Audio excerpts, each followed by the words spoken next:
Well, well, well. Well, well, well. If it isn't little Alex. Long time no viddy droog.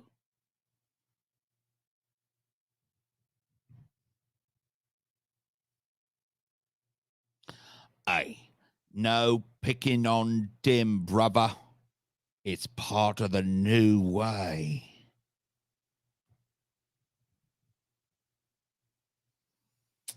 Hello, everybody. Good evening. Wanted to catch you guys on Friday, but I was busy. I get the distinct feeling there will be another one of these. You know, I can't. Hey, tomorrow ain't promised, as they say, but I don't like you should do what you've done. You're no brother of mine who wouldn't want to be.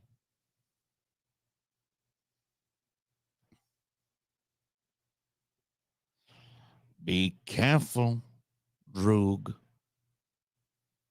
of which thou doth utter. Is the meetup a success? It was a wild success. It was packed to the fucking gills. It was lit. I didn't hear one person say that like the opening band kicked ass, which like I'm not trying to talk shit about them, but it's hard to tell sometimes, you know, from like shitty footage and produced songs, like how a band is gonna be. Dude, the God Bombs fucking ripped it up, like just fucking did some face melting shit, and then the show went really well. And the meetup portion was, as always, awesome. You know, it's just super like fucking, I don't know, man.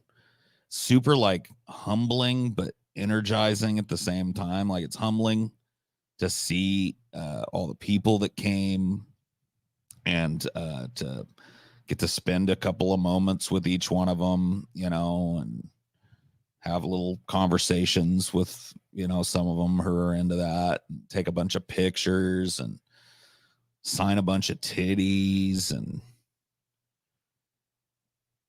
you know, I was talking to the guys about it. I think this meetup might be our least sausage fest meetup ever too. It was crazy. Like I wouldn't say there was like a 50-50 biological male to biological female or whatever split, but the ladies were out in force. The ladies were in the building this time. That was kind of cool.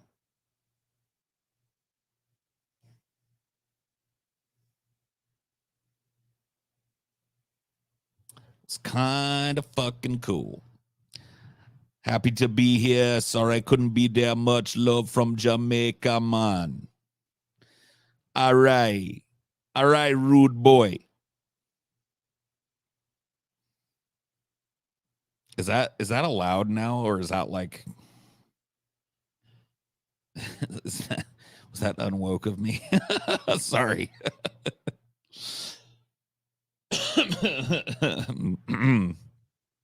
Actually, I'm not sorry.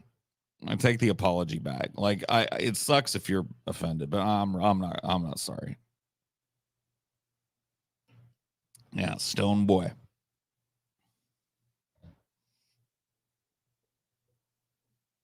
Booyaka. A fake patois? Yes. Yes. Oh my God. I don't know if the country of Jamaica or the people of Jamaica will ever recover from my fake patois. Like I just heard that the country of Jamaica has decided to dissolve because I did a fake patois. Let me ask you a question here though. If a dude from Jamaica was to put on like a typical waspy white guy accent,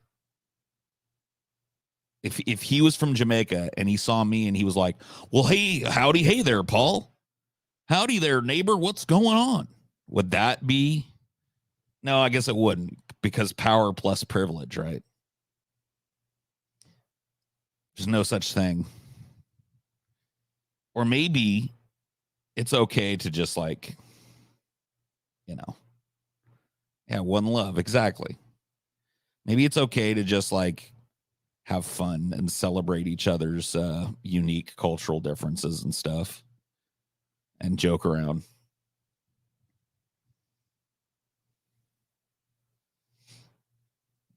Maybe that's okay, Okay,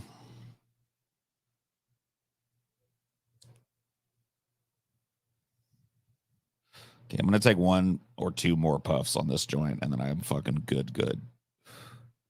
Such a cheap date now.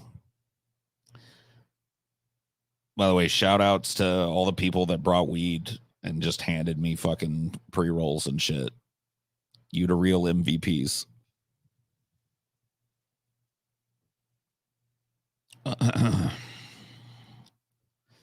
You the real MVPs. No, it was great, man. Great meetup, great energy from the crowd, great time.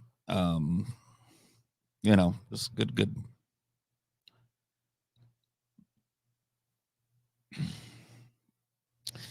That's good. You save money with low tolerance. I mean, yes, if you're buying your weed.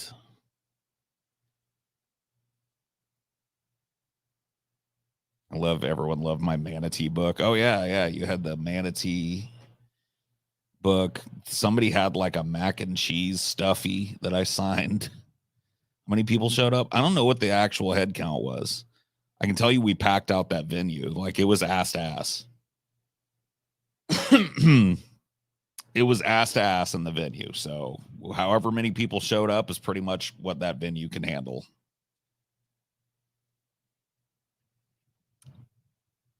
Yeah, the God bombs. The God bombs. Yeah, they tore it up. They were great.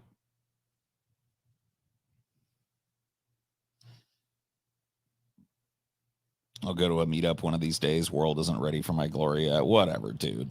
I'll believe it when I see it. I'll believe it when I see it.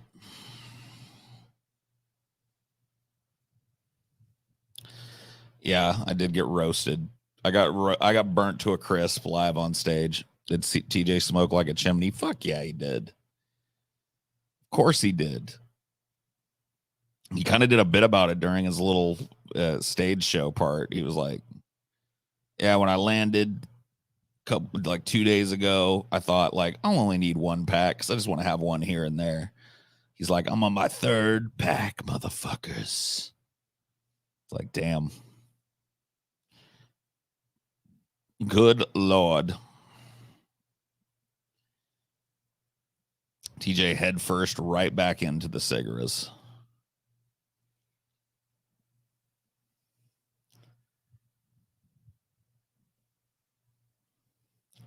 Good seeing you, Paul. I was the UK guy that did the painting of you as the Judgment Tarot. Cool, dude. I got it sitting right here. I got it sitting right the fuck here. I'm gonna find a spot to put it up on my set at some point in the future when I'm feeling like I can do anything but sit here and like melt into this pregnancy chair.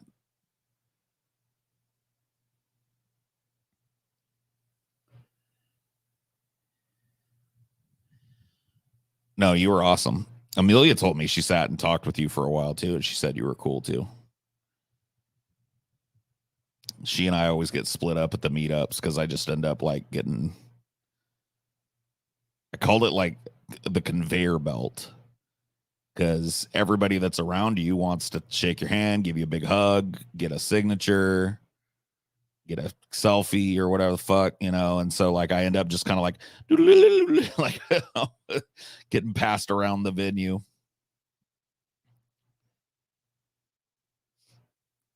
There were two cute guys I would have rizzed up if I wasn't taken already. Yeah, dude. There were some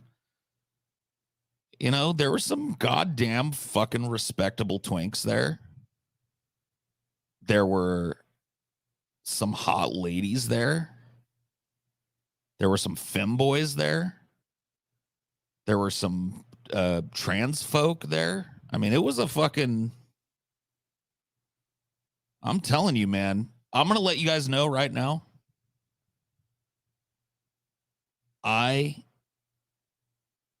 know for an absolute fact that wicks were dipped. Yep. I have fucking full confirmation of a wick that was dipped. And that's just one. I can guarantee wicks were dipped.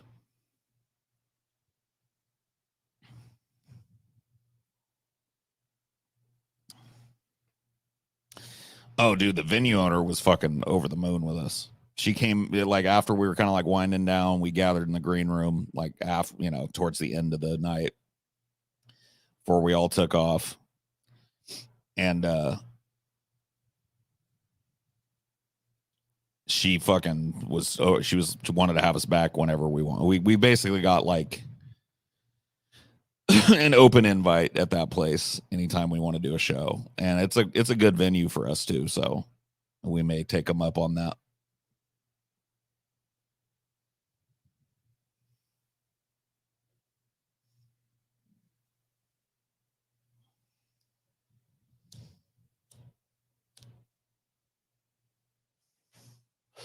But yeah, you know, I don't know what else to say.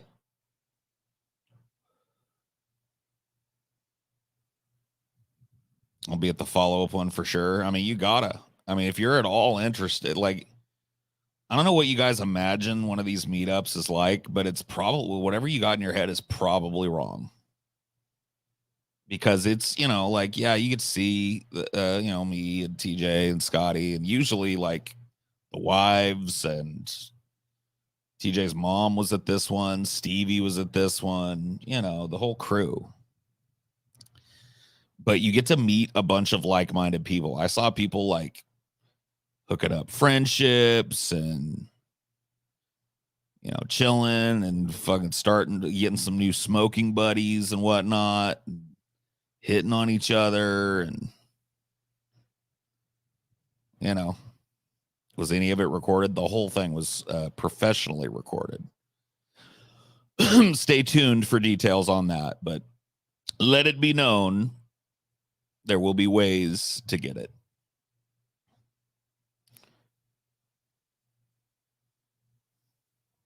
TJ's mom single? No. She's married to a redneck that has an arsenal. So I would, you know, just be careful.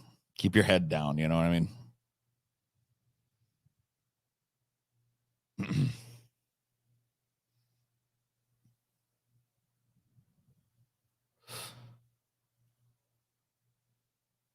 Yep. Everybody in the crew hitched up now, except for Stevie. We're waiting on Stevie. Everybody in the motherfucking crew hitched up.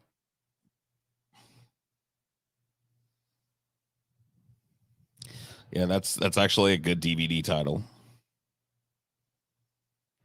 Stevie was there in the flesh, looking great too, in great shape, robust, healthy looking guy.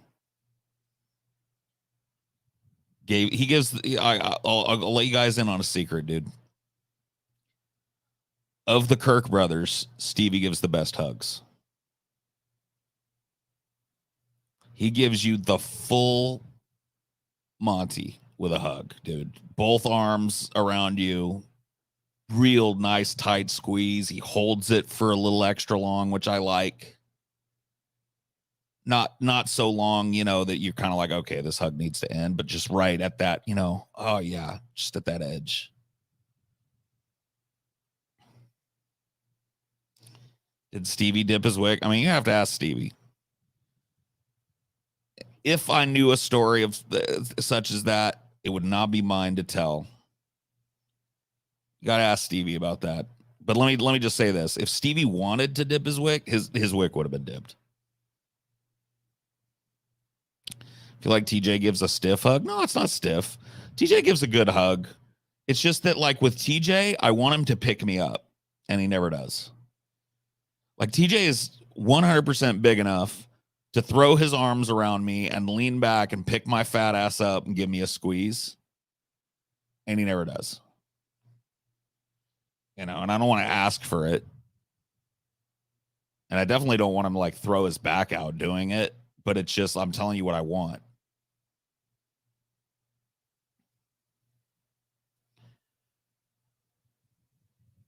Dude, there was a dude there that was a couple of inches taller than TJ. And he was a big, stocky, you know, chunky dude too. And he gave me a hug. And I wanted to fucking just go to bed in there. I was like, holy fuck, dude. Because where I'm from, like, I'm a big guy. It is very rare for me to hug an adult or anybody for that matter that is fucking like half again my size. You know what I mean? Like fucking my size and then plus a half. And I was like, oh, yeah. Us men never get rockabye. I know, dude. And when you can get it, you never want to let it go, you know? When you can get it, you never want to let it go.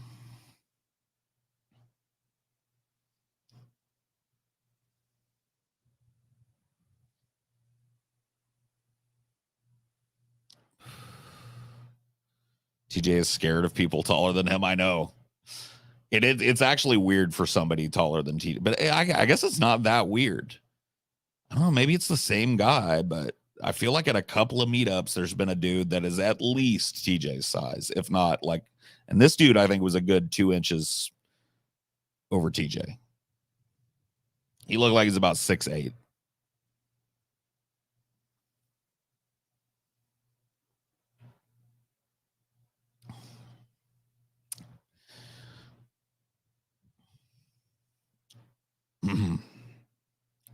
Paul's going to know what it's like to be a little spoon. I already know what that's like.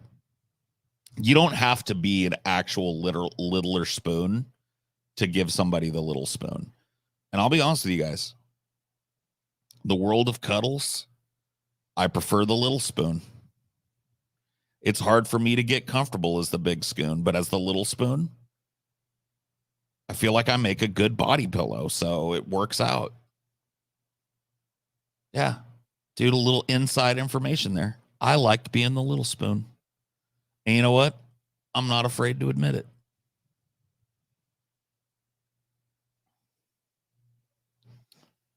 I'm not afraid to admit it. I'll say it loud and proud. Little spoon me up.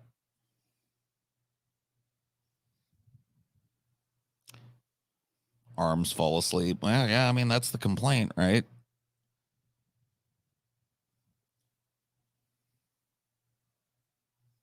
Can I juggle? No. That'd be too cool.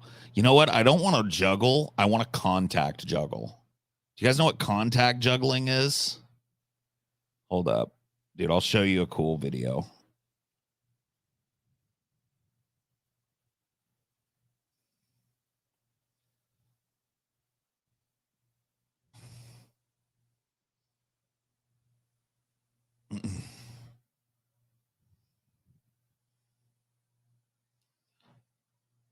Yeah.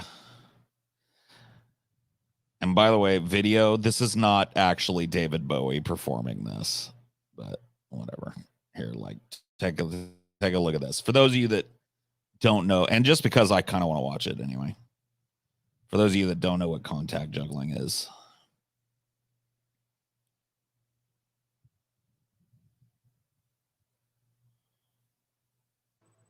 I've brought you a gift.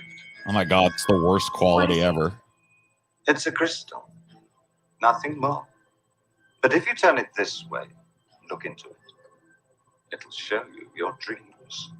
But this is not a gift for an ordinary girl who takes care of a screaming baby. Yes. Yes. Isn't that cool? Dude, I wish I could do that shit. Yeah, no, it is ass quality, but whatever. You get the fucking. I think this was like uploaded like fucking 16 years. Yeah, it was 13 years ago. 13 years ago, dude. But whatever. You could see it, you fucking babies. Not everything has to be in fucking 9000p, you fucking zoomers, dude. You could see what was going on, and you could hear what was fucking going on, dude. See, my generation, we got a little tolerance for shitty quality.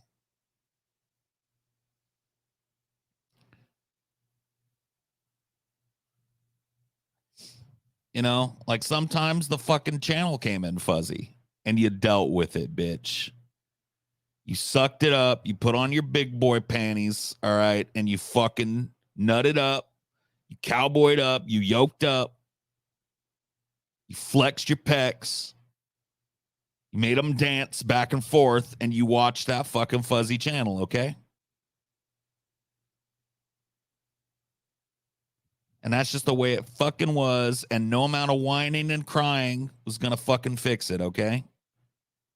There was no safe space to go to that only showed shit in 96p and 8K. 96 million P and 8K, dude. Okay?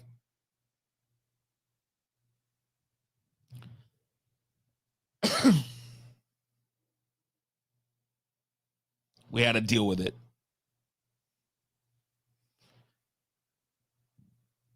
Yep. We had to deal with it.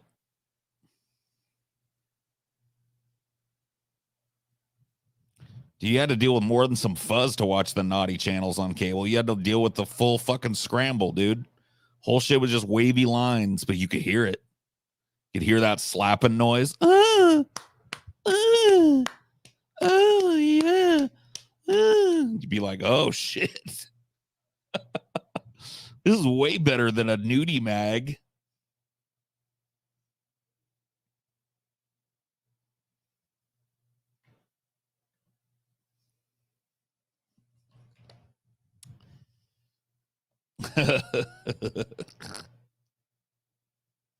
Nudie mags, dude. Sometimes slapping the TV helped. Legit, it did. Sometimes if the TV, like that was like a vertical hold thing. Like TVs used to have this setting called vertical hold that you'd have to change sometimes depending on the TV signal that you were bringing in. And sometimes it would get a little wonky and you had to fucking pound it with the heel of your hand on the side of it. Anybody that's had a TV knows exactly what it is. Take the heel of your hand and you bang the side of the fucking TV twice. And it knocks that fucking vertical hold right in. I bet there's not a person in here that knows what I'm fucking talking about, dude. All you youngsters. Dude, yeah, if you smack your TV like that today, that fucking pussy ass liquid crystal fucking bullshit is gonna break. And then you're gonna be crying and fucking ordering another one off of Amazon. You're 35, you were there. All right, fair enough. You were there.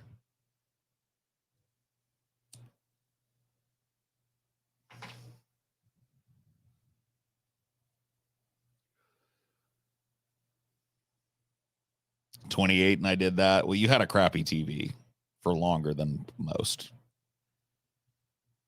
which is cool. You're 24 and you know what that's like? No, at 24, you've seen it on TV, bro. You've seen it in a movie and you're like, yeah, I've seen that. I've seen him do that. You've never done it, dude.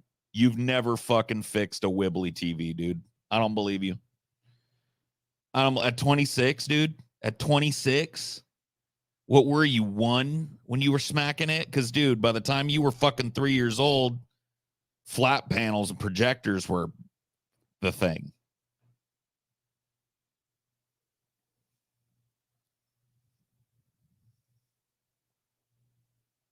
Or were you 3 when you're jamming on that fucking TV? Come on, buddy. I was poor. I mean, I was too. But I had a fucking cheap ass flat screen. I had a digital CRT. Dude, poor people buy some electronic shit. You could go over a dude's house. I'm not even fucking joking to you, dude.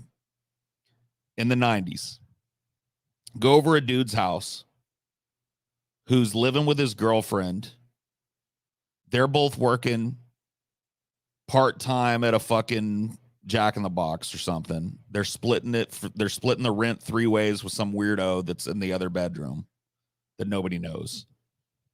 You walk into that shit, it's fucking dirty, depressing. There are light bulbs out and shit.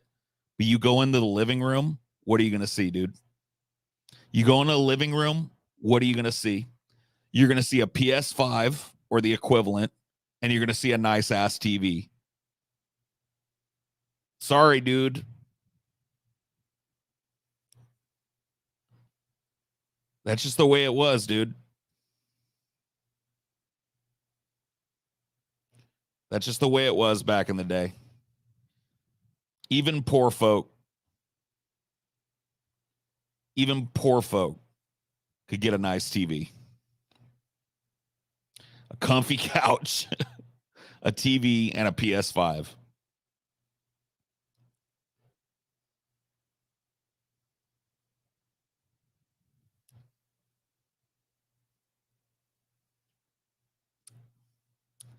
Ain't the way it is now. Yep. And a cat. Yeah. A cat that one of them found like next to a dumpster out back at work when they were taking the trash out. And the cat's name is something like Sabrina or Sophia or some shit like that. Yep. And guess what else you smell as soon as you open that rickety door that's fallen off its hinges? Dank fucking weed. Feel like they have a ferret too? Nah, the people I'm talking about can't afford a ferret. They ain't buying cages and all that shit. That's cutting into the fucking game budget, dude. You're smelling some dank fucking weed in there too. And they're broke.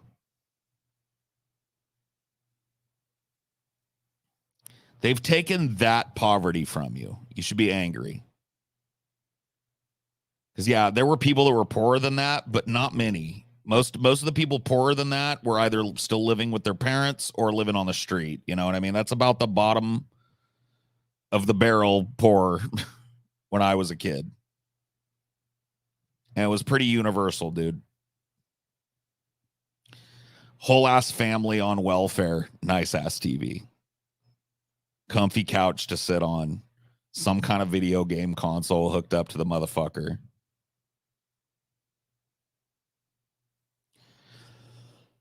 Mexican dirt weed. I mean, when I was like a teenager in high school, sometimes that's all you could get. But dude, no self-respecting California person was smoking Mexican dirt weed, dude. You gotta be joking me, bro. Like I'm not like I've probably had real Mexican dirt 2 times in my life. I've seen it more than 2 times, but I've only partaken 2 times. I'll just pass on that type of weed now if I ever saw it.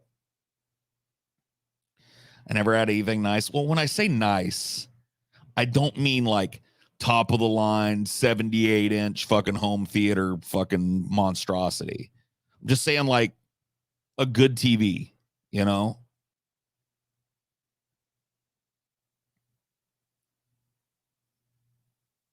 Dirt weed. Yeah, it was like shit that was like it was really not super prevalent, especially in the area of California that I grew up, because everybody grew in like people grow in California. Like way before medical legalization and shit, people had grow ops all over California. And so like we didn't really need it that much, but it was like weed that was smuggled over the border. They literally would pack it in bricks, wrap it in cellophane, and then tinfoil, and it would look like a fucking brick wrapped in tinfoil. And you'd open it up, and it would be dirty. Sometimes it would be like 3 seasons old, so it was like harvested and dried 3 seasons ago, and it's just been sitting in some fucking warehouse somewhere. It's got seeds in it. Dirty, shitty weed. Don't miss that shit. Yep.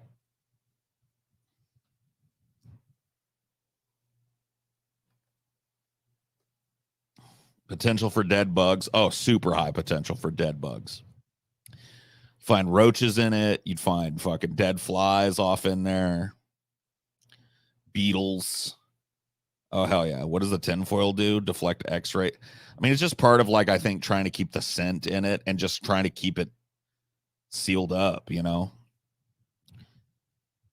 I think it's a combo of those. They're just trying to keep it as sealed as possible. But, like, I don't care how well you seal low-grade weed if it sits around for fucking 2 seasons and, you know, spends half its time up a donkey's ass that's being, you know, literally smuggled across the border. You know, I don't care what, like, how fucking reasonable your fucking dirt weed was at first. It ain't gonna be good by the time it gets the consumer, especially not the teenage consumer that doesn't have all the hookups yet and doesn't have anybody they can complain to about it. It's not like we've got a bunch of fucking adult friends that we can call and tell them how much weed we're smoking and how that fucking dealer has dirty weed.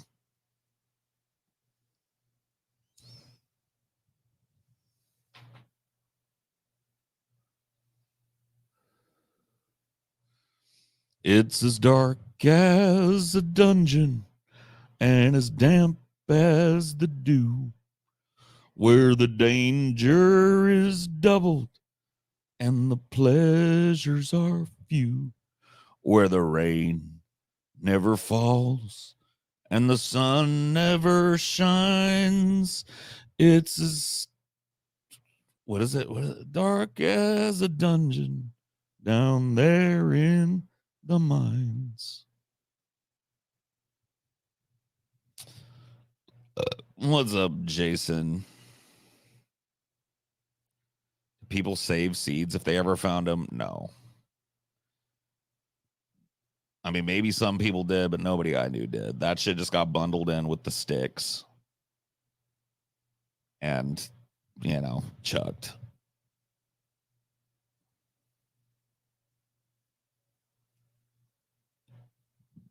What's good with the LA Rams, though?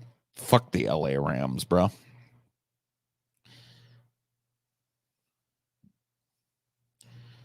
They suck and they've always sucked. You're at work pretending to be productive. Congratulations. You got an American job.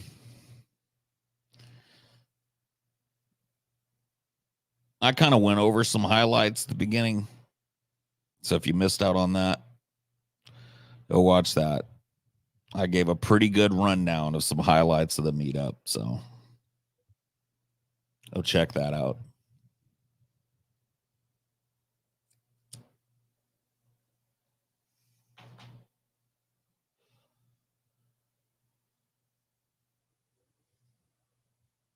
What's the best war film?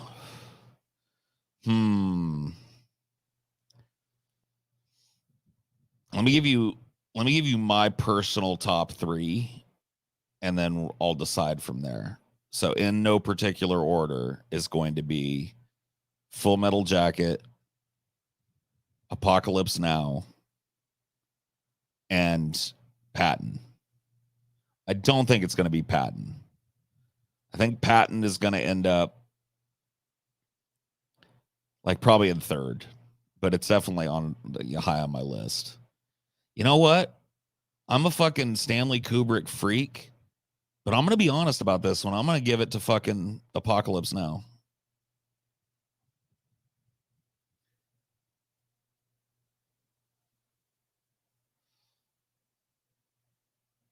Glad I found this channel. I had no idea for months after the random ban. Oh, shit, dude. Yeah.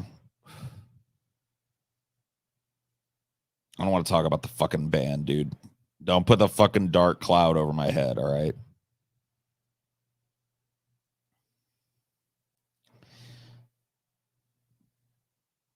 How did TJ shit his britches? Bro.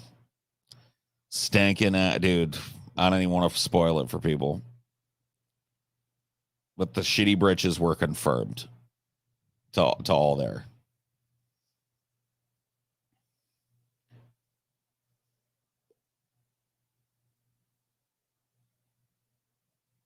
Dude, Apocalypse Now is one of those movies I just cannot fucking tear my eyes away from. It's absolutely like every frame of painting. It's just got this fucking like super thick atmosphere that's paid off. Um, every scene feels vital and interesting.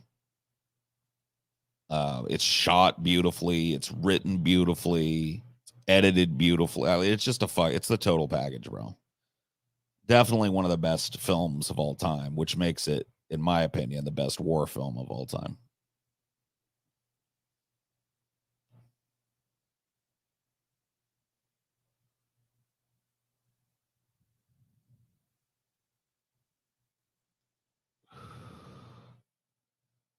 Is Jacob's Ladder considered a war movie? I mean, it definitely has a lot of those fucking flashback scenes and shit in it, but yeah, I guess it would be like a war horror movie. I mean, like most genres have different like subgenre, like macro genre permutations. So you'll get like war movies, and then you get like comedy war movies. Those definitely exist.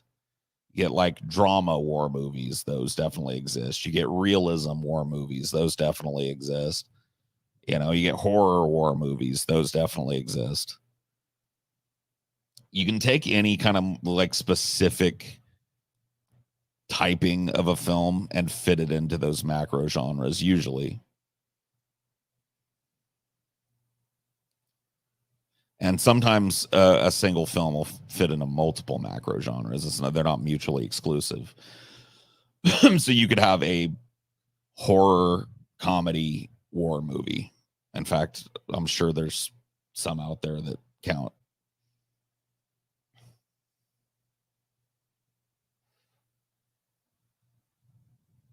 Full Metal is great, but feels like two different movies on purpose, mind you, but does kind of. Yeah, I mean, I can get what you're saying. I don't necessarily agree.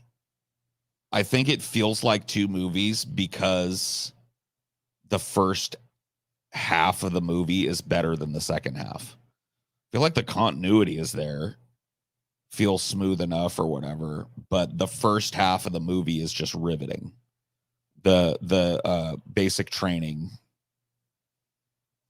you know, kind of part of the movie is absolutely riveting.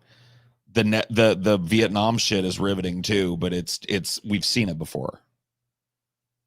You know what I mean? We've seen war like Vietnam War movies before Full Metal Jacket, and it kind of feels like a little more rote. I mean, obviously with the insane Kubrick polish.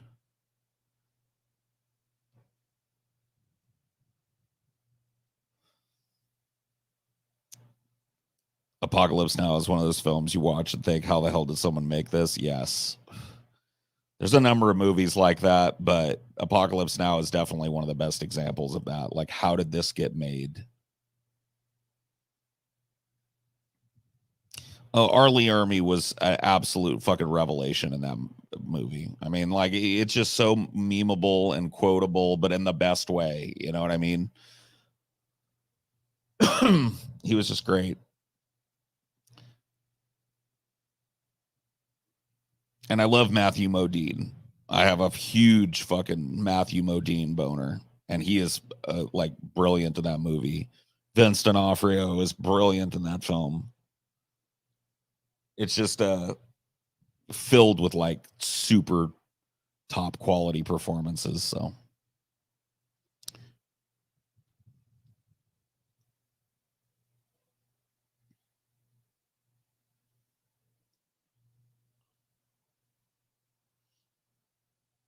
I'm pretty sure Arlie Ermy was a fucking drill instructor. I don't remember which branch, but I'm pretty sure he was a drill instructor. Like for a portion of his military career, but he was definitely military.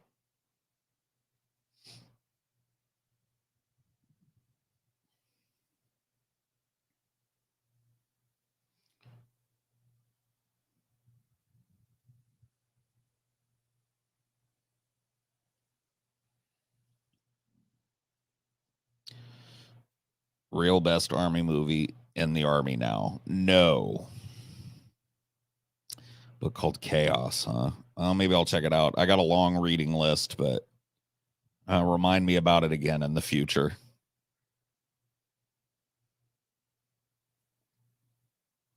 Sergeant Bilko, dude. Fuck Major Payne. Sergeant fucking Bilko.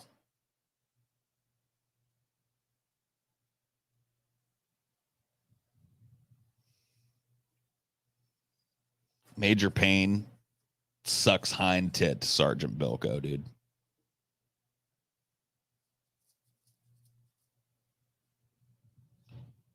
Yeah, Downfall is a great movie as well. Another movie where, you know, it's like memed to all hell, but the actual movie is fucking brilliant. I mean, they basically found Hitler reincarnated to play Hitler.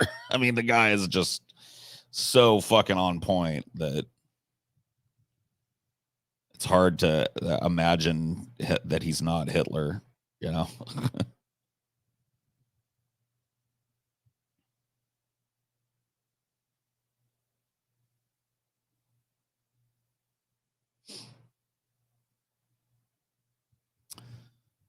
The Hunt for Red October, yeah.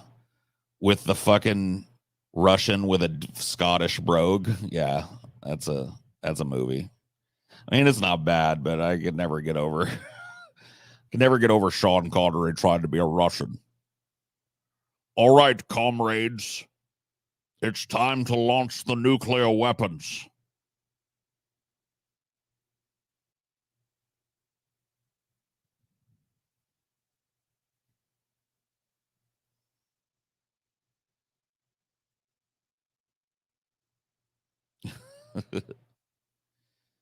Hey, Pranav, what up? What up, buddy? It was nice to meet you. Got to meet Pranav for the first time. Known the guy, what was it, 16 fucking years, you said? Known the dude for 16 fucking years. Maybe it's, I don't know. I can't remember what it was. A long fucking time. And we got to meet at the meetup. That was cool.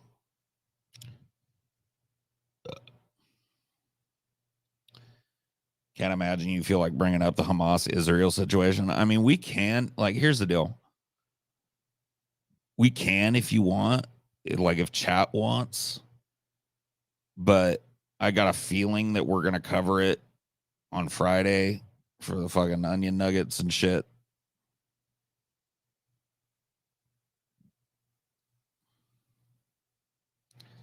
So,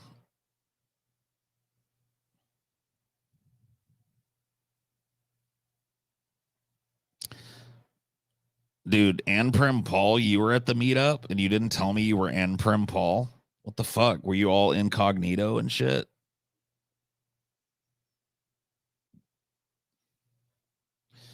Yeah, people are voting no. I'm fine with that. Yeah.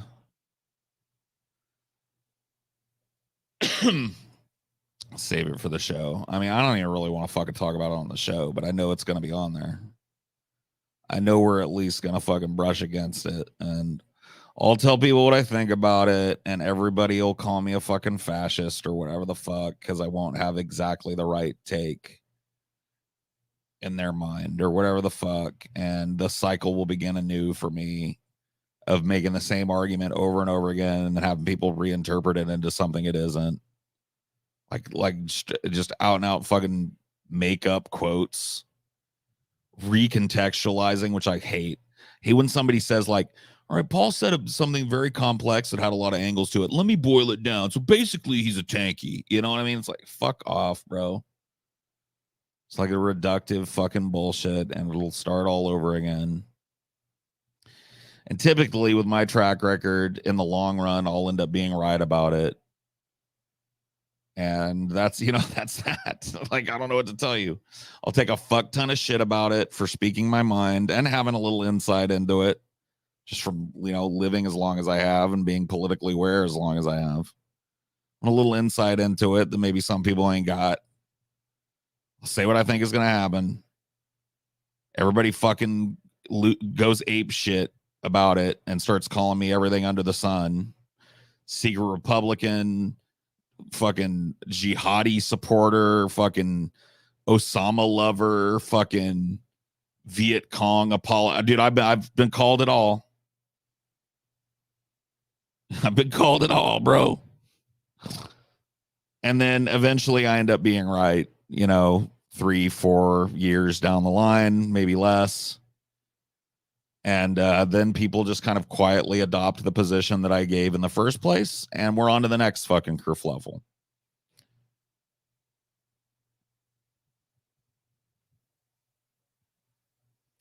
You'll be an anti-Semitic tanky by the end of the next show. Oh, you think so? You think you know what my take is going to be, huh? I might be an Islamophobic tanky after the next show.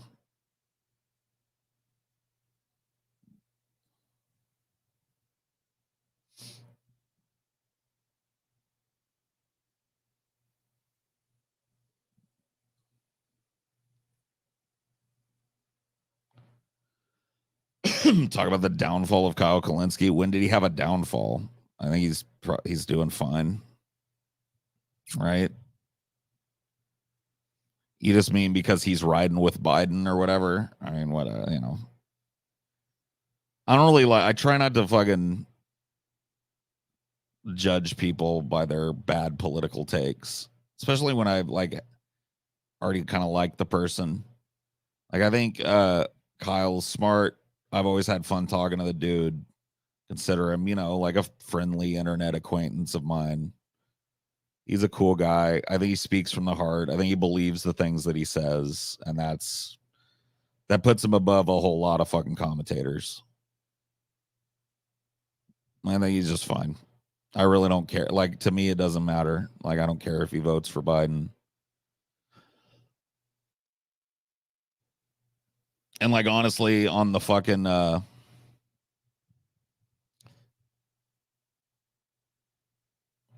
the continuum, I don't really even care if he advertises like vote blue no matter who to people.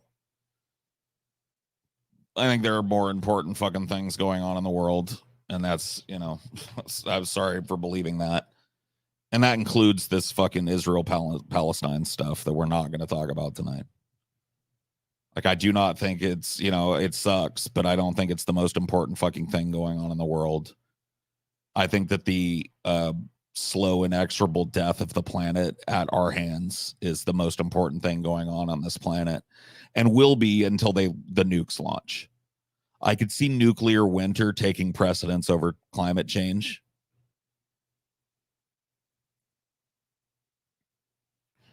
But until then, all this geopolitical fucking slaughter, dude, there's nothing new under the sun. It ain't the most important thing.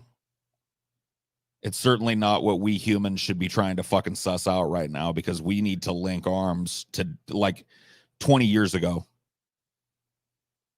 and fight what's going to come for us all. You talk about the fucking horror and degradation you see on the front lines in Ukraine or in Palestine.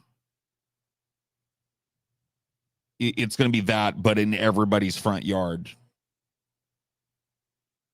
Like, we're literally barreling head first towards the Mad Max future, but with nothing cool in it. So Mad Max, but without all the cool souped up fucking shit and the fucking heavy metal aesthetic and the weird blind guy playing fucking metal guitar on bungee cords. Strife, war, desolation, degradation, desperation, everywhere you go and everywhere you look. And that's the fucking end game when it comes to climate change. So,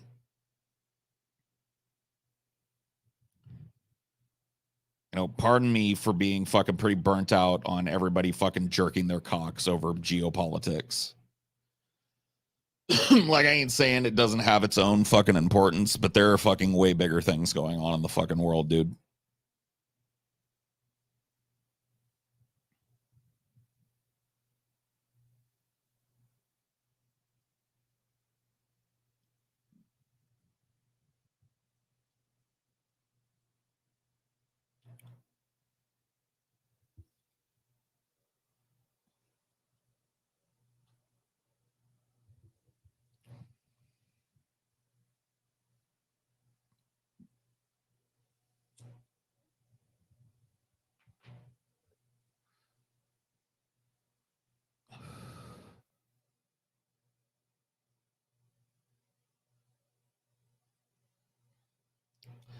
And the river is fucked up over here. The Mississippi drying up. Louisiana being dry normally is not an issue. Yeah.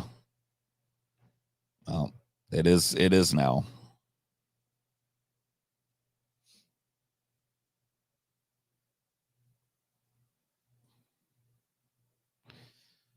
Oh yeah, just the kids in casinos like Vegas. You know, whatever. I'm sure people still have a good time in Vegas and shit, but it's just like a total fucking ripoff now.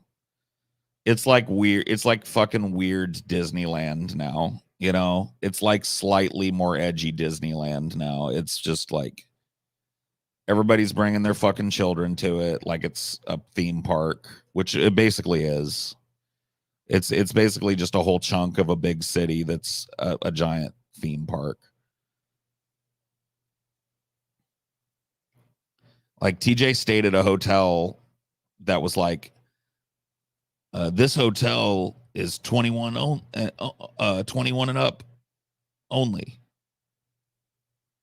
And he was like, yeah, man, that's cool. I'm staying at like an old Vegas hotel that won't even let people in that aren't 21. And I was like, cool. Dude, I went there. I went there to have dinner with him and Chelsea before they went home. And I walked in and there's a fucking like casino Subway right there at the entrance and a bunch of kids sitting there with their parent eating. And I was like, oh, fuck. Did you go to the Big Eye? Nah, man. I'll be honest with you. I didn't do much of nothing. I went up there for the fucking meetup. I wasn't trying to spend a bunch of money. It wasn't like a vacation for me. I didn't treat it that way. It was business. And I'm not a tourist anyway, man. Like, I don't like going to big fucking tourist trap shit, and everything there is a tourist trap. Vegas is just not my kind of place, yo. I don't gamble. I don't enjoy gambling. I can get drunk way cheaper on my own. You know what I mean? Or with some friends. Like it doesn't really have a whole lot to offer me. I'm not a big, like, let me go see this corporate spectacle type of guy. And, admittedly, there's a lot of cool shit. I mean, that fucking sphere thing does look kind of neat, but I can see fucking videos of it. I can see a drone flying around it in fucking 8K, dude. I don't need to drag my fucking sweaty fat ass down there to fucking stand by it and take a selfie or whatever.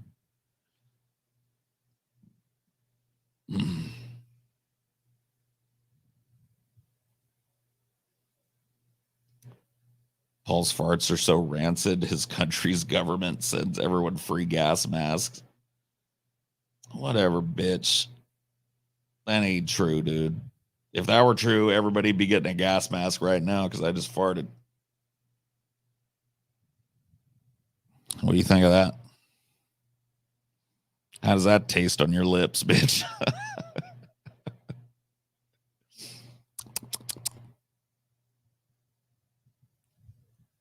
Does it taste like lunch on those lips?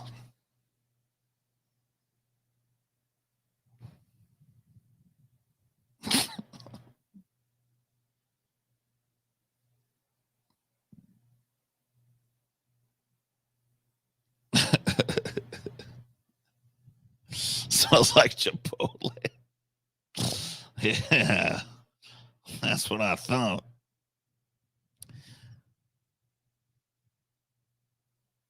Oh yeah, you're definitely not the only parent. Like I'm child free and will always be, and I feel one kind of way about it. But there are definitely a lot of parents that go to Vegas that are just like, man, I didn't realize that this was a fucking romper room now.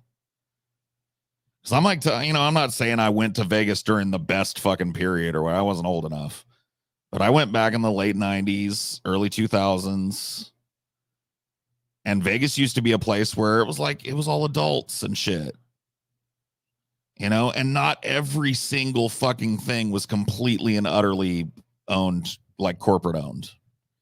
Like there were a lot of corporate hotels down on the strip and shit, but there was still a lot of like seedier, more adult kind of shit. And Vegas now is just like a big fucking but it literally like it's like going up Disney World or something. Like, you know what it reminds me of now? This is like, I'm surprised I haven't thought of this. but it just dawned on me. It reminds me of Epcot Center. It's like if somebody just like blew a big neon load all over Epcot Center. That's Vegas, basically.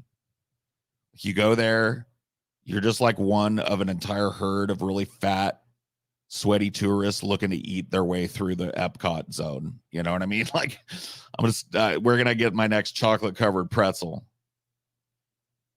Where's my next giant fucking bucket of 2,000 calories of drinkable sugar coming from, you know? And then you're constantly worried as a big fat person that you're going to step on the endless carpet of children that have been brought by all these fucking zombie dazed fatties. You know what I mean? That just can't stop rutting long enough to not have a litter every fucking year.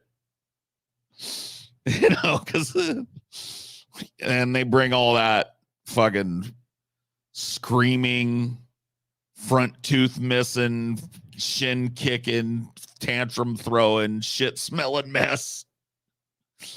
And you got to fucking navigate around that if you want to look at the Star Wars store or whatever, or sit down and have a fucking chimichanga at the shop.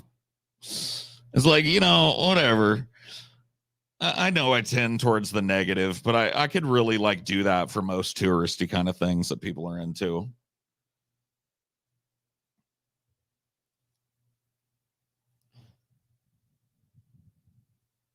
Like, I don't know, man. I like going to nature. I like going to the beach and just standing on the beach and looking out at the ocean and watching the sunset on the ocean here in California, because the sun may rise in the east, but at least it settles in a finer location. Like, that's what I want to do. Yeah, paid $20 for a chimichanga and then another $20 for a stale churro, you know, and your feet hurt and you're sweaty and the kids are driving you insane, but you paid fucking $80 to come in this fucking tourist trap, and you're gonna fucking make the best of it by spending another fucking 180 on churros.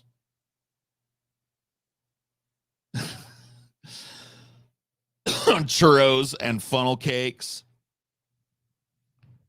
and cheap fucking Chinese made Disney souvenirs and stupid hats for your stupid kids.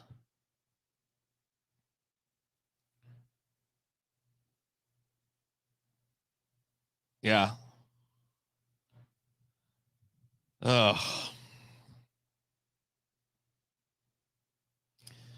I wish I loved anything as much as the Chili Peppers love California. I know.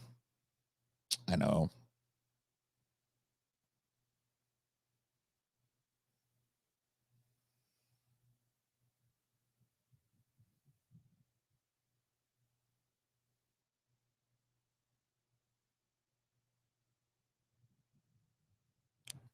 I don't mind taking the kids with me to places that are actually, yeah, no, I mean, that's part of being a parent. I get it, but like, you know, I'm just giving my negative spin on it, dude. I'm sure people have fun doing that. And it's probably not overall as bad as I make it out, but I'm telling you, dude, my fucking perspective on it is closer than it should be.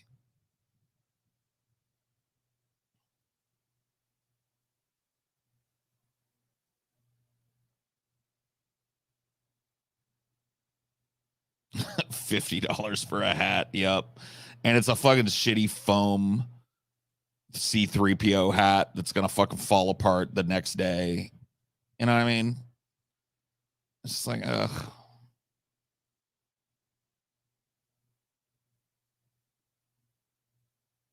No, dude, I ain't hating on no Chili Peppers, dude. The Chili Peppers fucking rock, bro. Blood Sugar Sex Magic and One Hot Minute, two of the fucking craziest albums of the 90s. Their Californication album just like I don't know, dude, it had like 6 radio hits on it, and they're a fucking god tier band. I don't care who heard me say it, dude. Anybody wants to hate on the Chili Peppers, you can come fucking say it to my face, bitch. Like they are, am I saying they're the greatest band ever? No, but they're a fucking A-tier band, bro.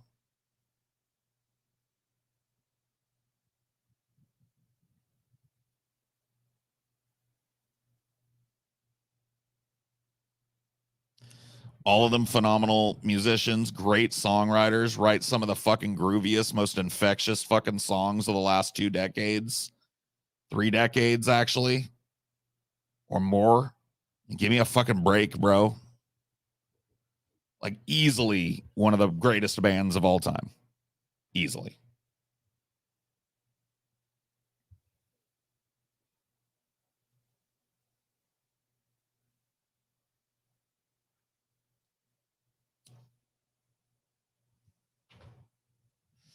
You know what other band I feel like that about? The Foo Fighters, bro. I may not like that style of music all that much, but dude, Dave Grohl's been cranking it out for basically my whole fucking life. He's an amazing singer, amazing songwriter, amazing drummer, amazing musician, amazing guitar player, and he cranks it out.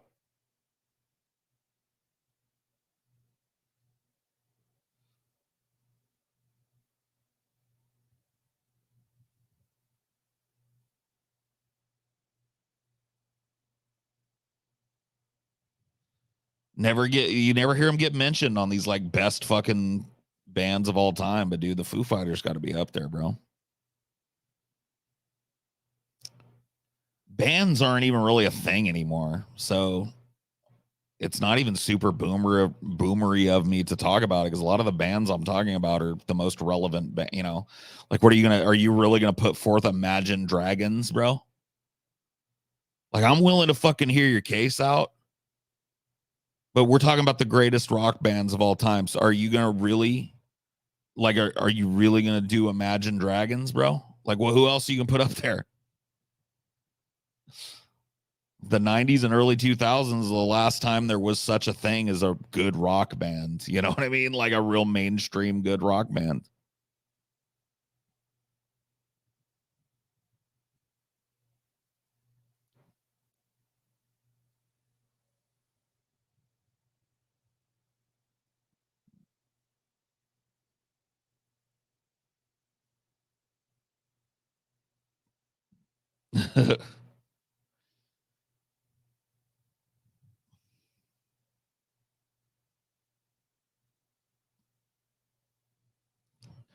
Why they are generic. I mean, I don't know, dude. I'm not saying that they're better than Pickle or Nickelback. I'm not even saying, like, that's a matter of taste. I'm just saying I would put the Foo Fighters in the conversation of great bands of all time, and I wouldn't even think of Nickelback. All right, but that's my personal take, because I have sophistication when it comes to music, and I can appreciate good music and bad music, even if I don't like, even if the good music isn't my preferred jam, I can tell it from bad music and I can appreciate it. Nickelback is garbage tier. Okay. Garbage tier. Have they had a lot of hits? Sure. All right. Fucking what was his name? Oh my god. Snow had a fucking bona fide multinational hit with Informer, so that must know in the 90s, okay? He was a white guy pretending to be a Jamaican guy and dressed like Vanilla Ice. All right. So they're like, dude, just because it sells a lot of records, dude, there's a lot of fucking musically illiterate, drooling, mouth breathing fucking retards out there, okay? Who would listen to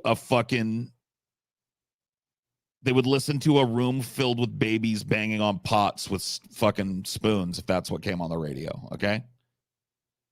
No shit. Like, if Yoko Ono just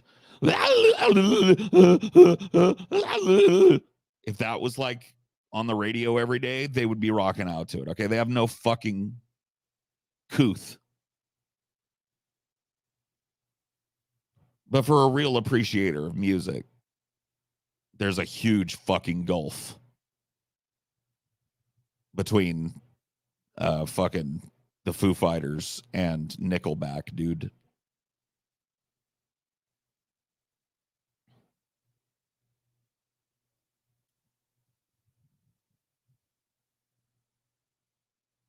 Oasis. I mean, underrated band, honestly. Like a couple of total fucking dorks, like fighting boy brothers that got in a lot of fucking, tabloid trouble or whatever. But I think Oasis made some pretty fucking amazing songs.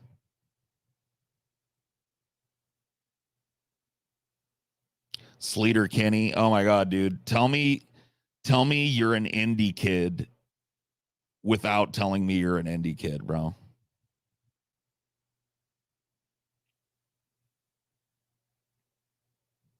Sleater Kinney, bro. He dropped a Sleater Kinney on me, bro.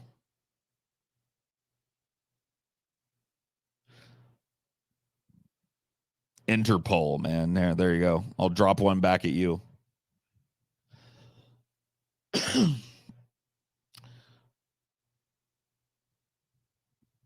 Dream Theater. I knew a dude that was like, he fucking worshiped Dream Theater, and I'm sorry to say he kind of ruined Dream Theater for me.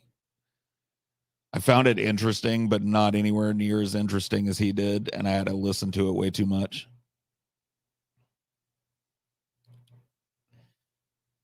But I think they're a really fucking good band.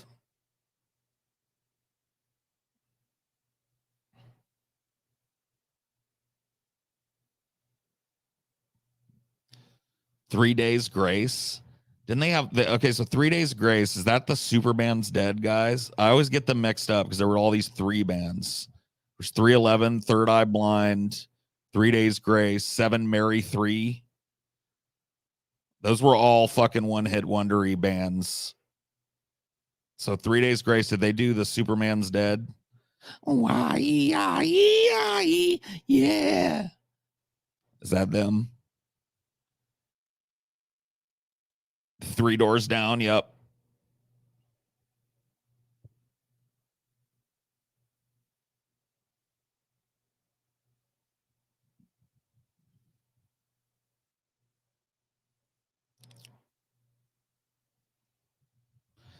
Love 80s and 90s black metal. I know a lot of people think it's all screaming. No, I can appreciate it. I just can't sit and listen to it, Like I can't chill to it.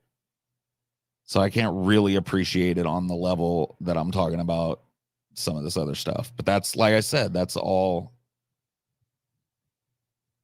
personal fucking preference.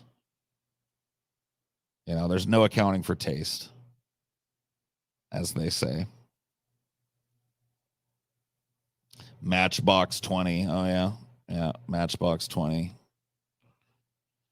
Dude, dude, I know some fucking super obscure 90s fucking one-hit wonders that never get talked about anymore, dude. What about, oh my God, what was their name? Fuck. I got too obscure for myself. What about Whale? I think it was Whale. Yeah, it's Whale. They had a single hit in the 90s called Hobo Humpin' Slowbo Babe.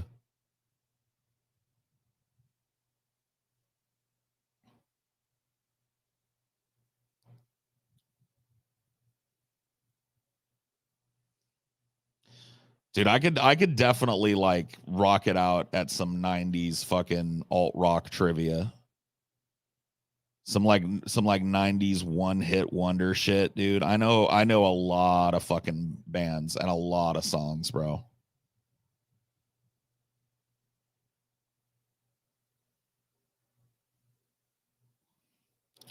What do you think about Stained? I think that for me personally, it leans a little bit too much into the angsty pussy rock that killed rock and roll.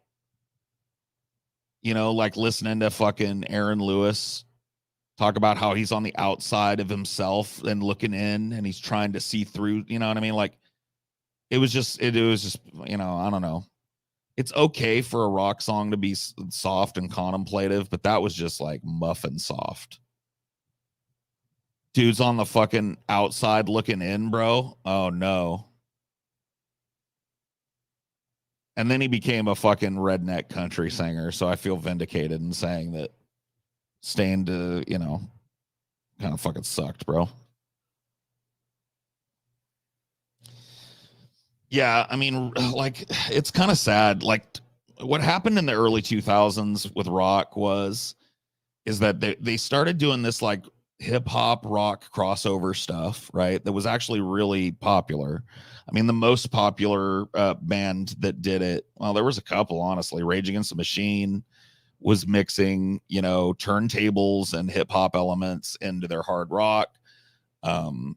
Fucking, what you call it? I'm brain farting. Limp Bizkit, the Beastie Boys, ICP, Linkin Park. Yeah, there was, you know, like rap. And then what happened is that there were some bands that are going like, oh, you can combine rock with anything now. And they decided to combine it with like soulful R&B music, and it fucking killed, you know. Like I love R&B,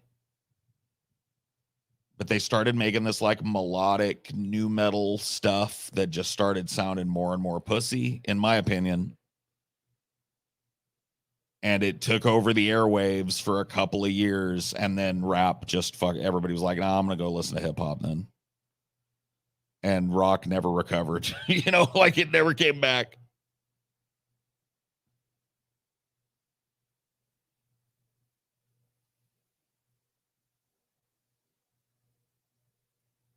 Kings of Leon. Yeah, I mean, yeah. What a fucking shitty band, bro. I mean, I'm not saying there were no shitty band, dude. That band I just told you about, Whale, that's a shitty band, you know. I'm not saying there were no shitty bands back in the day. It was just like that, you know. There were a lot of good bands too.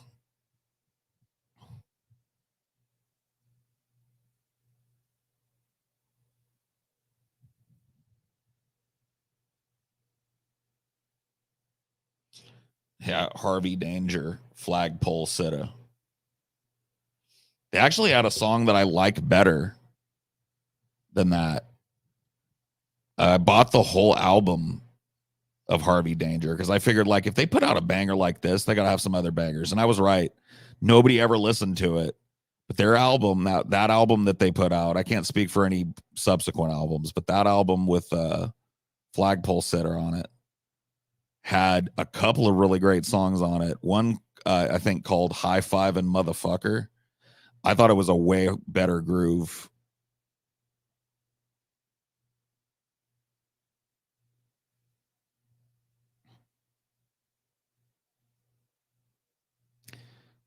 Coheed kicks ass. All right, brother.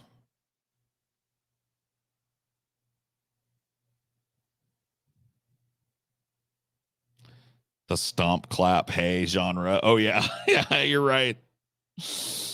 Yeah, you're right, dude. It just pussied out, you know. The pussy wing of rock and roll took over. You know, it was no longer willing to coexist with the hard stuff. It just took over.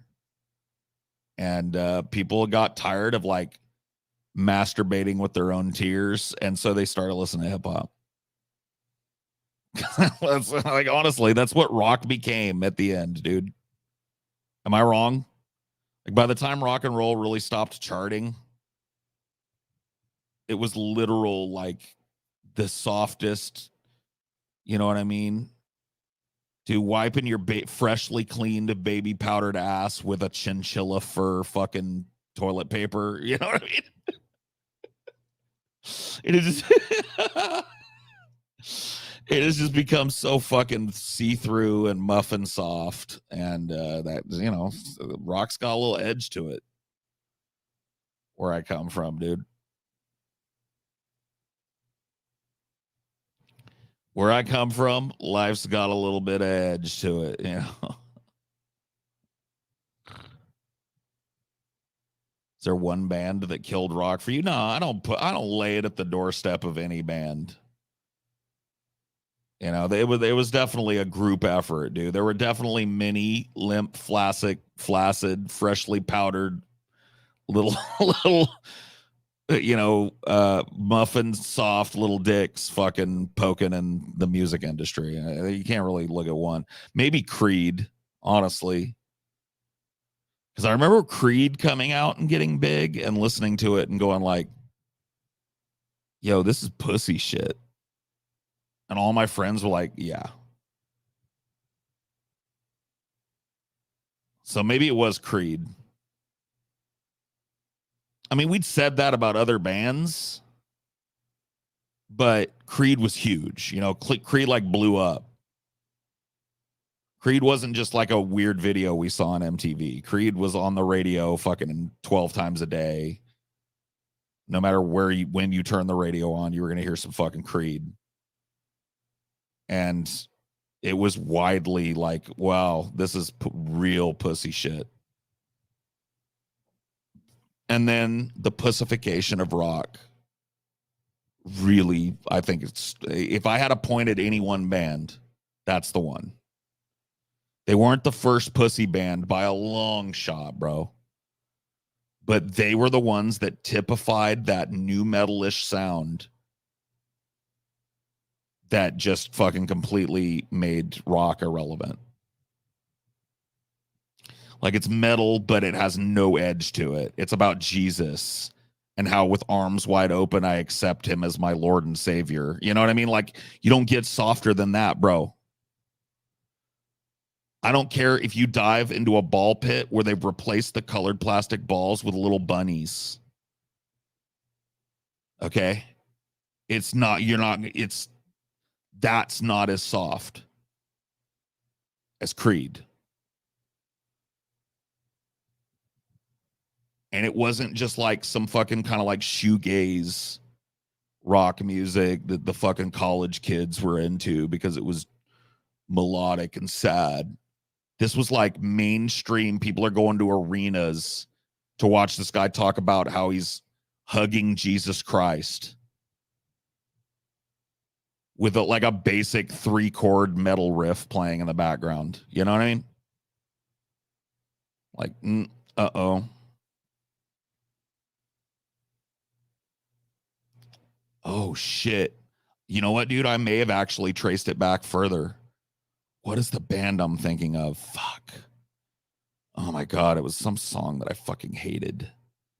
There was a band that came out in the 90s and they had a song and everybody kind of liked it. It got radio play. And then the fucking meme was, oh, you know, they're a Christian band. And you go like, what? Yeah, that's a Christian song. POD. POD, dude. P-O fucking D, dude.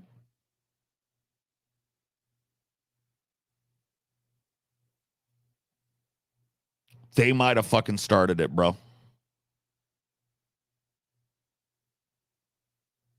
They might have actually been the fucking point of viral infection. Like POS, yes.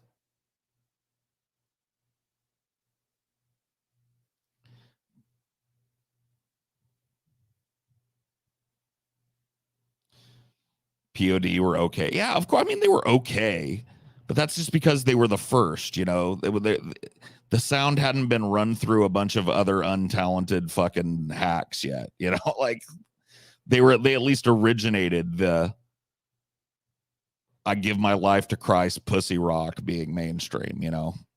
Like it sucked, but it was original.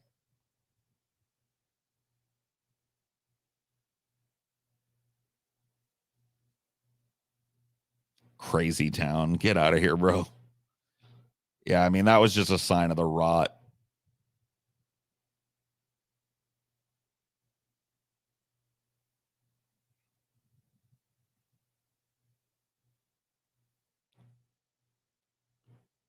Kid Rock's a glaring omission. That's because he doesn't belong in the conversation.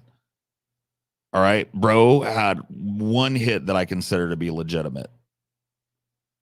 And it was literally one of the lyrics is ba with the ba, da bang, diggy, diggy, diggy, said the boogie, said up jump the boogie. Okay. He doesn't belong in the conversation. Nobody was into Kid Rock. Nobody that knew anything about fucking music or gave a shit about music was into Kid Rock when he made that fucking cowboy song. Like when he made that fucking cowboy song, bro. Mm-mm.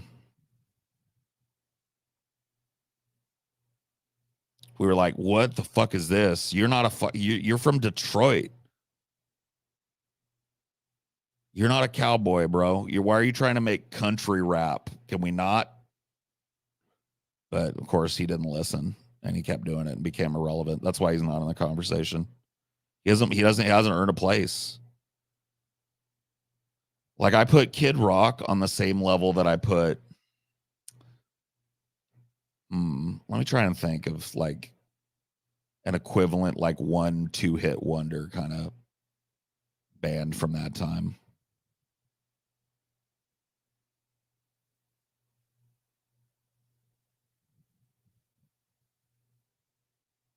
Yeah, see, I was gonna say Third Eye Blind, but I think Third Eye Blind is way better. Even though they basically remade the same song but they were able to get the same song to the top of the charts 4 times, at least that I can remember. You guys ever thought about that? Third Eye Blind is a band that got popular off of I Want Something Else. And then their next song was To Get Me Through This. And then there was fucking Can I Graduate? And then there was fuck, dude, there's a bunch of them. Oh, I wish you would step back from that ledge, my friend. I mean, it's the same 3 chords basically in every fucking song. And the same riff. And they had like 4 charting hits that were all over the radio. Crazy.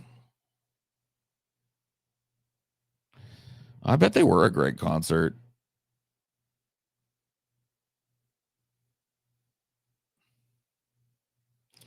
Nah, I liked Filter. See, like that's the thing is like I don't want you to. Not every rock song has to be hard. I'm just saying like a little softness is fine. If you listen to Filter, not a lot of it is real soft melodic shit. They're more of like a post-industrial kind of techno band or whatever the fuck.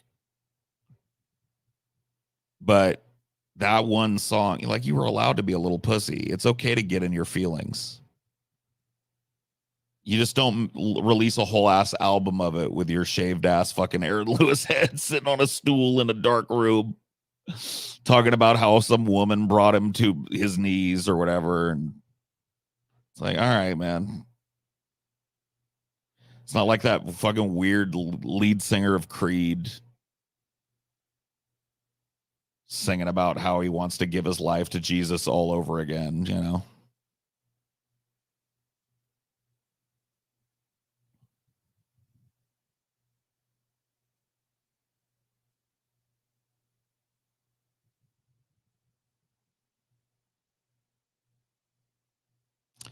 Yeah, I think I heard that. I think Madonna's actually signed a number of popular bands, although I couldn't give you a comprehensive list. But I think I'd heard she signed the Deftones. You down with Boston? Yeah, I like that old shit. But I grew up with that old shit. My parents listened to a lot of that shit.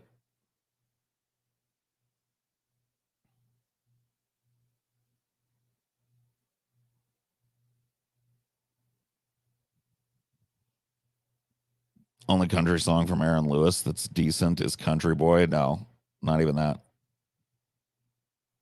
Country music is even more flaccid when you compare it to what it used to be than the rock that I'm talking about, dude. I just presume that there's like nobody that gives a fuck about country in here, but if you're out there, if you're watching this, dude, country music is the blandest, saddest, poser-filled fucking weirdo fest on the planet right now. It's unlistenable, dude. I'd rather fucking pop in some straight up mariachi, dude.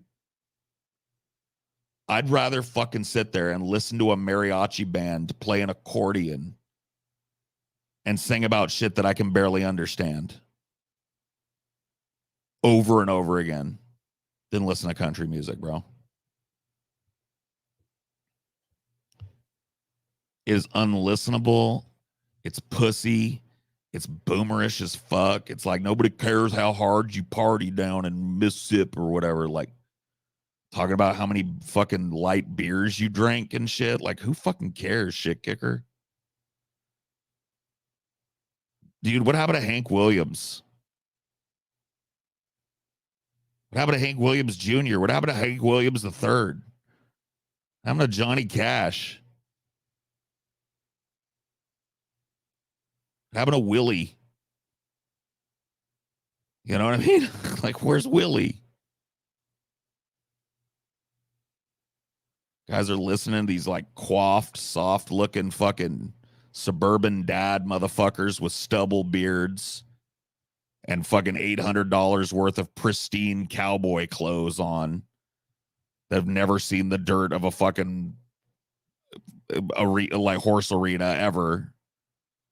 Never done a rodeo. You know what I mean? Like wearing big old shiny belt buckles and couldn't even sit a bull, let alone ride it for fucking 8 seconds. Just a bunch of fucking posers. Dudes that have never fucking gotten in a drunken biker bar brawl and broken some heads and then made a song about it, you know? Dudes that did whole songs about how they were in jail for dealing drugs.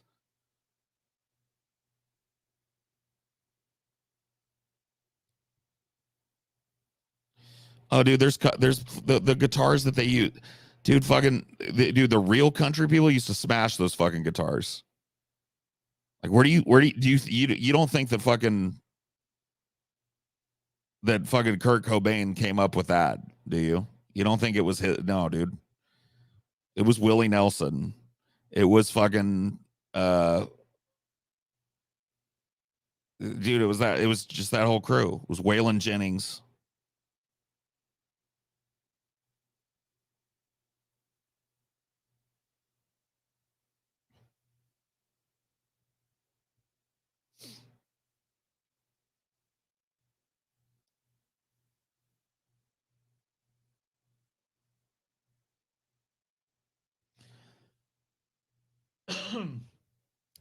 Like country used to have heart and soul and edge to it, and its rock and roll roots were really apparent, and now it's just like sad pussy Christian music about how you want to like have a couple beers down by the lake, make sure all the kids don't stay out too late because God loves a country boy. I just made that up, by the way.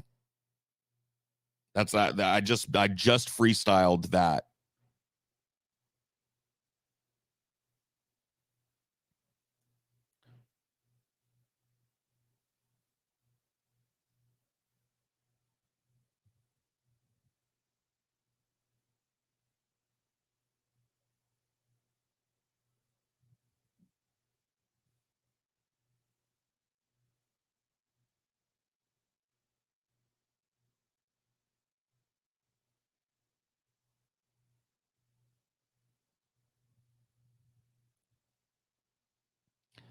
Paul, you like any current metal bands, new or modern stuff? I mean, kinda.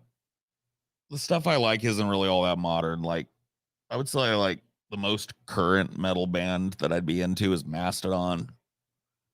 And I know they're not super current. They've been around for a while. They're not like brand new or whatever.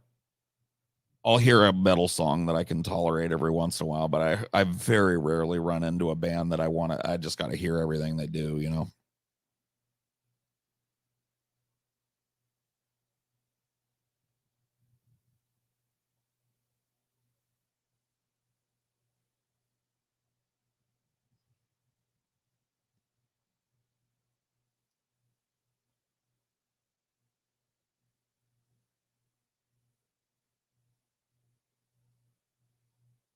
Honestly, think Garth Brooks ruined country music. Another great example because I think that his album, Rope in the Wind, is actually a fucking great country album.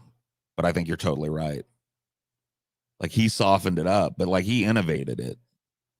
Like he was the one that started that shit. So of course it's pretty good, you know.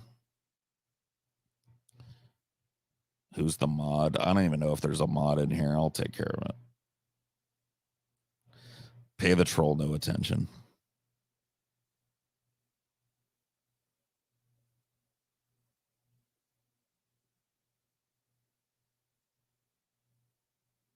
Like I need a bunch of mods for an 124 person stream. I think I could handle it. Paul, you really ought to check out Gojira. I mean, all right, maybe I will. I don't know. I probably won't. You guys, give me a second. I'm gonna go take a leak. I'm gonna grab something to drink so I can get this parched throat taken care of. I'll be right back.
fart.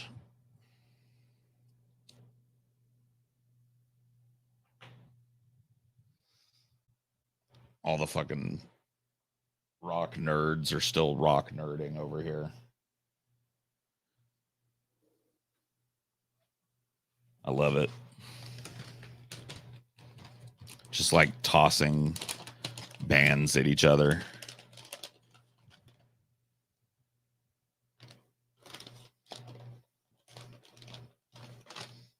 I fucking love it. I'll just sit and watch you guys do that.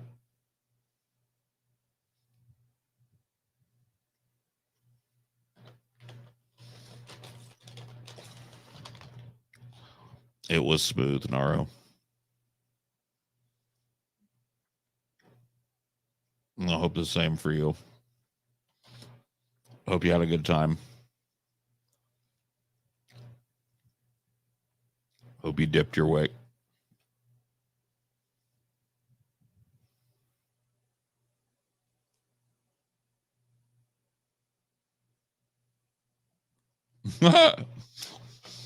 Dude, I'm not. I already went into why I'm not doing the Israel thing, dude.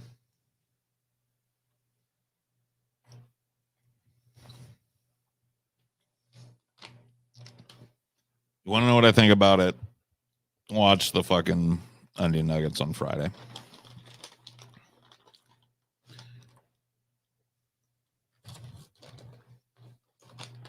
It'll be on that for sure.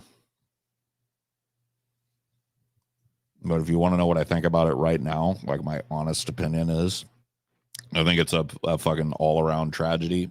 But in the grand scheme of things, I don't really give a shit.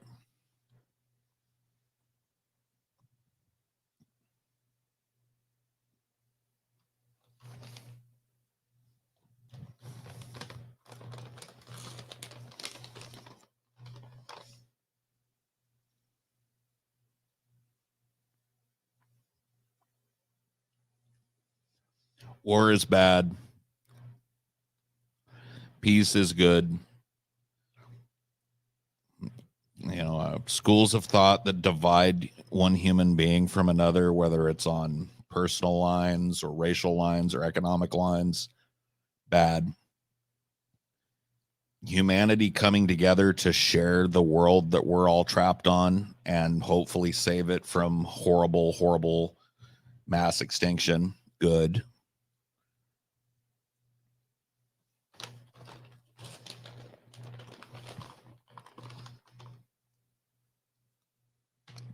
Politicians, bad. The proletariat, good. Working people, good. Poor people, good. Rich people, bad.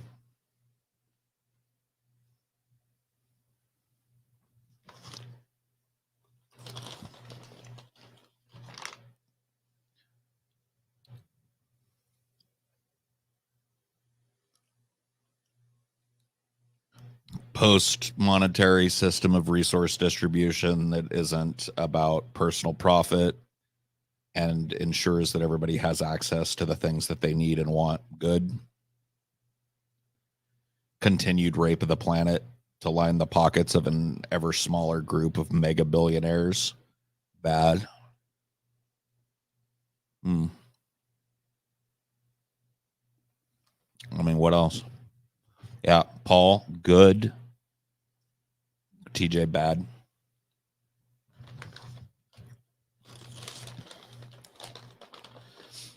Yeah, Lockheed Martin, bad.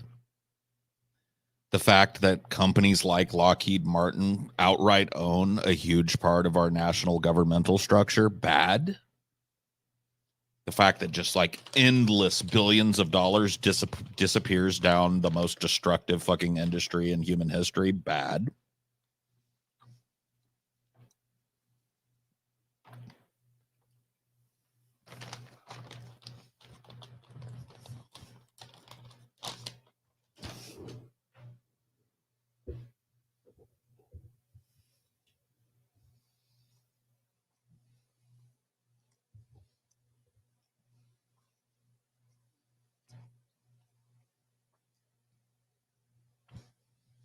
Yeah, dog's good. Cat's good. Human beings bad.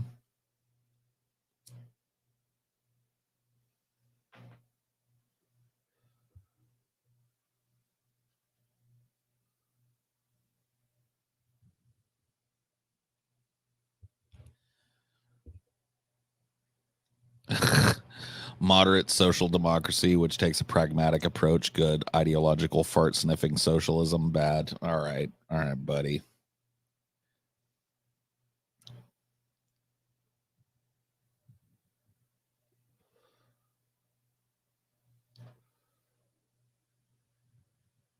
Do you guys know that there's like a lefty discourse? I know it's not like super big right now, but I know it's been kind of going on about shoplifting. You guys want to hear what I think about shoplifting? Because like it's a huge thing, you know, recently, like the news, like people are just like, you know, mobbing into stores and just taking whatever they want, right?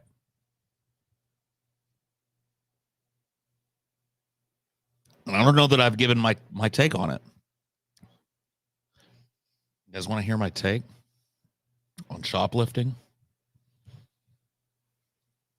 Yeah, Chank is mad about it. There's a good section of like the online left that's like, look, dude, I understand that oppressed people often steal to support themselves, and within an exploitative system like capitalism, sometimes theft can be necessary. But there's a difference between that and just like running up in the Balenciaga store and stealing everything in it. You know what I mean? I mean, come on. It's not like they're stealing cottage cheese and crackers, my dude.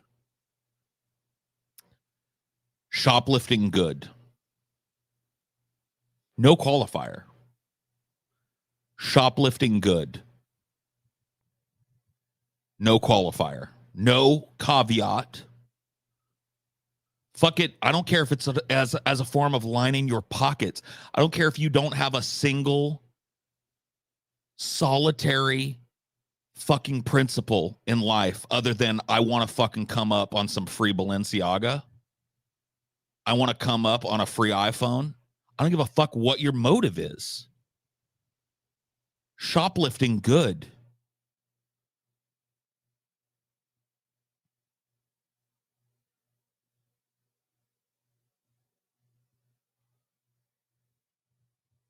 Shoplifting good.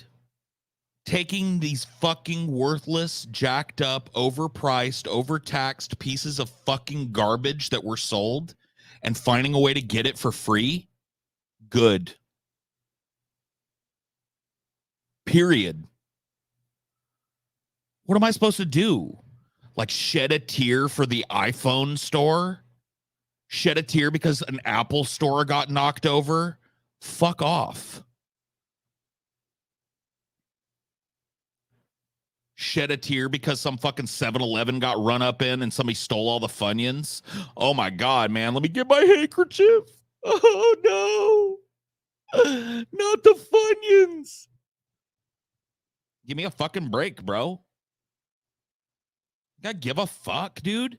See, that's because I'm against the fucking exploitative capitalist system. Do I have to participate in it or otherwise die? Yes. Just like everybody else. But that doesn't mean I go to bat for the fucking corporations that are selling me slop. Fuck them. Fuck them all.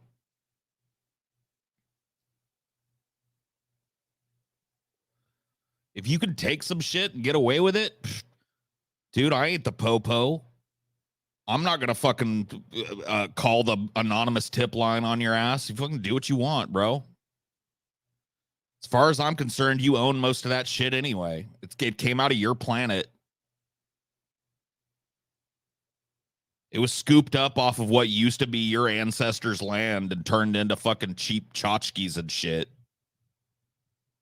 Fucking dumbass leather purses that are thousands of dollars. Go get that. If you can get that shit, get away with it, dude. More power to you.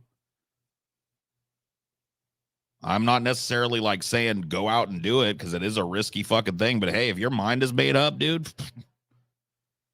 you ain't got to worry about me calling in on it. You ain't got to worry about me fucking pretending I give a fuck about the profits of the fucking Apple store. or some fucking cell phone outlet or wherever, like some shoe joint gets knocked up. You know, fucking Nike, which puts together its product using fucking Chilean child slave labor, just isn't. What are they? How are they gonna make money if people keep stealing their shoes? Like, huh? No, I'm sorry. Don't give a fuck. Never gonna give a fuck. You're not gonna convince me to give a fuck. I don't care about the optics of it. Dude, what about the optics of everything being a fucking corporate slop bucket of low quality, overpriced, unattainable fucking horse shit? Like, I'm sorry, I'm more concerned with the optics of that than people going in and taking whatever they fucking want.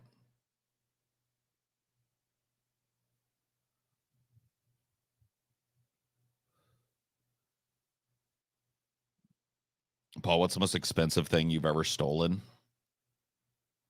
I mean, honestly, I'm not a thief. I haven't really stolen a whole lot of shit. It's like outright stolen shit in my life. Like, honestly, I probably couldn't name you 2 times I've stolen something. Like, I just don't choose to fucking get down. Like, I don't want to go to jail, you know? Like, prefer to get my shit elsewise, but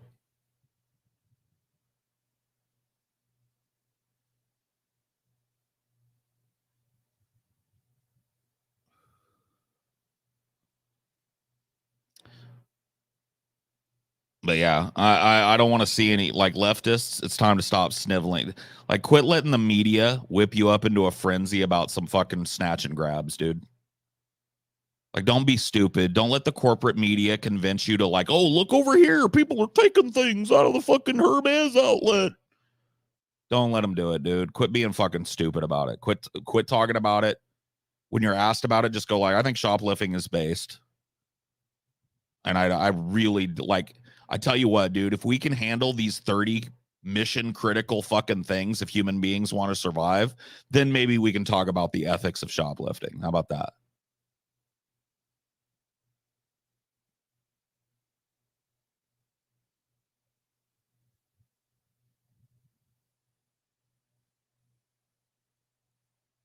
If it's something you need, take it. I mean, whatever. You can put that qualifier on it. I don't particularly give a fuck if you need it.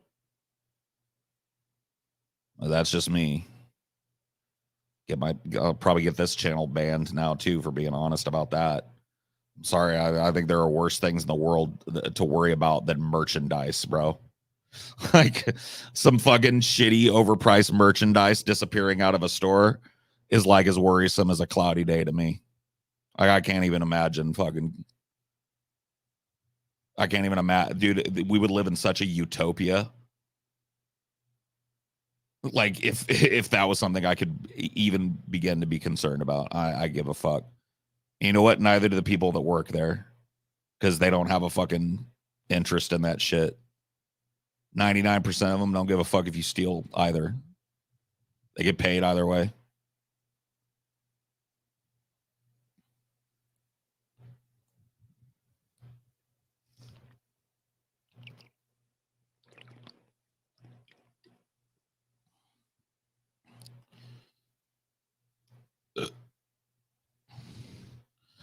Yeah, I mean, look, dude, I ain't telling you to go do it. I ain't giving you no advice on how to do it or when to do it or where to do it. Like, that ain't that's not what I'm doing here. I'm just saying that if, like, you got a checkered criminal past and your rap sheet looks like a bunch of fucking shoplifting, you're cool with me. I mean, I'll, like, leave you alone in my home or whatever, you know, but you're cool with me.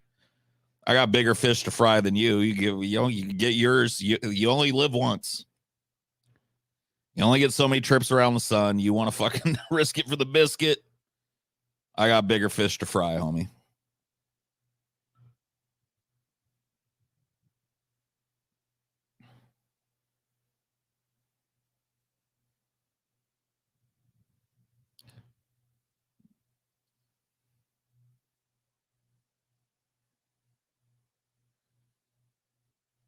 I saw probably just as many Louis Vuitton stores in Vegas as I did Star. Oh my God. Can you imagine, Naru, the national tragedy if a bunch of fucking kids put on some fucking stocking caps and ran up in one of those fucking stores and stole a couple mini skirts out of it, bro.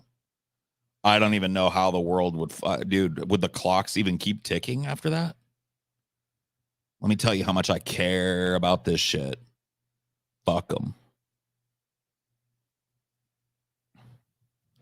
Fuck them all.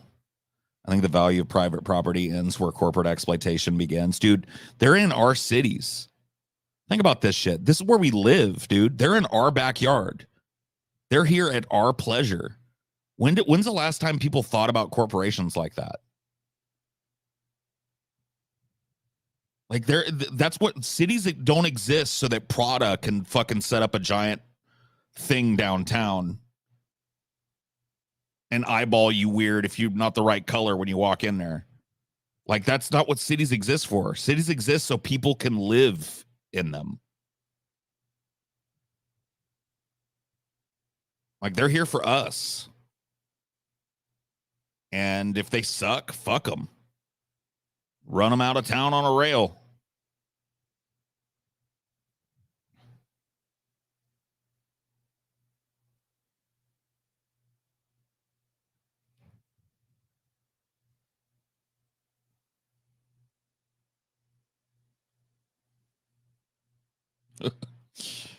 I don't know, man. I just like I get fucking slack jawed sometimes at the shit that people get hung up on. So I'm just like, are you not aware that there are fucking more pressing issues that you need to throw? If you care about this shit at all, you need to throw your weight behind this shit 100% and quit pretending all this fucking bullshit matters. Because it doesn't. It needs to be set aside immediately. And it's a huge way towards setting it aside would be everybody stop pretending they give a fuck about it. Then the news won't cover it so much. Then you won't know when somebody snatches a fucking camera out of a fucking store or some shit. You won't know. Because the fucking the news people will be like, people are tuning out on this now. Let's cover something else. Should we give climate change a try? Should we give the ongoing fucking sixth mass extinction on Earth? Maybe we ought to give that some headlines tonight, because people don't seem to care about this shoplifting shit anymore unless they're from, Gucci. Unless they own part of Gucci, they seem to care. But like your average viewer, they don't give a shit anymore. Stop watching it. Stop talking about it. Stop being force-fed it.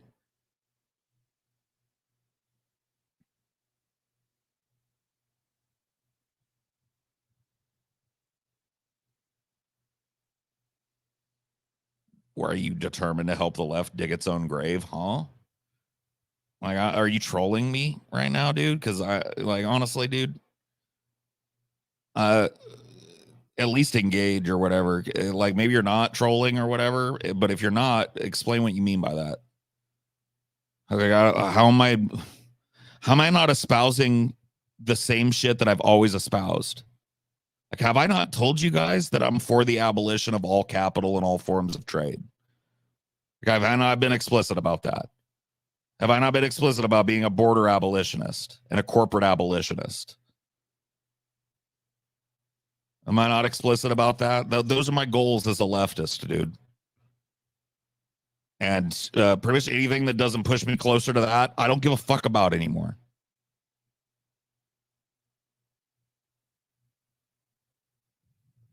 I think everything should be free. And aside from that, I think everything could be free. How about that?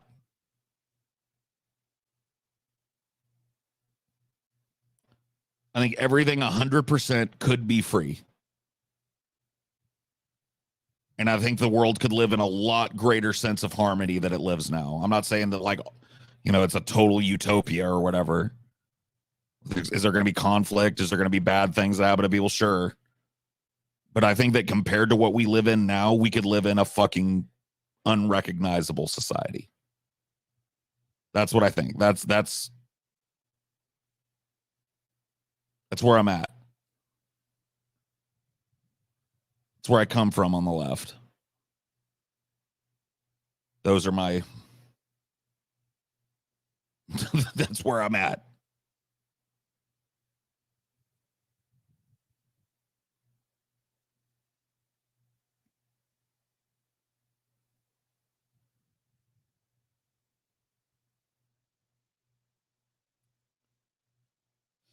So how am I marching the left to its death because I refuse to pretend like it's a good idea for us to continue to engage in this little like capitalist farce that we're all just kind of fucking dawdling our way through while the world burns? No. Voting a bunch of corporatists in when the world is burning, is that going to be at any time? Am I going to tell you that's the best case scenario that you could be doing as a leftist? No. Am I going to waste time trying to get you to fucking vote for one of these corporate suits? No. Fuck them. And does that work in reality? No. Wow. What a cogent deconstruction of the possibilities of living in a fucking capital free society. Wow, what a cogent deconstruction of my fucking years and years of advocacy for this very thing. So I guess you've answered the question then. You are trolling. Because that was some fucking weak ass shit, bro.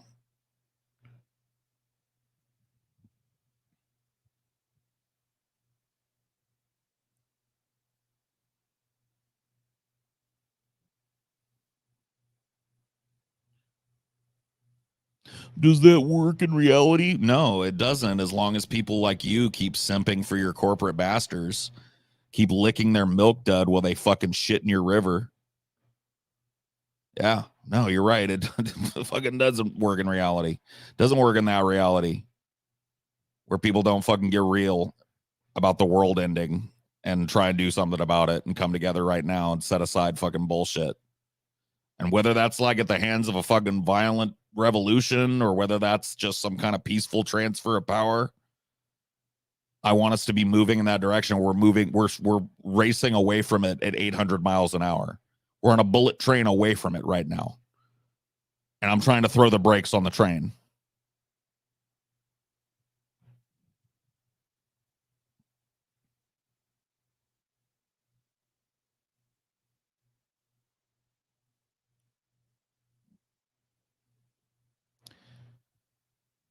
Explain to me how that could be pragmatically implemented. I mean, from what angle? Like, what end game are we talking about? At what level? Because like, if you think that there's like a switch, if you think I could tell you that there's like a switch we could flip, do this, this, and this, and we're there, then I'm sorry, I can't give you that. It would literally be a slow and steady process that I happen to believe at this point in history involves the empowerment of workers, because that gets us closer to the workers seizing the means of production and decommodifying a lot of industries. Okay. So that to me is like the step we can take right now. But there are about 100 other steps after that.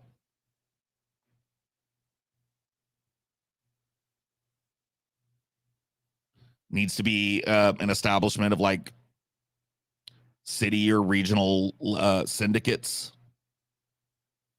that are responsible for a certain area of population and the distribution of goods that needs to be enforced by the people.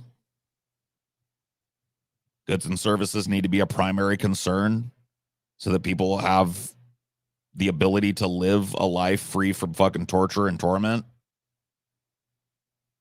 Yeah.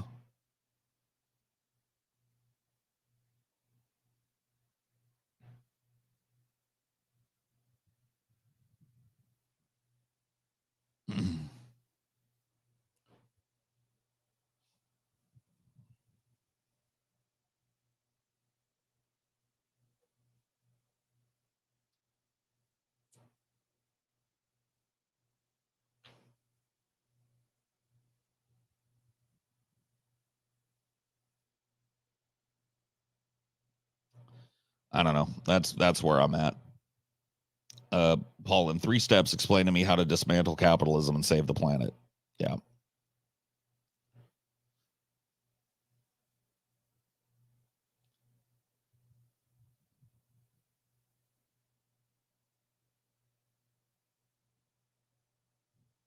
A stateless global society is the best way, but America can't even figure out basic Eastern European social democracy. Well, I mean, look, dude, all you can do is try and move towards that with, and that's what I try and do with my political advocacy, and always have, by the way. You know, like I said, from my viewpoint, and I think that this is backed up by reality. We're in, like I said, we're in a bullet train heading away from that type of future right now. And I want to throw the brakes on the train and maybe start figuring out how to put it in reverse. And I'm literally fucking excoriated every step of the way as I do that.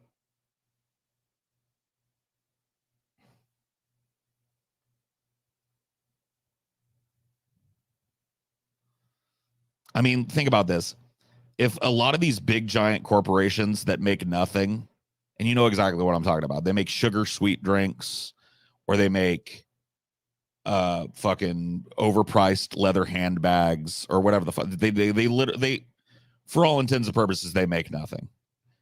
If those types of corporations were shut down and the capital that's locked up into them absorbed into a general fund, and that money was used to renovate those now empty buildings, those huge warehouses, those huge nice storefronts, and turn those into people-centric distribution centers, healthcare facilities, local clinics, local free counseling. I mean, you name it, right? Like, this is like, is it far-fetched? Yes, but this is attainable. This is not like some kind of like everything must be demolished and rebuilt. No, a lot of corporate architecture could be reclaimed and reused in fucking profoundly amazing ways.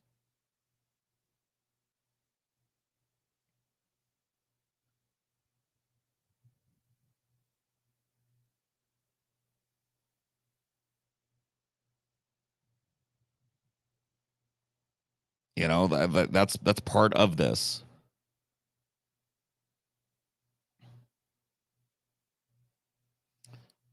Hello, Peyton. Disappointed in you, Peyton. You did not come to the meetup, Peyton.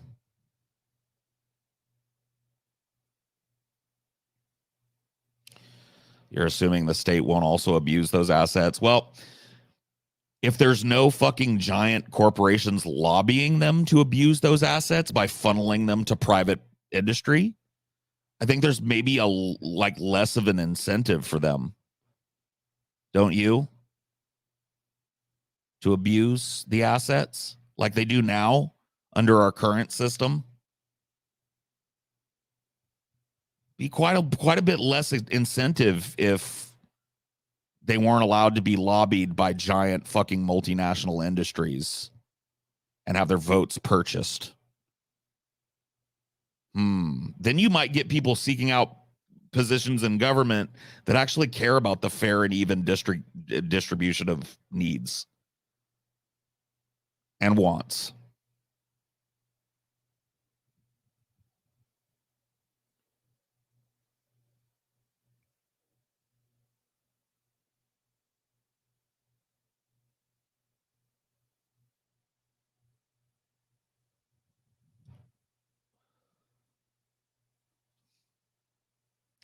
We need a general strike, get everyone on the same wavelength. I mean, look, we need to build towards that. We need to continue building towards that. We need to realize that we're going to have to work outside of the political sphere completely and create our own governments. That's what unions are. They're a governing body that's supposed to be outside of corporate influence.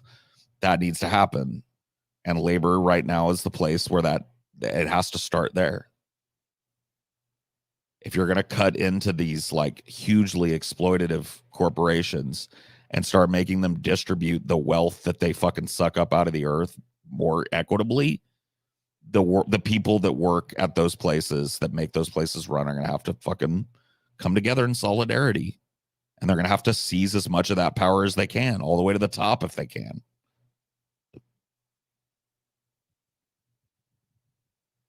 Yeah, because that worked so well in the Soviet Union. The Soviet Union was outwardly communist and inwardly crony capitalist. Do you realize that, right? Like, if you have issues with the widespread corruption and bureaucracy that typified Soviet era, the Soviet Union era fucking politics and shit, then you have a problem with capitalism, my friend, not communism.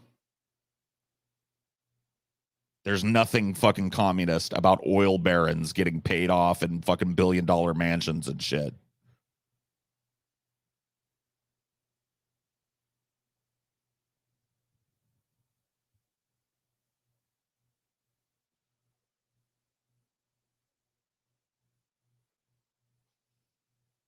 Like, the Soviet Union may have divided its governmental powers in a different way than the United States does or other Western democracies do, but make no bones about it, it was a functioning crony capitalist system.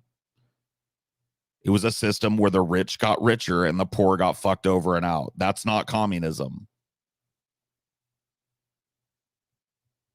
It wasn't true communism.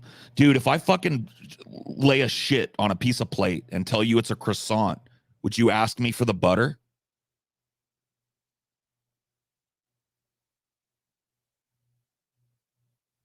If I fucking pinch a fucking log on a plate right now for you and call it a fucking nice croissant, would you ask me to pass the butter? You better answer that question or you're going to get banned.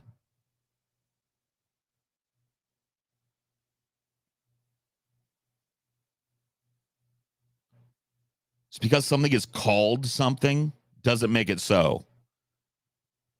I don't know if you learned that in fucking kindergarten.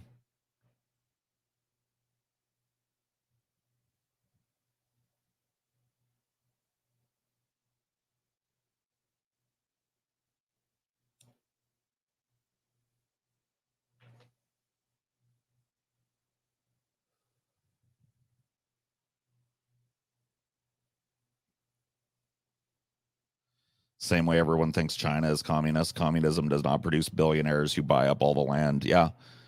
There's no energy barons in communism. There's no fucking media barons in communism. There's no like one single family that owns half of the industry in the country in communism. If you think that any of those are typified by a communist state, you need to fucking read up on what communism is, because I can't help you from here.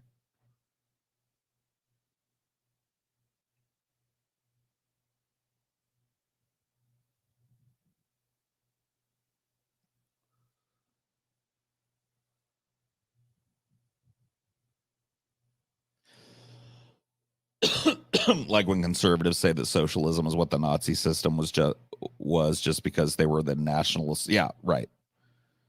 I don't understand that like the Nazis shared way more in common prescriptively with the American right than they did with anything that you could label socialist.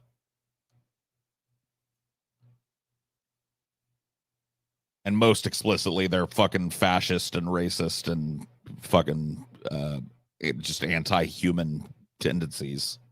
They're white supremacy.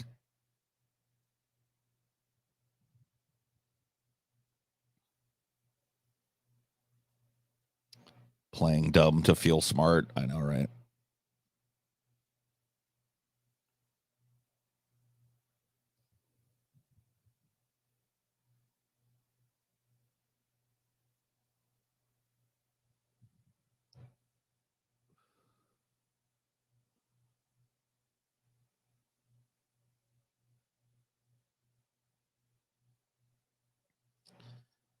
These libs are so attached to their corporate masters, they become convinced that they can survive without them. They can't survive without them. Yeah, I know.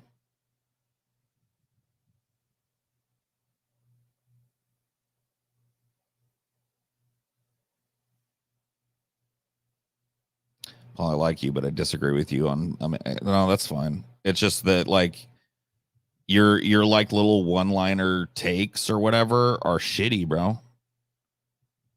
Like I don't know who you're getting your information from or whatever, but this is like grade school level shit, man. This is just like lived life level shit. This is not even like you know, super deep political science or whatever the fuck, you know. This is just like lived experience shit. This is basic, like remedial shit for a leftist. And I feel like I have watched leftism become diluted and corporatized to the point where we've got like people simping for Joe Biden, a total fucking oppressor on this planet, total corporate piece of fucking garbage. And, you know, that to me, that's just like fucking sad as fuck. Leftism is inherently revolutionary. It just is. And the fact that there are so many people that aren't even willing to like talk in revolutionary language because they're so busy trying to suck the fucking corporate DNC dick. Dude, that's fucking sad. Sad as fuck, dude. The absolute state of the online left.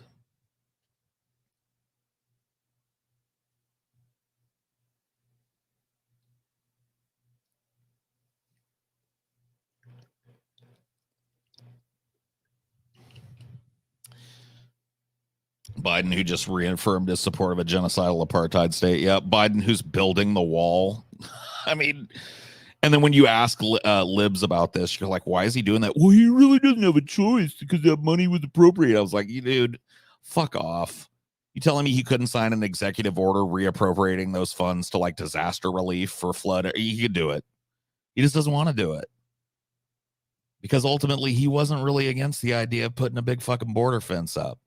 Makes a lot of contractors money, makes it nominally harder for people to fucking sneak in so that there can be more fucking state level control over illegal immigration, quote unquote illegal immigration.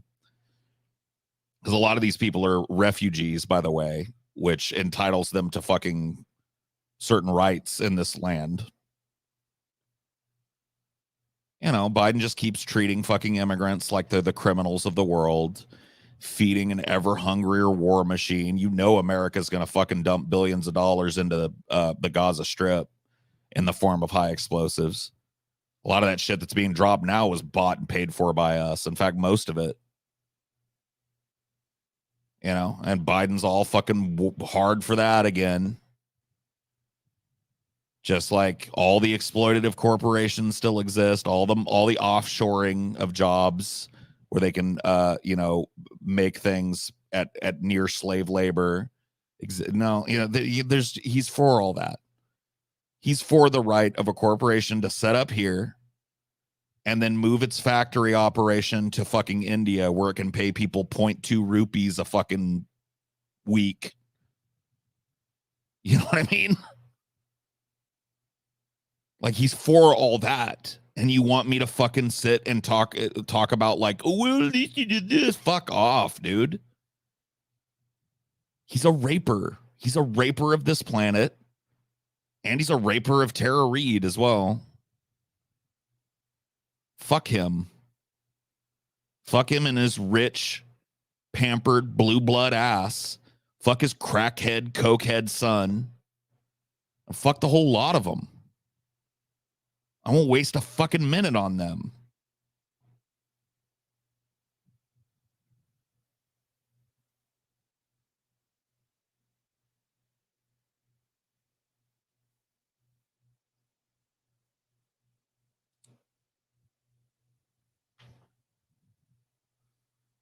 Fuck him and everybody that looks like him, and fuck him and everybody that joins hands with him at this point in fucking human history.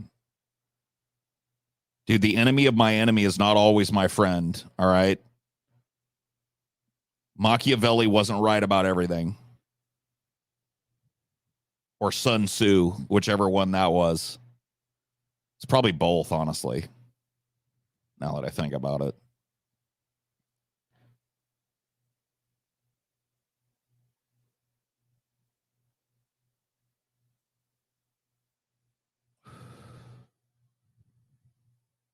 Hi, Papi. Hi, Papi Chulo. My dude. My guy. We must support Biden, my dude. The guy that fucking was for segregation, my guy. The guy that wrote the crime bill in the 90s, my dude.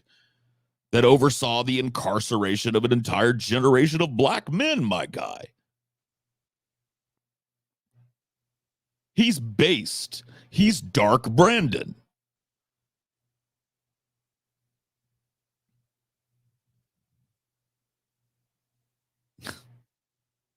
Like, no, quit being fucking gross, dude. Like, even if it is your position, like, all right, we ought to just like begrudgingly grit our teeth and suck in our souls and vote Biden, and then immediately let's fucking, let's cut this politics chit chat out and let's start talking about organizing and how we can fucking facilitate that. Let's start like doing some deep dives into labor history here and find out where we need to go from here. At the very least, if you're going to be a talker like I am, do that. That's what I'm doing. Like, don't spend so much of your time like fucking like spaz posting based Biden memes and shit. Fuck that. Biden is a raper of this planet, dude. He's a crony capitalist. He's a vulture capitalist. He's literally feeding on the carcass of this earth while we all die on it. Fuck him and everything he stands for and everything he supports. Fuck him. He's no friend of mine and he's no friend of yours. And that's just that. I don't know how many fucking examples you need from this guy. Never met a war he didn't like. I mean, this guy's a butcher. He'll be remembered as a fucking horrible war criminal. If he's remembered at all. Fuck him. Not while I'm here sucking breath. I'm not latching myself to him in any way, shape, or form. Fuck him. He's not for you. Why would you be for him?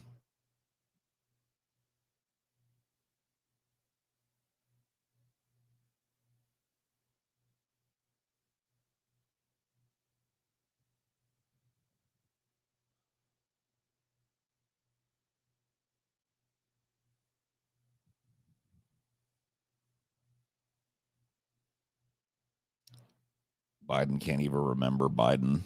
Yeah, I know. I'm fucking aware, bro.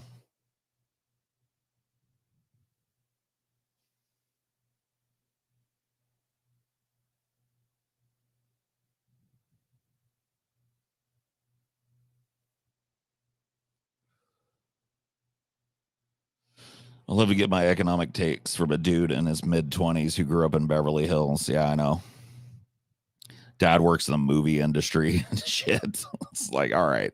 Like, look, dude, I'm not saying a dude that comes from privilege can't have the right takes, but so many of his takes seem to line up so perfectly with privileged people remaining privileged because there's just nothing we can do, my dude.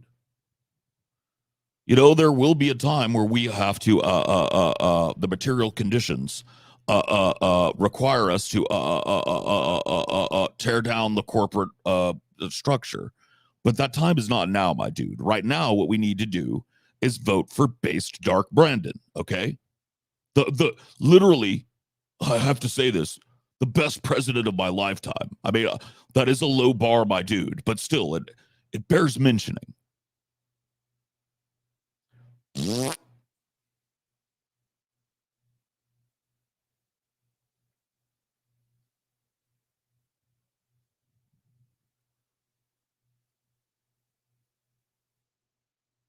I love it when you meme on Vosch. I know.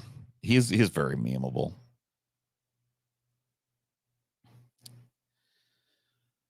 I think people that are fans of his and people that are fans of mine take it way more fucking seriously than it is. I mean, doesn't he do this shit to other people all the time?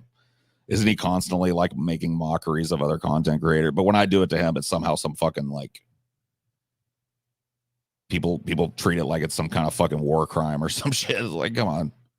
Even like I think even Vosch has a thicker skin than a lot of the people that defend him. Like, I think he might get mad at what he just heard or whatever the fuck. He might vehemently disagree with it, but I think he'd live. So these people spaz the fuck out, dude.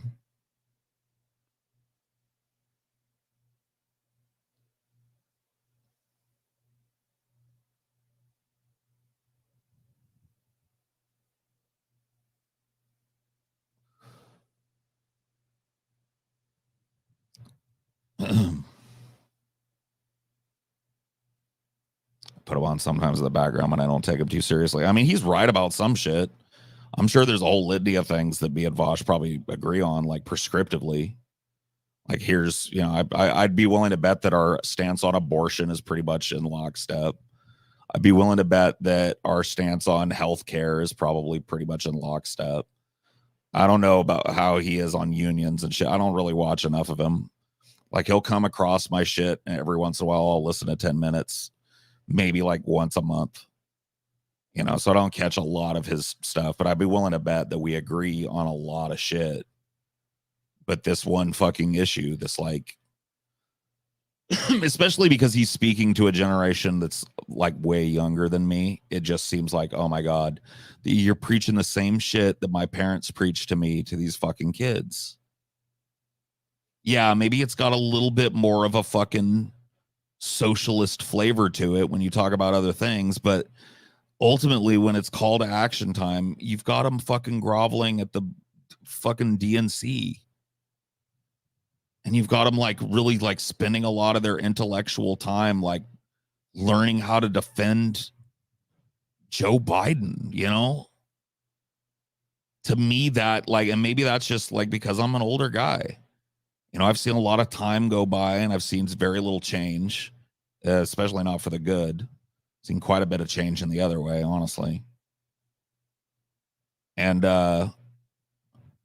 yeah, you know, I see a dude like Vosch, got a big audience, bunch of young people, teenagers, fucking 18-year-olds, college kids and stuff, all watching this dude. And like a lot of his advocacy is like, support the Ukraine war, vote for Joe Biden. And it's just like, oh, fuck. Like, are we really doomed? Like, that's exactly what my parents were doing, dude. That's exactly what my parents' generation preached to me. And now you've got Vosch, who's a millennial, preaching to Gen Z about how fucking vote blue no matter who is the best thing they can do. Now, that's the problem I have with him. That's what I like, honestly. Like, you call that salty or cope or whatever the fuck. But that's my main fucking problem with Vosch as a content creator. I feel like he is, you know, way too heavily fucking skewed towards electoralism and allying himself with the fucking DNC and people within it. Like, I think that at this point in human history, what we're preaching to the kids right now needs to be way more radical.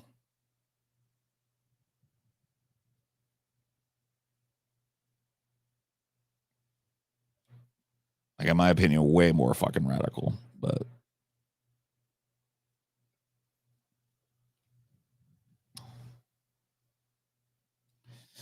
I don't know. Whatever.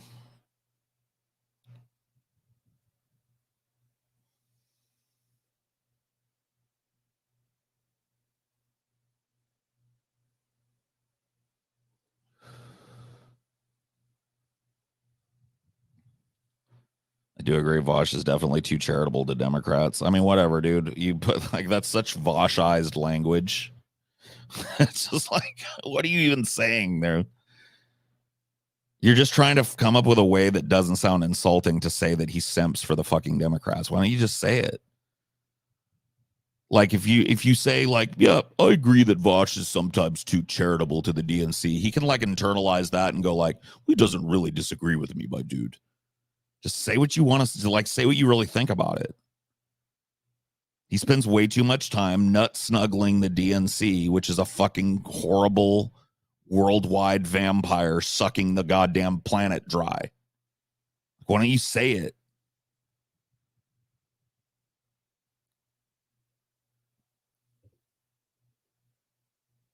He got to go to DC? Of course he did. Because he's so close to the fucking like He's so close to the fucking ideological mainstream. Why wouldn't they want to fully assimilate his ass? You know, like, doesn't that show you anything? Like, let me ask you a question, dude. Let's say that magically I had Vosch's audience right now. I had his numbers, and I'm talking the same shit. What do you think the chances are I get invited to fucking anything by the political class in this country? Anything. Like a local fucking stump speech or something. I wouldn't get invited to a fucking stump speech for local dog catcher, let alone invited to the White House. So, I mean, I don't know what to say, dude. Your ultimate takes are so fucking indistinguishably close to the Democratic National Committee that they almost let you into the White House, dude. They invited you to come on in.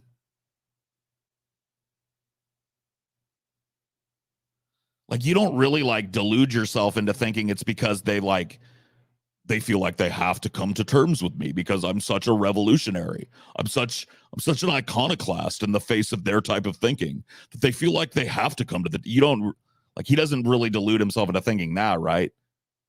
He knows why he got invited, right? He got invited because he's one of them. Gooba gobble, we accept him. One of us, one of us. Dude, he's at the circus. He's one of the little dwarves with the knives. Carrying buckets and buckets of shitty brown toxic wastewater for the DNC every fucking day on his channel. Neoliberal or neoconservatism. Just fucking this like war jerking that went on. Like, dude, you guys remember the fucking wargasm that was had over at the Vosch channel when this Ukraine shit started? That's when I kind of stopped watching because it made me sick to my fucking stomach. Do you remember the like fucking wargasm that was had over there?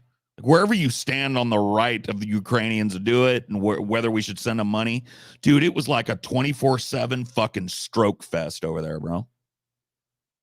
Fucking Ukraine is based. Russia's fucking bad. Oh, Zelensky's the bravest dude ever. No joke. Oh, the ghost of Kiev is patrolling the skies, bro. Patrolling the skies. He's out there, y'all. The ghost of Kiev is out there. Oh, he's patrolling the skies, protecting all the little Ukrainian babies. Oh, Slava Ukraini, boy. Oh, yeah.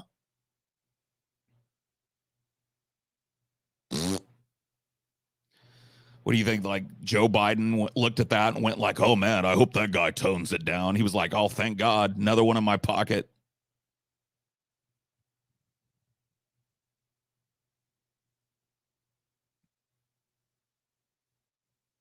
The ghost of Kiev is patrolling the skies above Ukraine tonight, y'all.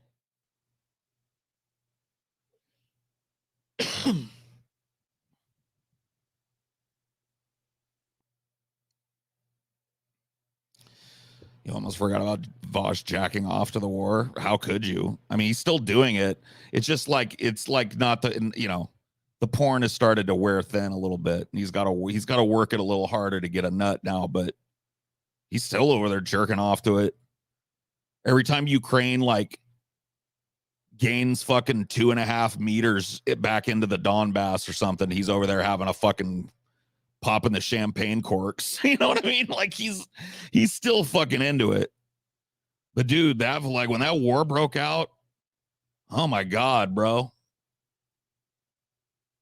Like I've never seen somebody fucking so hard for people to get blown up.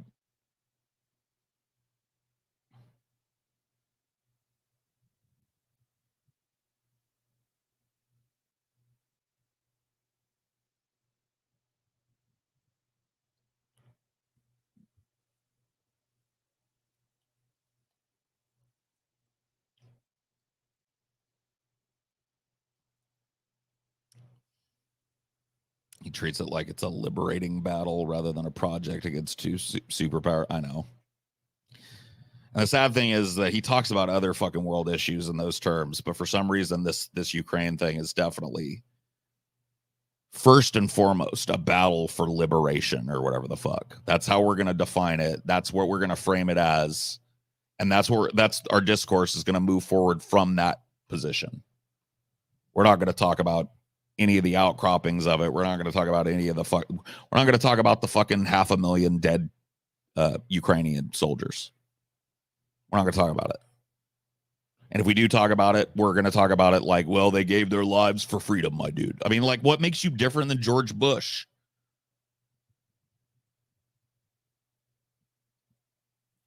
Simping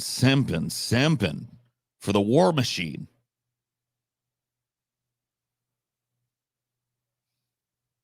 Remember the last 10 times the USA encouraged a burgeoning country to become a democracy? Yeah, dude. I remember that, Jason. That worked out really well, didn't it? Like, there are 10 flourishing democracies as a result. Flourishing democracies, absolute shining star democracies.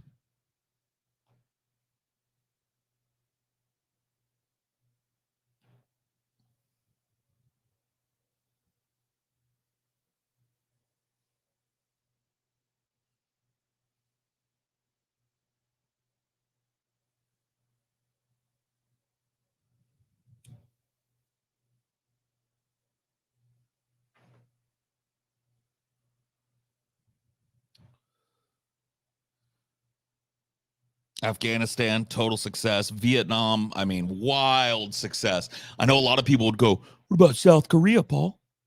What about South Korea? Oh, you mean like the weird techno-babble fascist military dictatorship where all of the value and all of the fucking money that runs that country filters through the American fucking weapons programs and shit?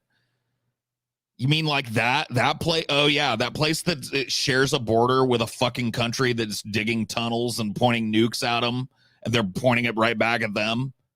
It's about to fucking shit, like that country that's a cunt hair from erupting into fucking total civil war. That's your fucking that's your example.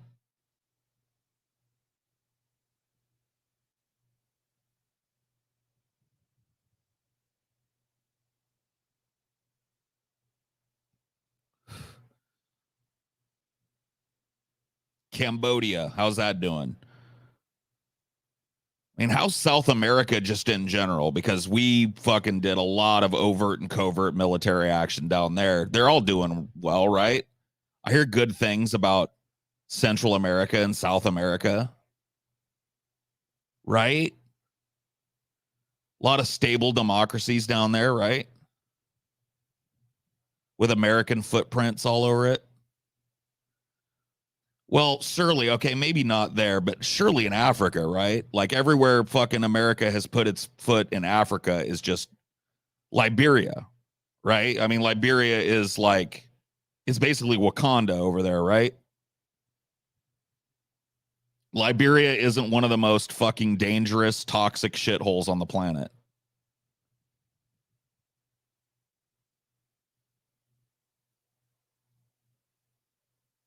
But it's just like, yeah, but America's footprint over here is going to do a lot of good for this country. No, we're going to turn that country out, dude.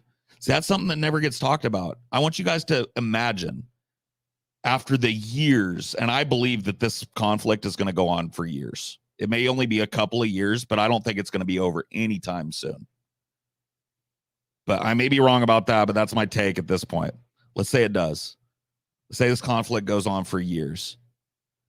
Dude, after the years of us lend-leasing them into oblivion, we're going to own their economy. They're going to be another little U.S. subsidiary. And how do you think we're going to treat them? Do you think we're going to fully fund all their social programs and shit? Do you think we're going to make sure that our corporations pay them a fair living wage over there? No. We're going to treat them exactly like we treat every other country. We're going to suck them fucking dry. We're going to use them as a fucking cheap manufacturing base until it's no longer sustainable, and then we're going to pull out. or we'll just own them forever.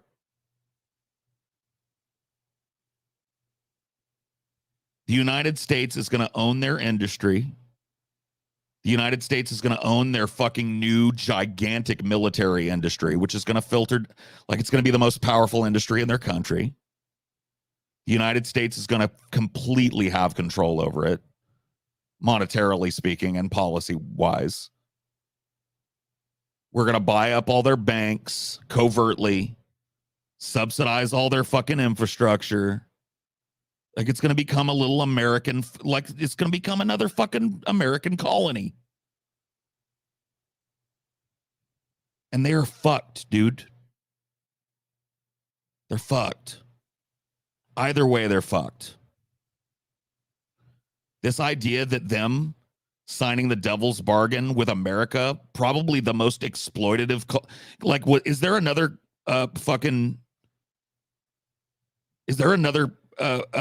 country or group of people in history that could be called more exploitatively colonialist than Americans? Like, I know Europe had its fucking heyday. Trust me. I know slavery didn't start with us, slave trade and exploitation and shit, but like, is there another country that has a more storied history than the United States of exerting its worldwide domination and power? I don't think there is.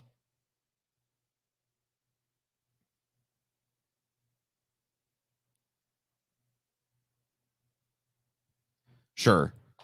Like I'll concede that with smaller fucking population and everything, Britain was probably comparable. That's not good company to be in.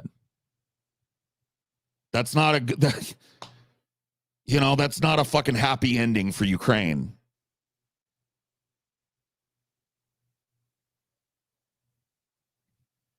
I don't know, dude. China's recent exploitation of African nations is a bit worse than the entirety of America's history of meddling in fucking third world countries.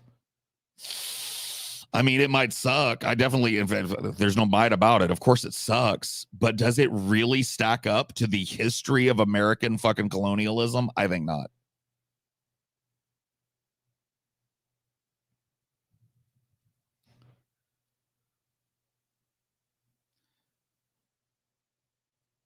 And I mean, we have all of those cucked in terms of our reach, Jason. He says the only comparisons are the British Empire, Roman Empire, and the Mongols. Nothing else compares. We have all of them cucked in terms of the reach of what we do. Like we have global reach, and none of them did. We have hegemony on this planet, and there's not a place you can go to get away from America on this planet that's even remotely fucking accessible.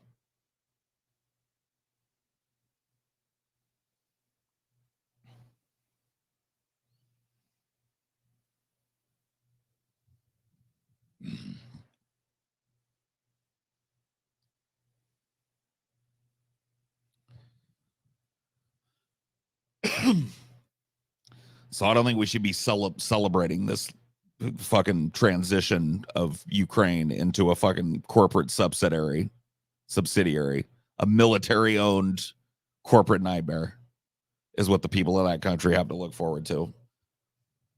Corruption and fucking double dealing and corporatism abound. Poverty and suffering. Slava Ukraini, dude.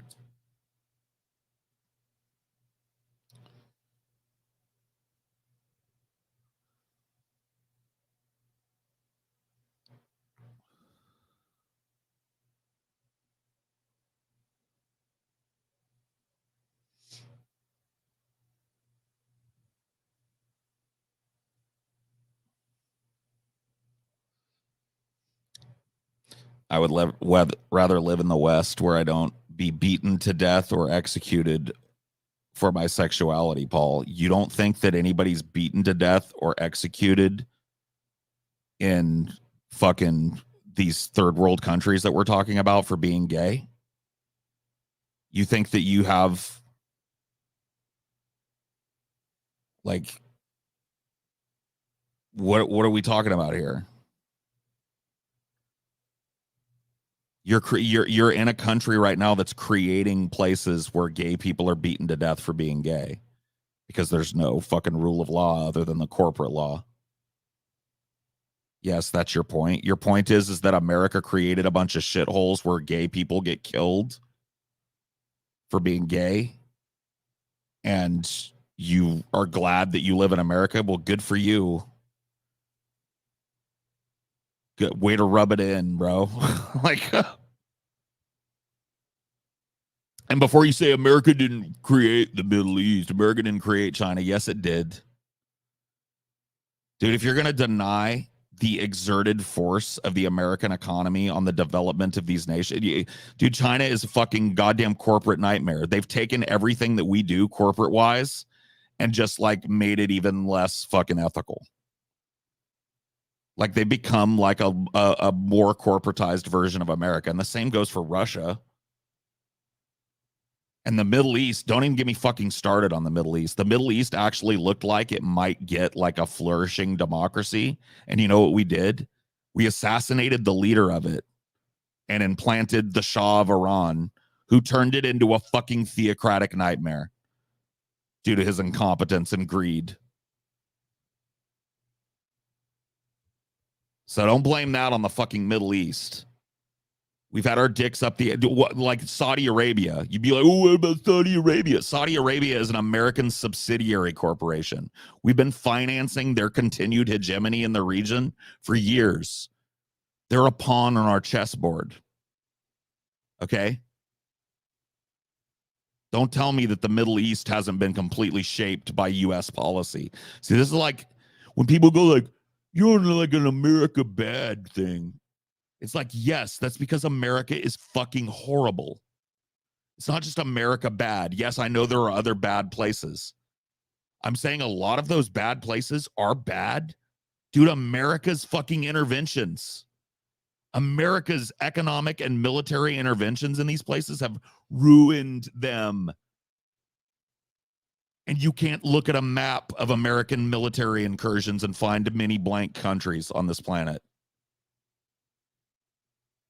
Where the American empire goes, death, destruction, degradation, rape, torture, murder, exploitation, slavery, fucking ecological devastation follows in its wake.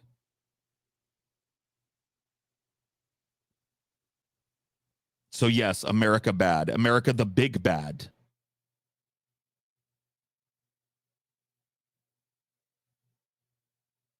If something bad is happening in a country, you can definitely make a cogent argument as to how America has at least aided and abetted it, if not completely fucking caused it historically due to its policy. Try and prove me wrong on that.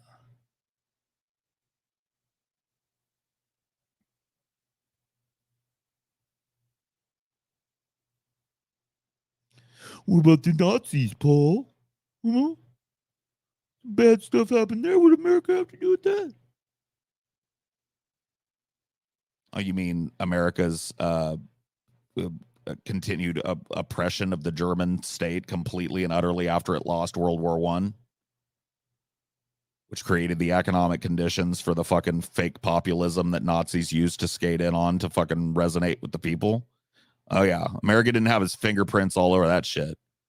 I don't even think America fought in World War I, did we? Oh, wait.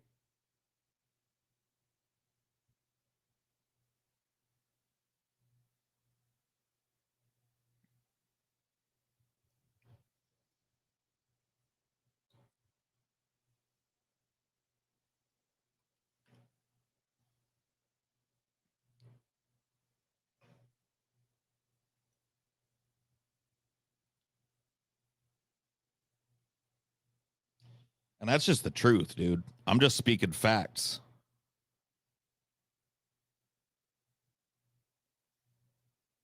Like you can fucking check me out on this. This is not me like hyperbolizing. If that's a word. Should be if it isn't. This is I'm just spitting. I'm just telling you the facts, Jax. This country has taken a shit over every fucking inch of this globe, and we've left in our wake just the worsening of the lives of most of the citizens of this planet. And some would argue all.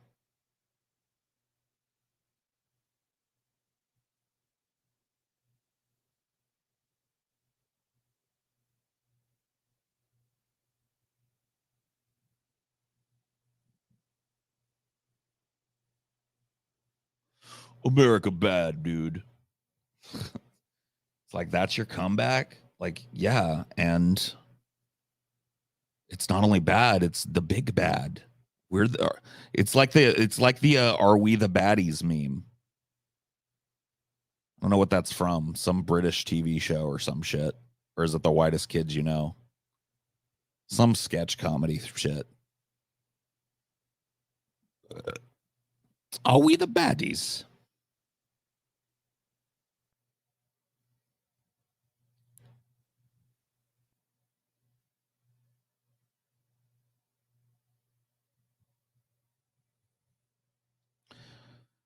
Oh yeah, for sure. I mean, World War Germany started that war. I'm not saying that that was an American fucking original. I'm saying that America's involvement in that war and its continued presence in that country and in the halls of power of the countries that had dominion over it created the conditions that led to Nazi Germany.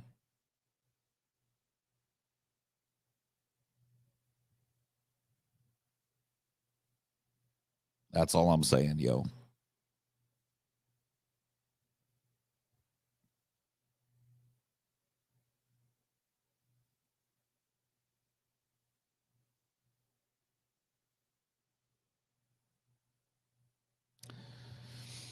A person's point about other countries killing them for their sexuality is my problem with millennials. Just an inherent obsession with personality that needs to die. It's shallow.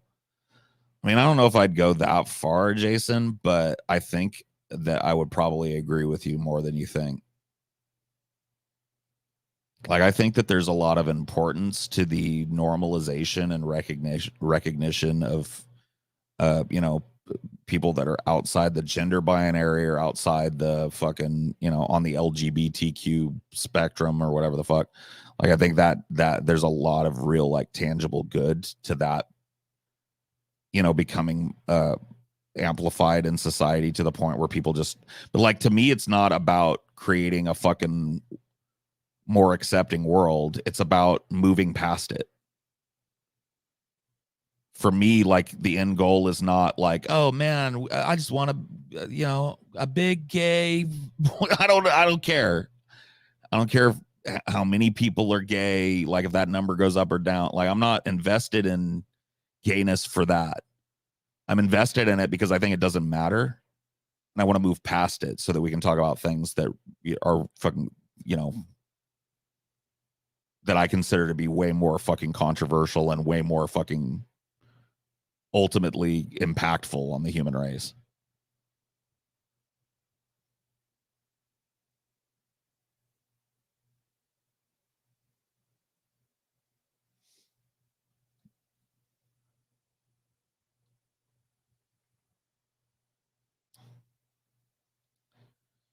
There's tangible good to freedom for all, correct? But my generation is entirely on the wrong target when it comes to which freedoms need to show first and which ones are important enough to fight for.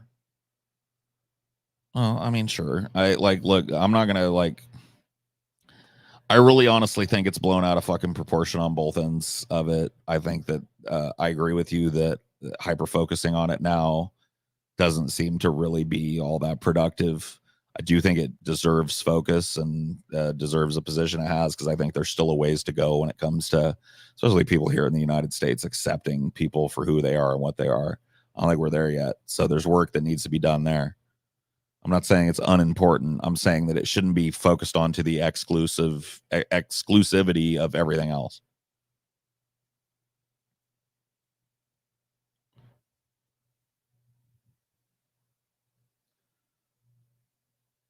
Like, it shouldn't be the masthead or whatever the fuck.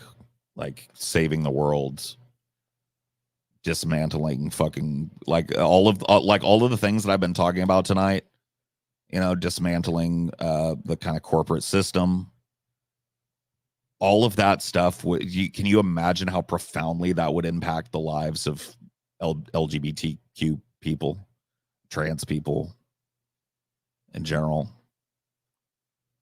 just minorities in general? Like, you know what I mean? Like, a lot of these things that I'm talking about that need to change have a real tangible effect as we move towards them on the lives of those people and everybody else besides.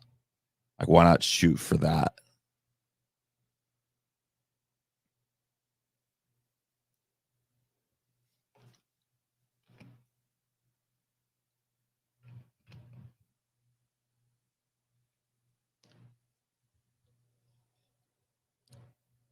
The reason why poor people in Saudi Arabia kill gay people is because if you lifted both of them out of poverty, they will find common ground and question the reign of the king. Oh.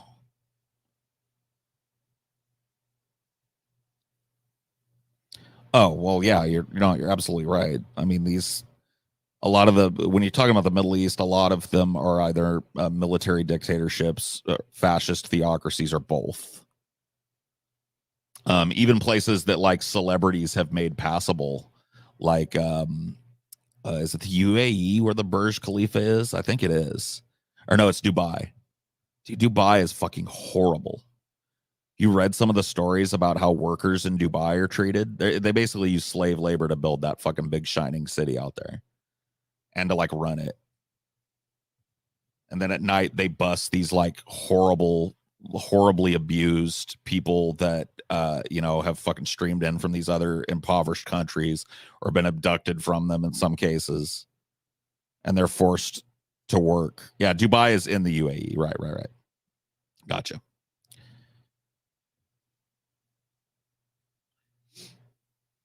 So yeah, I mean, that's a country that like celebrities and corporate culture have really done a lot to whitewash, haven't they? Like, I know it's like one of the super popular selfies, right? To have your picture outside of the Burj Khalifa. Or like, look at me, I'm on the fucking top floor of the Burj Khalifa. It's become like a little fucking celeb destination or whatever, and it's run on slave labor, and it's a total fascist theocracy. So,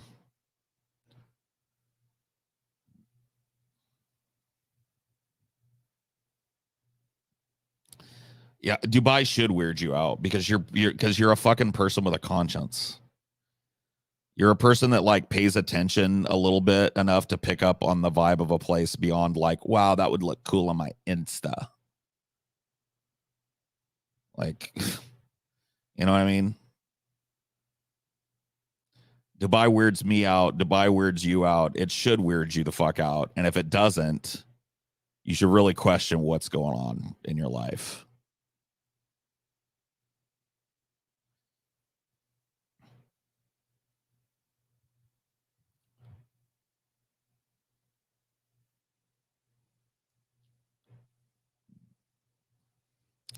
Is it the UAE that's building that giant mega city out in the desert, the Line? You guys seen that shit, dude? You guys heard about this fucking thing?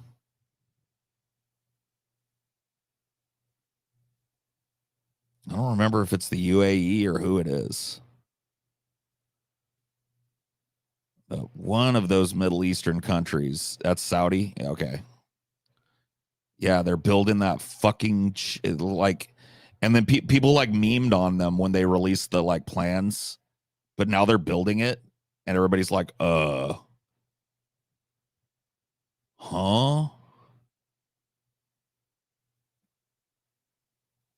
But I thought it was a meme.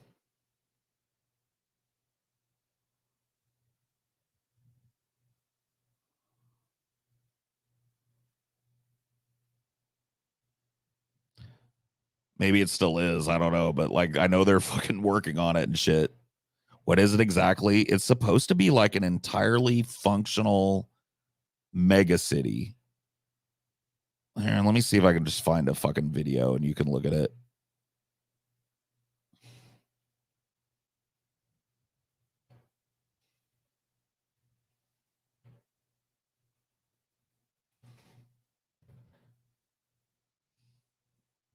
I mean, it likely will turn into a completely I mean, I guess we'll just go straight to the source. It has a fucking like a whole slick ass website, so we'll just look at it.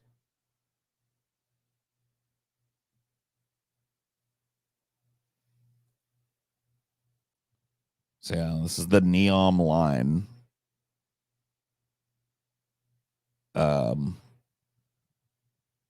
Yeah, I don't know. What do we want to look at about what is Neom?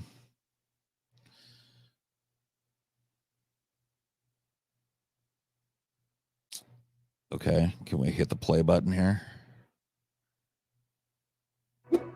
What is Neom? This is Neom. You guys have audio? Or here, to be more precise, in the northwest of Saudi Arabia. But Neom is more than a place. It's a home for people who dream big. Bigger than that. That's more like it.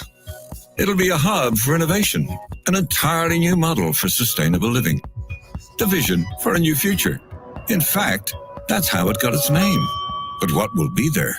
There's Oxagon, a thriving city at the crossroads of the world, where advanced manufacturing will enable industries of the future. Trojana, a year-round mountain destination. And just remember to pack your skis when you visit. Or if skiing's not your thing, there's always Sinda. Oh, it's loud. You guys said sorry. Yeah, sometimes YouTube videos are just like balanced loud or whatever for other people, but not for me. I'm half deaf, so not half deaf, but I don't have the greatest of hearing. Let's put it that way. Maybe they were boosting it too. No, it's just really loud. All right, there we go.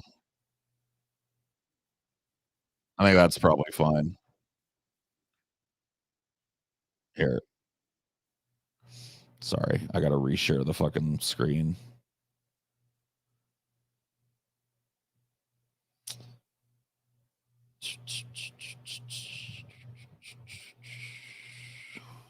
Okay. Meter high, 200 meter wide, 170 kilometer long city in the shape of, well, a line. No roads, cars, or emissions. And everything its 9 million residents could ever need within a 5-minute walk.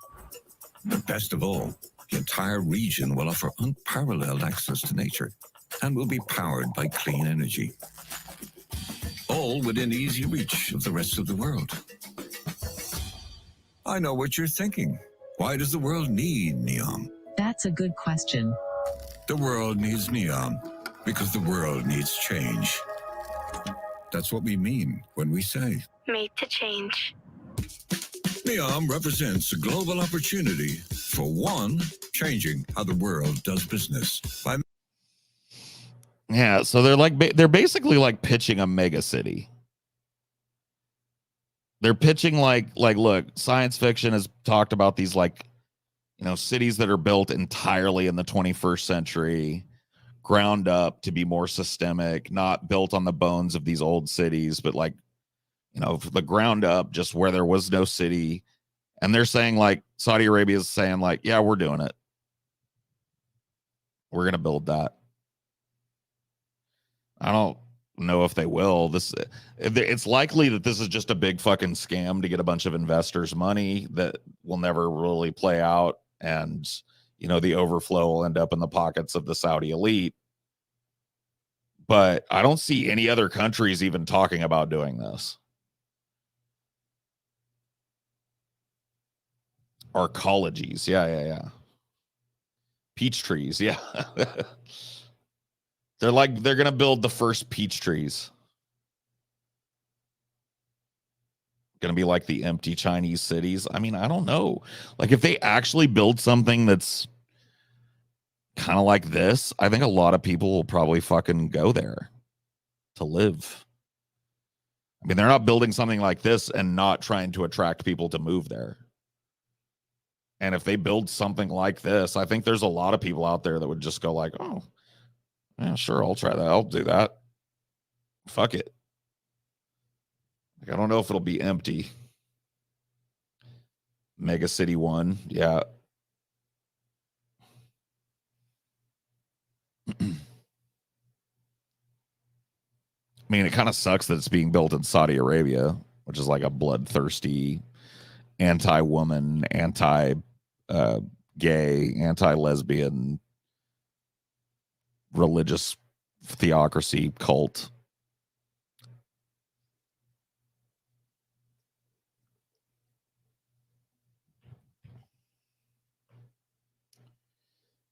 All right.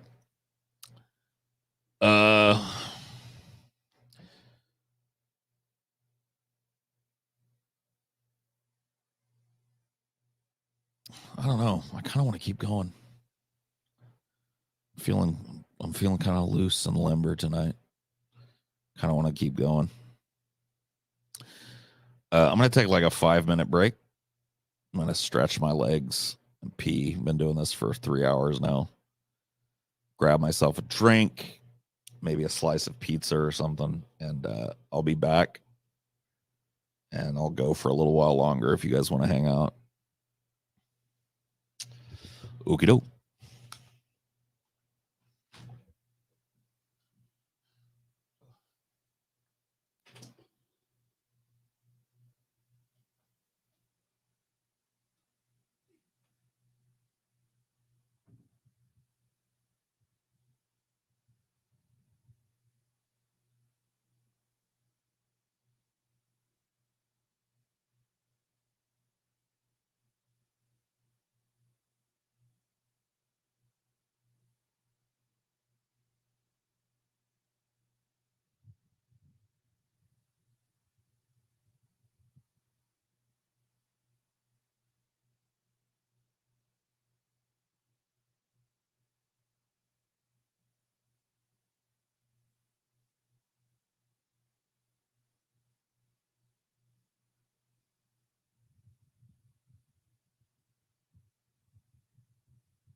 right, fuck you. I took 10.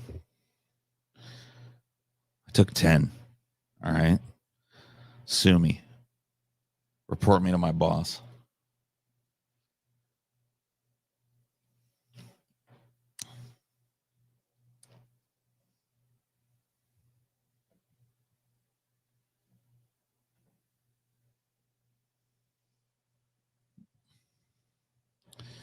Whatever happened to Marshall Manson? I don't want to speak for him, but I actually at the meetup was able to get an update on him. And what I will tell you is that he's doing good. He's doing fine. Because I honestly don't know anything other than that. I know that he decided he wanted to go a different way in terms of, pursuing music in the way that he was, and that he's doing fine. And yeah, so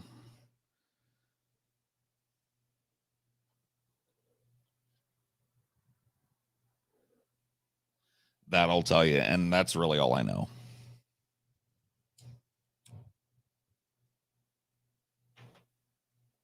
Well, I got to talk to somebody who knows him at the meetup, so I got a little update there.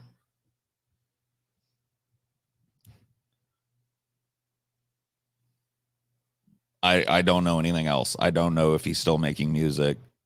I honestly don't.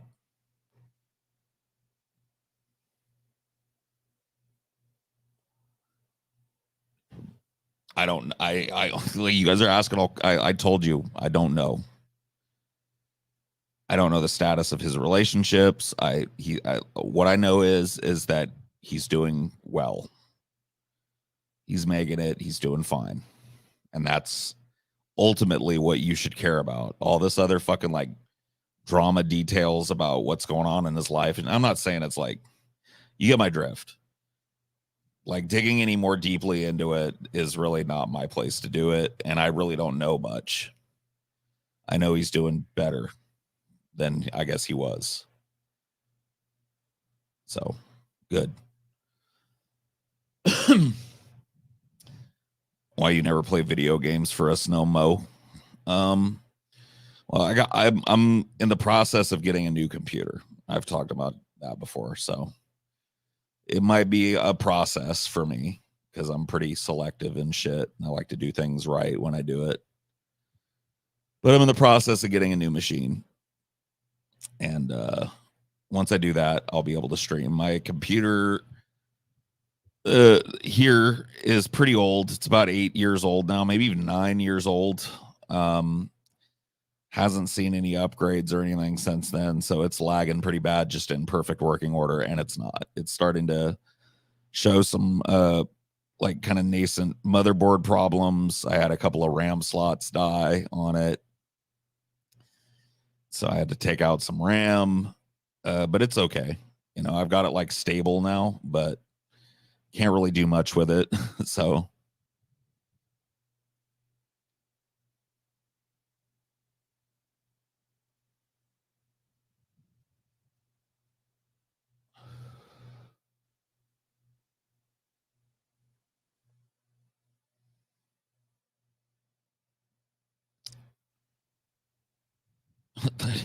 what are you guys even talking about? Like, there's a whole fucking Santa conversation going on. Who cares about Santa, bro? I ain't about to talk about no Santa. You get out of here with that shit. Get out of here with that bullshit, dude. I ain't trying to talk about no Santa right now, dude.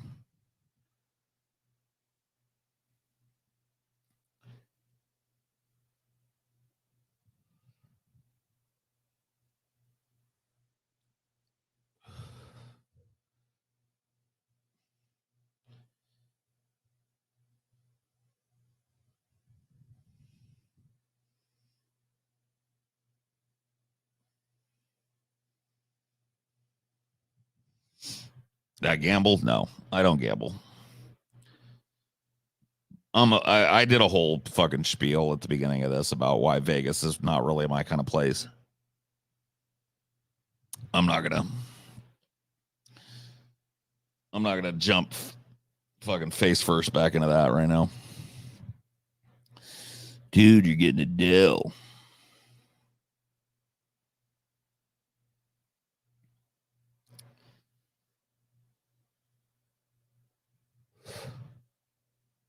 Dude, you guys are just fishing.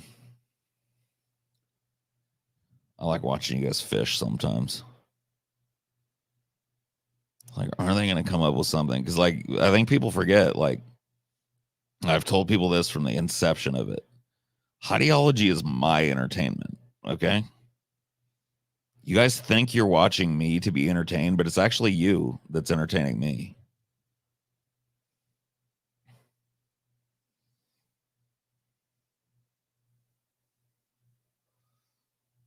Do they still make Dells? Technically, yes. Dell, I believe, was mostly absorbed into some other fucking corporation.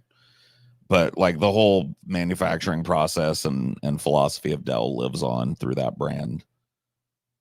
They're still cheap ass Walmart PCs and shit. They're just branded different now.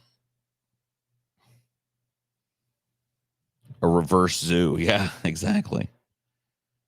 I've told you. Like, this is not a secret. You guys are in the fucking monkey cage and I'm out there with the peanuts, okay? You don't realize this. I'm the only streamer that'll tell you this, by the way. Let me really blow your minds. That's true for all streamers. Well, maybe not all streamers, but streamers that like talk, you know, do podcasts, kind of like stuff. It's a reverse zoo, dude. You're here to entertain us.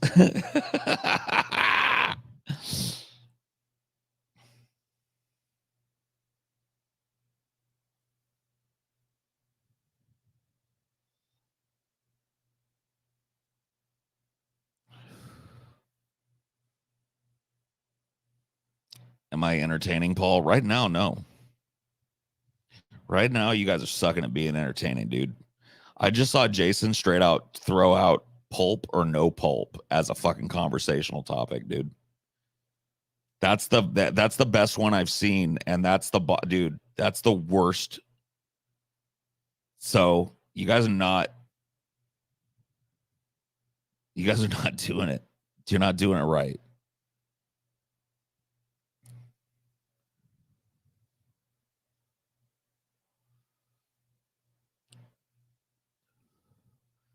And you guys are even a smaller subset because there's 128 motherfuckers listening to this, but there certainly ain't 128 motherfuckers like partaking.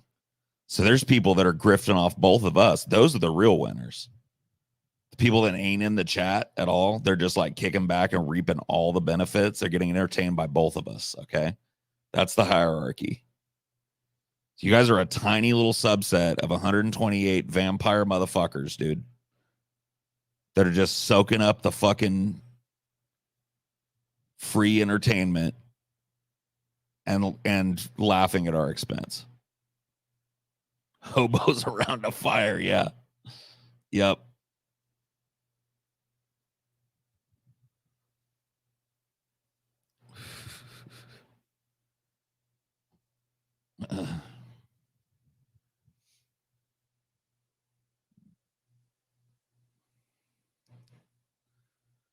Paul is pro-Israel 100%. No other honest interpretation. Now you're just trying to troll, Jason.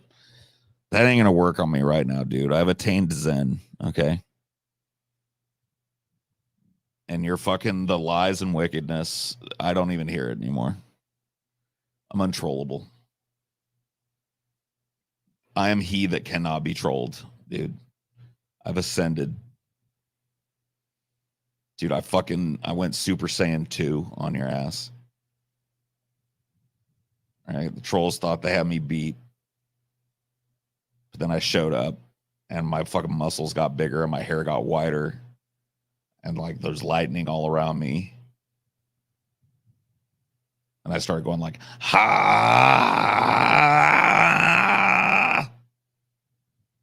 Louder and louder.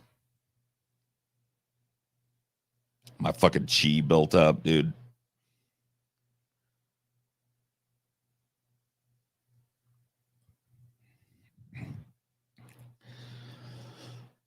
Why are so many young dudes getting scammed by sextortion scams? All right. You win. I'm going to leave your question up so that people that come in later or dip in and out can remind themselves of the topic. That's how we're going to do it. This is going to come across as boomerish, okay? But I want to try and explain this without being your great granddad, okay? But I'm going to have to start this. I'm going to have to start this with a phrase that I know is going to you're going to try and turn your brain off. Because I know you think some cringe is going to follow, and maybe it will. But I need you to open your minds and listen, okay? Back in my day, when a dude wanted to get out there in the dating market or the sexual marketplace or whatever, there were very few dudes that had like no opportunity to do that. Really, we're just in a position socially where it wasn't going to happen. So we have to acknowledge that those people exist, okay? And I think they concentrate on the internet. And that problem is a deeper and wider problem. We'll talk about that, but let's set that apart. Let's talk about your average dude, because make no bones about it. There's a lot of average dudes. Like dudes that are not like totally socially inept. Dudes that can they have a little bit of riz, can get laid. That's always been the case. That always will be the case. And I think that there's a huge portion of dudes like that aren't getting laid. There's a huge portion of dudes that like, yeah, maybe you're not the fucking quarterback of the baseball team or whatever, you know what I mean? But you know, you could get laid if you really fucking put in a little fucking effort, right? I think a lot of dudes, and let's talk about the reason. I think a lot of dudes have just not been taught properly how to do that, because what you're seeing now is a lot of young people, their parents are millennials. And their parents didn't really know how to fucking do it either. They were better at it than Gen Z seems to be. But they didn't really know how to do it yet. They had trauma with it, troubles with it. And I think it has to do with electronic devices, if you want to really boil it down. I think the socialization has moved from an in-person social gathering where you have to self-correct bad social behaviors in order to fit in with people. And I think that people are getting none of that practice anymore because they're interacting with their friends mostly via text or social media. Some of them don't have any friends outside of social media and shit. So from where I stand, that is why you hear about this crisis of like young men. Oh, we can't find a chick or whatever. It has everything to do with that. Everything.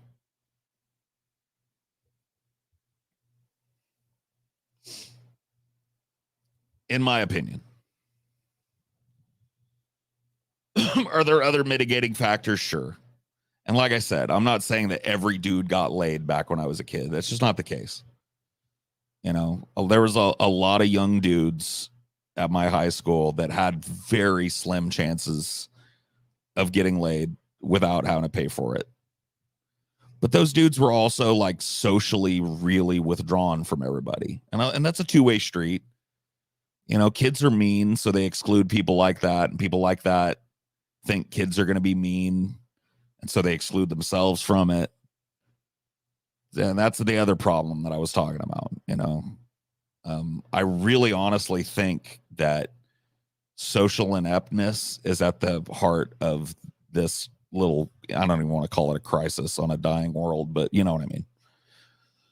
It's kind of like mental health. It really is a mental health issue that young men are struggling with now in a way that seems way worse than my generation struggled with it.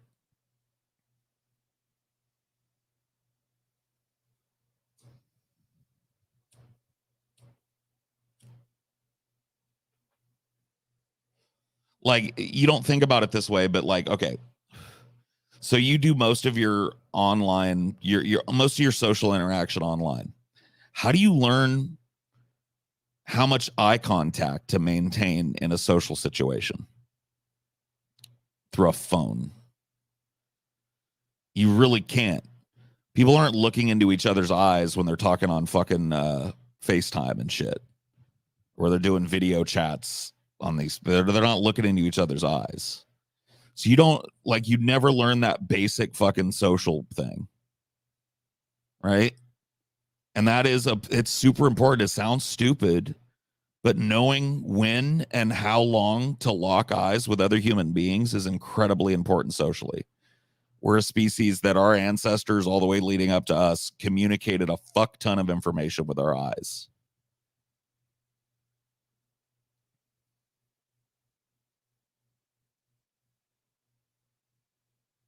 And that's just one simple example of something that a young man, in this case, because we're talking about the particular problems of young men right now, right?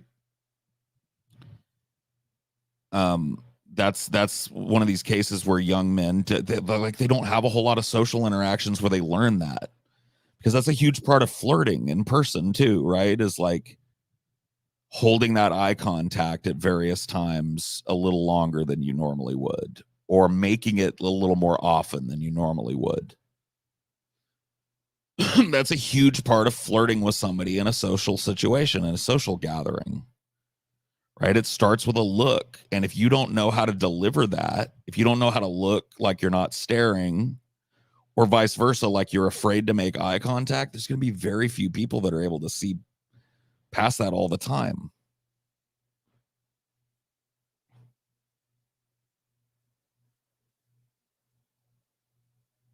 And like I said, that's just like one little sliver of this. And so, to bring it back to the original question that you asked, Jude, because I've kind of gone off on a tangent there, but I think we needed to get there to get here. Why are dudes getting scammed by sex extortions? Because they're horny and they can't get laid anymore. Like, people that, under normal circumstances, maybe if they were raised in my generation or the generation before that or the generation before that, probably would have got laid, aren't getting laid anymore. And so there's more people kind of being in this self-imposed sexual exile that is the internet and social media in particular. And they're lonely, they're tired of beating off and pretending to be fucking some chick on porn. And so they're, I don't know, they pay these fucking chicks to act like NPCs and eat digital strawberries and shit. I don't know, dude. I don't pretend to understand it all the way to that. But I think that the basic problem is just lack of social interaction, and that what I really want to drive home is that lack of self-correction that comes with having experience socially.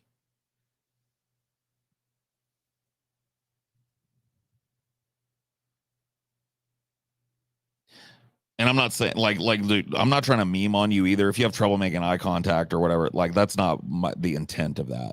I'm just I'm explaining to you how these kind of like mass social situations work. And that's something that I think it's kind of hard to work on if you're not in a lot of social situations face to face.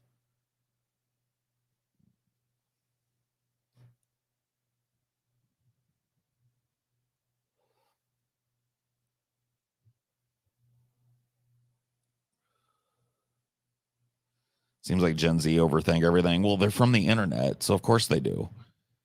It's the internet where a tiny little argument about whether you get icing on your cinnamon roll or not can turn into a fucking 9-day internet war. Like, everything is over scrutinized on the internet. Most of all, the human self, like.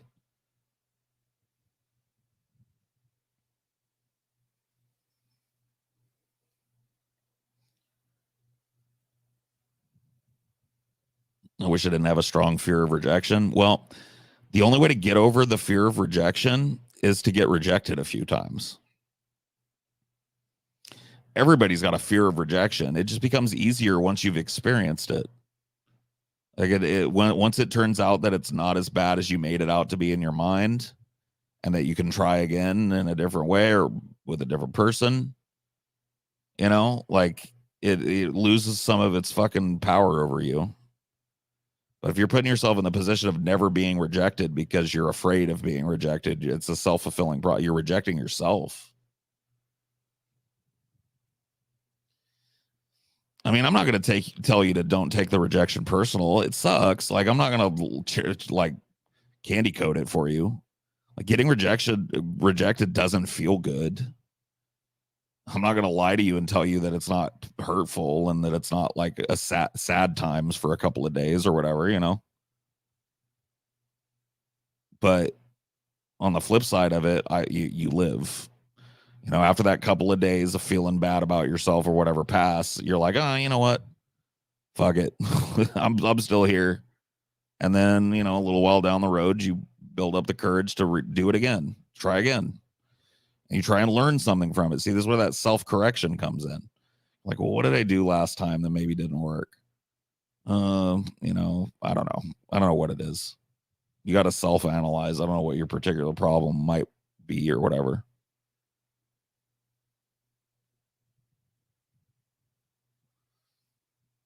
You're going to take it personal. It's going to hurt your feelings a little bit, but you'll get over it. People's feelings can get hurt and you can get over it.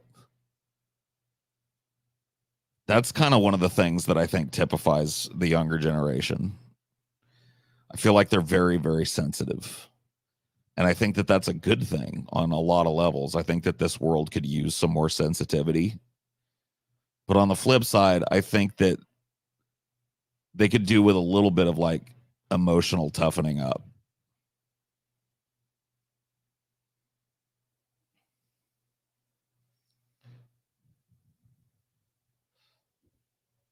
Like, I'm not saying like, you know, I don't know what I'm saying. I'm just saying that I feel like there's a lot of hypersensitivity on display on the internet. Like, that's what I would say.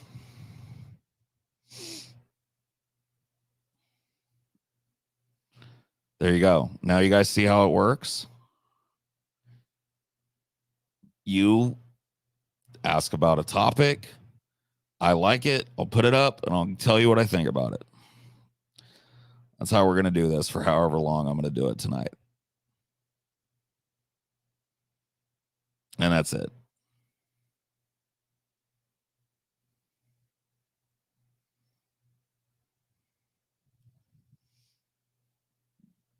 You're on the spot now, chat.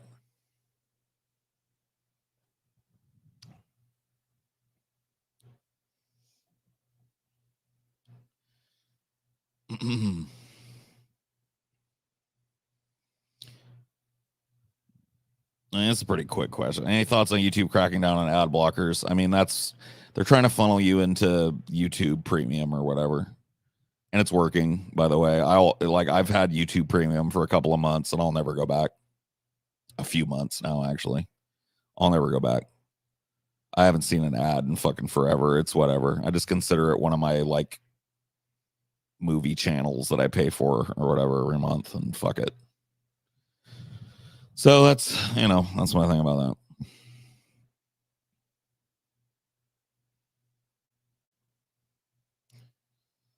Thoughts on Mama JF going missing? Dude, have you guys heard about this shit, bro? So you remember JF Gary Epi, for those that are uninitiated. JF Gary Epi, the licking, eccentric French biologist weirdo that used to come on fucking... Dude, I got a couple of fucking things to say about this, honestly. Because I was in Vegas when this broke, or at least when maybe not when it broke, but when I found out about it. And I found out about it through another familiar source. I don't know how it got recommended to me because I don't get recommended his videos, but all of a sudden here was Dusty Smith. And the video was something, I can't remember the title of it. But it was something like, did JF kill his wife? And I was like, what? I'm sitting in my hotel room. It was after I drove down there, so I was pretty fucking zonked. And I was, trying to wind down, and I was like, what? So I watched that shit. And dude, I want to fucking put Dusty on blast here for a second. The beginning of that, dude, maybe I should find that video and respond to it. At least the part that I'm talking about. That'd probably be better. Just that part. Because I want you guys to see what I'm talking about, dude. And the misrepresentation. Oh, God, hold on. I want to fucking jump into it all because it pissed me off. It genuinely pissed me off. I was raging in my hotel room. Not raging, but I was like, man, fuck you, Dusty Smith, you piece of shit. All right. And then we'll actually get into what the JF shit was, dude.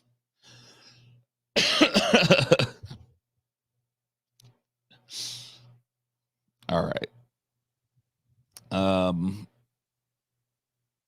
Yeah. Here it is. Did JF Gari murder his wife? A true crime deep dive with your old friend, Dusty Smith.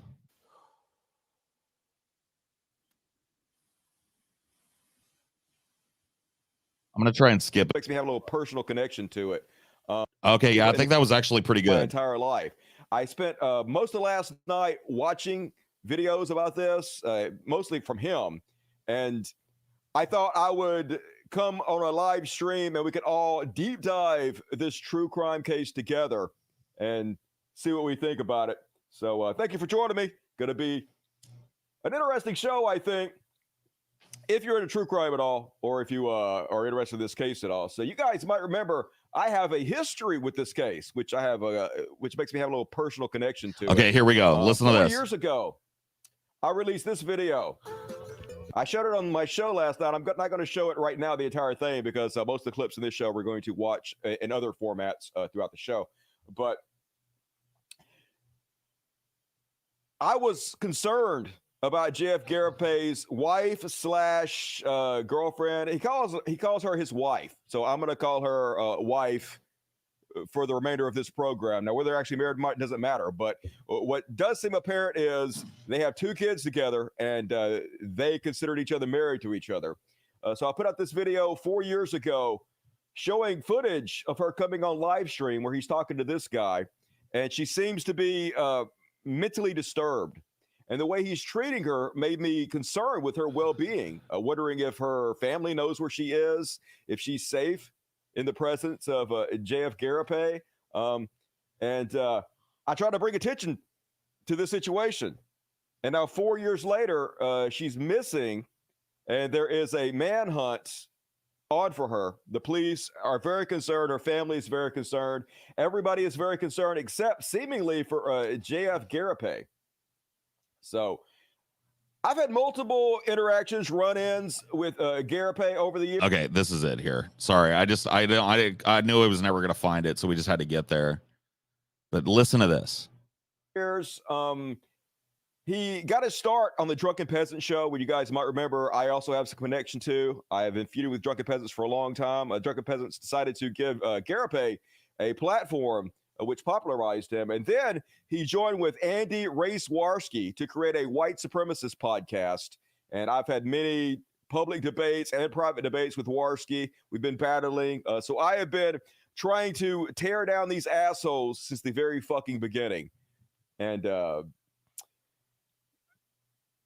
it's depressing how popular he's gotten, how much of a fan base he's built up, because if you look at his material, it's not only is it white supremacy, but it's a lot of woman hating. He is a star in the manosphere, and his audience hates women. You can read the comments on a lot of his videos, and they're so insane with it. They'll even warn each other not even to talk to women, because even talking to women can ruin your entire life. And as we watch videos from him, you'll see in his own words exactly how he feels about it. He believes that women shouldn't really have the freedom that they have now because they are not smart enough or responsible enough to actually be free. So they should be under the thumb of a man. And they have too much liberty now. And things should go back to the old. All right. Well, whatever. I think that's so. I feel like it's a little bit slimy for him to try and connect DP. I guess what he said is true in one aspect. Like he was on our show. Our show helped popularize him. But because he's feuding with DP or whatever, there's no mention of, like, back when he was on DP, he didn't do this race baiting shit. Like that wasn't what JF was about. Like he was a scientist that would call in and we would ask him stupid stoner science questions and he would answer them and we'd make fun of him and he'd make fun of us. Like he was just like an eccentric Canadian weirdo when we had him on. He wasn't doing this like white supremacy, that didn't start until well after we stopped having him on the fucking show. And there's just like no mention of that. He actually makes, I don't know where it is in this long ass video, and I'm not going to watch the whole fucking thing. But just so you know, like he fucking makes inferences to the fucking drunken peasants a couple of times as being like kind of like tacitly culpable or whatever for creating JF Garipe or whatever. And that just seems kind of like, it's like it seems like some leftover salt. Because, you know, I don't know if DP in its current form it's still feuding with Dusty, but that feud was definitely at its hottest when DP was in its original iteration or whatever the fuck. And I feel like he's still carrying some salt from that. And so this is just a way of like connecting me and the dudes I worked with like the possible murder of a woman. Ultimately, it's like smudging us by putting us in the same room and in basically the same context as Andy Worski. I mean, they're just like total fucking like backstabbing, snitching, race baiting fucking cuck loser on the fucking, just like the worst of the worst that came out of that alt-right movement was Andy Worski. One of the fucking most incomprehensible and timid fucking guests we ever had on the fucking show. I mean, he held his own better than some, but he was just lost. He's just a total fucking dunderhead. And he puts us in the same room as that, you know, a couple of times in this video. So fuck you for that, Dusty, because that's just fucking like, that's underhanded as fuck, bro. I mean, I know you invented the merch t-shirt, Dusty, but come on. Gotta have a little humility.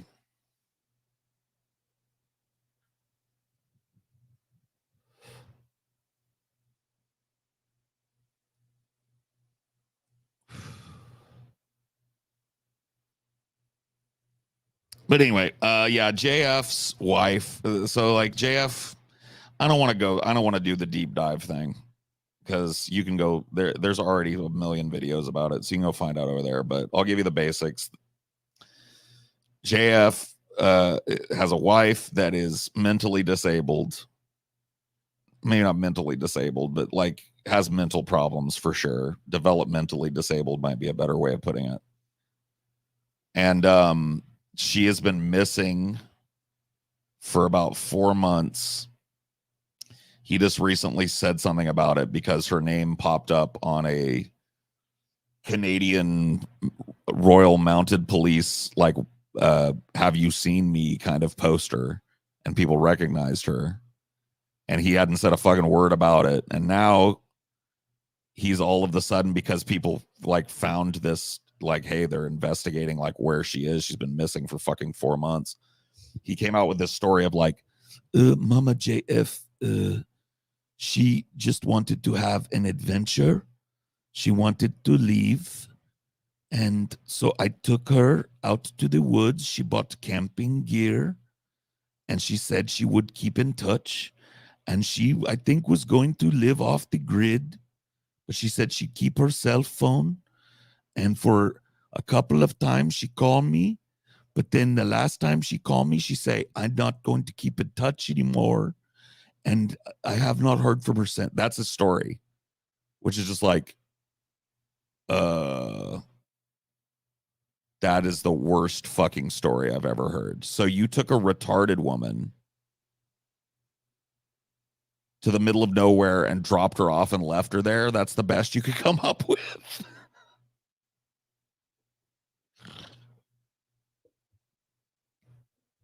That's the best you could come up with.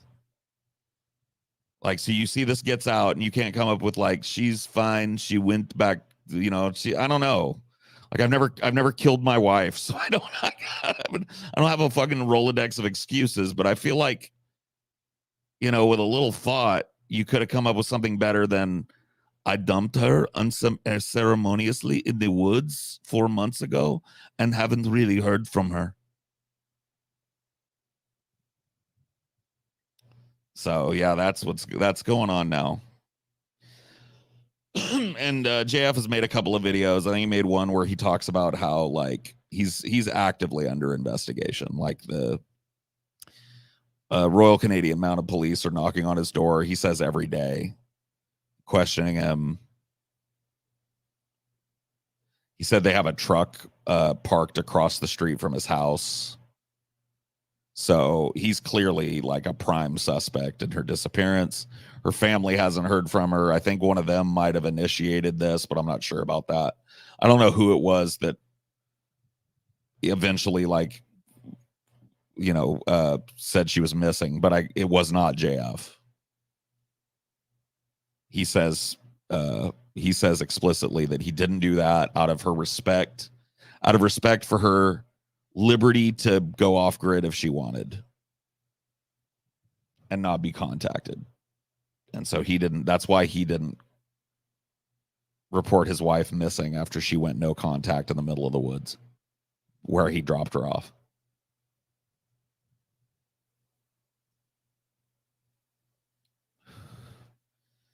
So anyway, yeah, that's the long and the short of what's going on there. And what do I think about it? I think it's pretty fucking goddamn suspicious.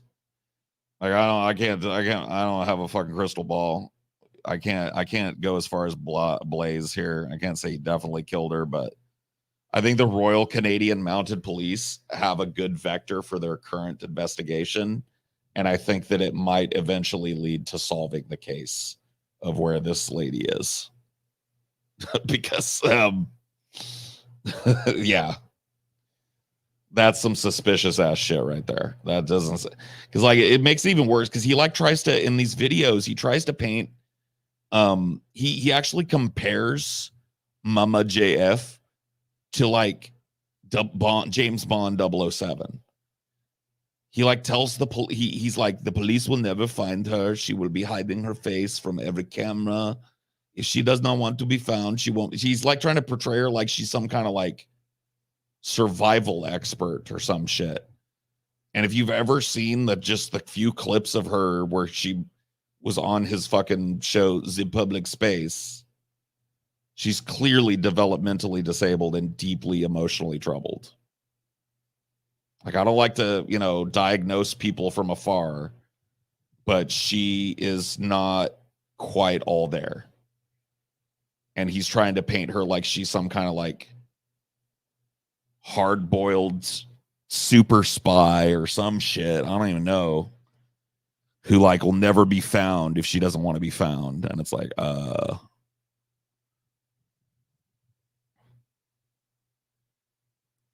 she's hiding in a pond breathing from a reed.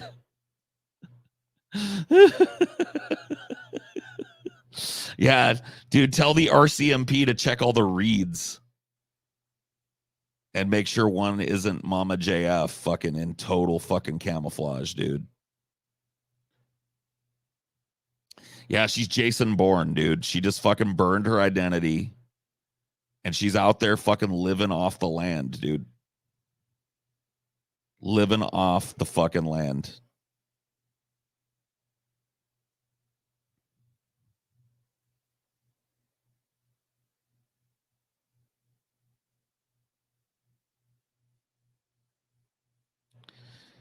She turned into a hollow log in her home. Hear about the Tupac news regarding a case? Yeah, I mean, there's not really much to talk about with that. Cops think they have the guy that did it. Guess we'll see. He'll get a trial probably.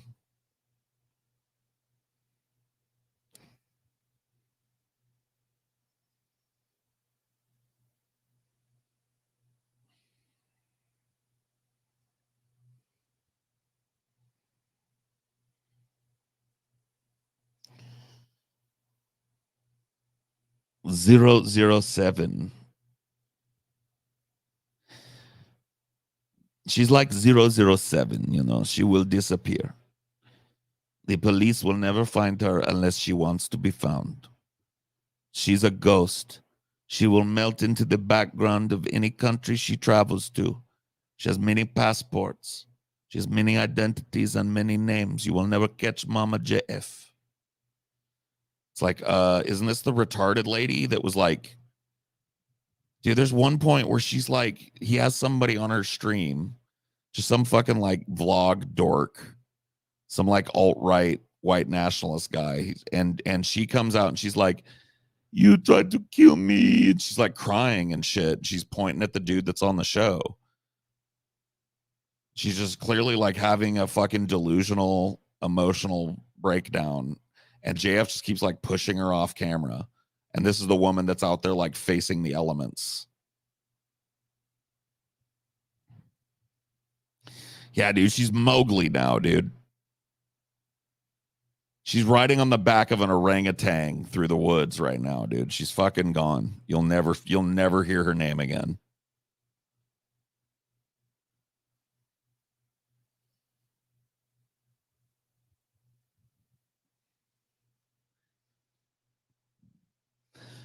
And it's just so weird to me that a dude like JF, like whatever, he's crazy, but he's got to be, he's relatively fucking intelligent dude.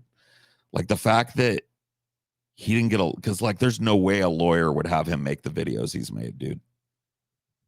There's no way if he had a fucking real lawyer that lawyer would have him going on his channel and telling this absurd story. So that to me is weird too, that like a dude with the obvious, at least like book smarts of JF doesn't know to like get a lawyer or doesn't listen to their lawyer.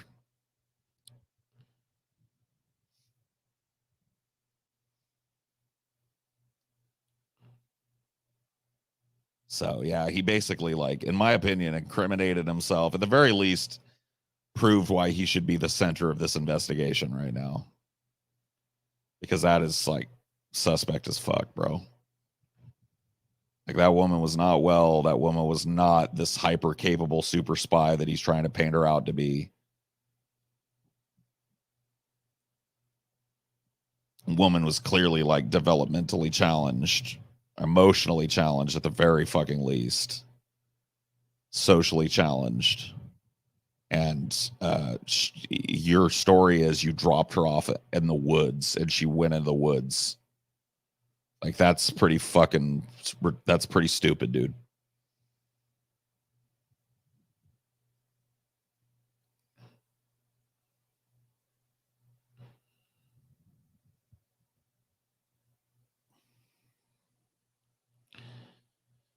Plus, didn't a judge and psychiatrist deem her incapable of living on her own? To be charitable and fair, I do not think that that's the same chick we're talking about. I don't think that Mama JF is, and some people are covering it that way, by the way, and I think that's an important distinction to make. Like, this woman clearly has emotional problems and is not this, like, I mean, she's not even in the shade. Like, I'm not trying to body shame her or whatever, but she's kind of like a doughy woman. She looks like she spends most of her time sitting in a computer chair, basically. She's not like, whatever. I'm not, like I said, I'm not body critiquing. I'm just saying, like, she doesn't look like somebody that's like hard and ready to fucking like kill a raccoon and eat its liver, you know?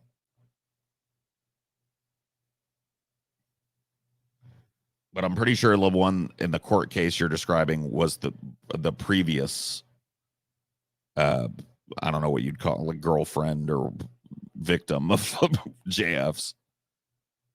Yeah, she's not, the one that's missing is not that girl, but is, you know, at the very least emotionally disturbed and not a fucking survivalist in the least.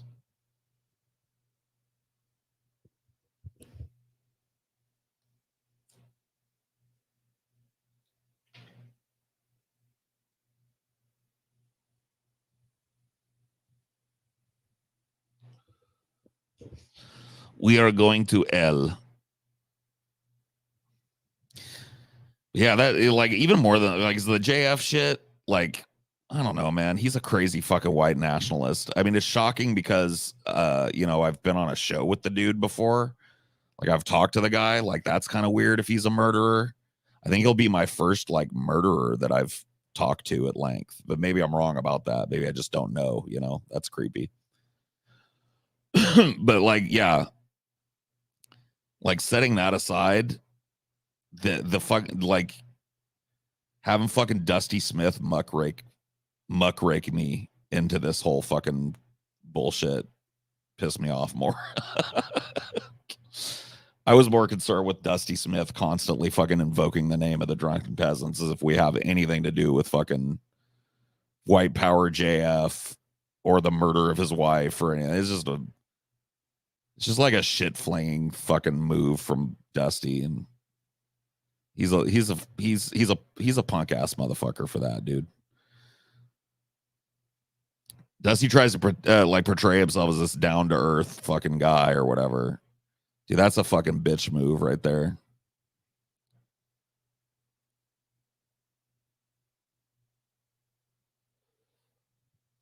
Oh yeah, Mercedes Carrera did kill somebody, didn't she? Or I don't know, did she kill somebody or I thought she like molested somebody? I don't know.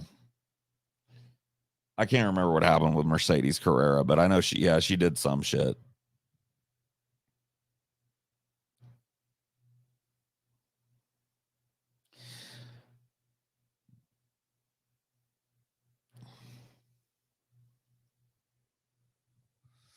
No, that ain't true, cockatoo. I grew up around rednecks. They don't fucking backstab each other. That's just a shit bird of a person, dude. It's just like a little backbiter that's still salty about a fucking stupid internet feud that happened fucking years ago. Like, oh, here's my opportunity to put fucking drunken peasants' name on my fucking lips. Tie them to this whole fucking tale of woe and misery. That's exactly what he was thinking in his fucking brain. It's because I've bumped into so many fucking Dusty Smiths in my life, bro. Dude, trust me, dude, I've got more than enough experience with people like fucking Dusty Smith. Just a little backbiting, social climbing, shit weasels. That's why he's trying to act like he's a fucking true crime guy. He doesn't give a fuck about no true crime. He's just doing what he thinks the algorithm is gonna support. He's hoping to get 1 million views on this motherfucker. I don't give a shit. He's just a grifting piece of fucking zero principles, backstabbing, backbiting, holding on to fucking grudges forever like a true fucking narcissist piece of shit. And I've just bumped into too many people like him in my fucking life, dude. I know what he is. Like, his game is not new to me. It's like I take credit for everything good and blame everything. Like, that's the genesis of that whole t-shirt thing. You guys want me to tell you the fucking since my name is in his mouth, or at least my fucking show's name is in his mouth. How about I put his name in my mouth? Do you want to know? You want to hear the fucking true story about the t-shirt shit? Because that was the genesis of all the fucking drama. Is we brought up that t-shirt shit, and then he got all butthurt about it. No, that never happened. I'll tell you exactly what fucking happened, dude. Verbatim. I'll tell you the whole story, dude. And I defy him to deny this fucking story, dude. If my memory is hazy on things, I'll leave it out or note it. All right. So Dusty Smith, we were doing a meetup. DP was doing a meetup in New Orleans, somewhere down in the fucking French Quarter. I can't remember the name of the place.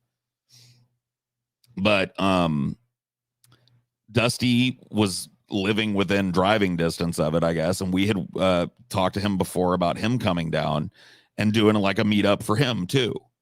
So like, honestly, that meetup was supposed to be a meetup of Drunken Peasants fans and Dusty Smith fans. I don't think there was any Dusty Smith fans there. I'm not trying to shit on the guy, but I don't think anybody came out for, I didn't see any of them. You know, I didn't see any maybe there was, I don't know.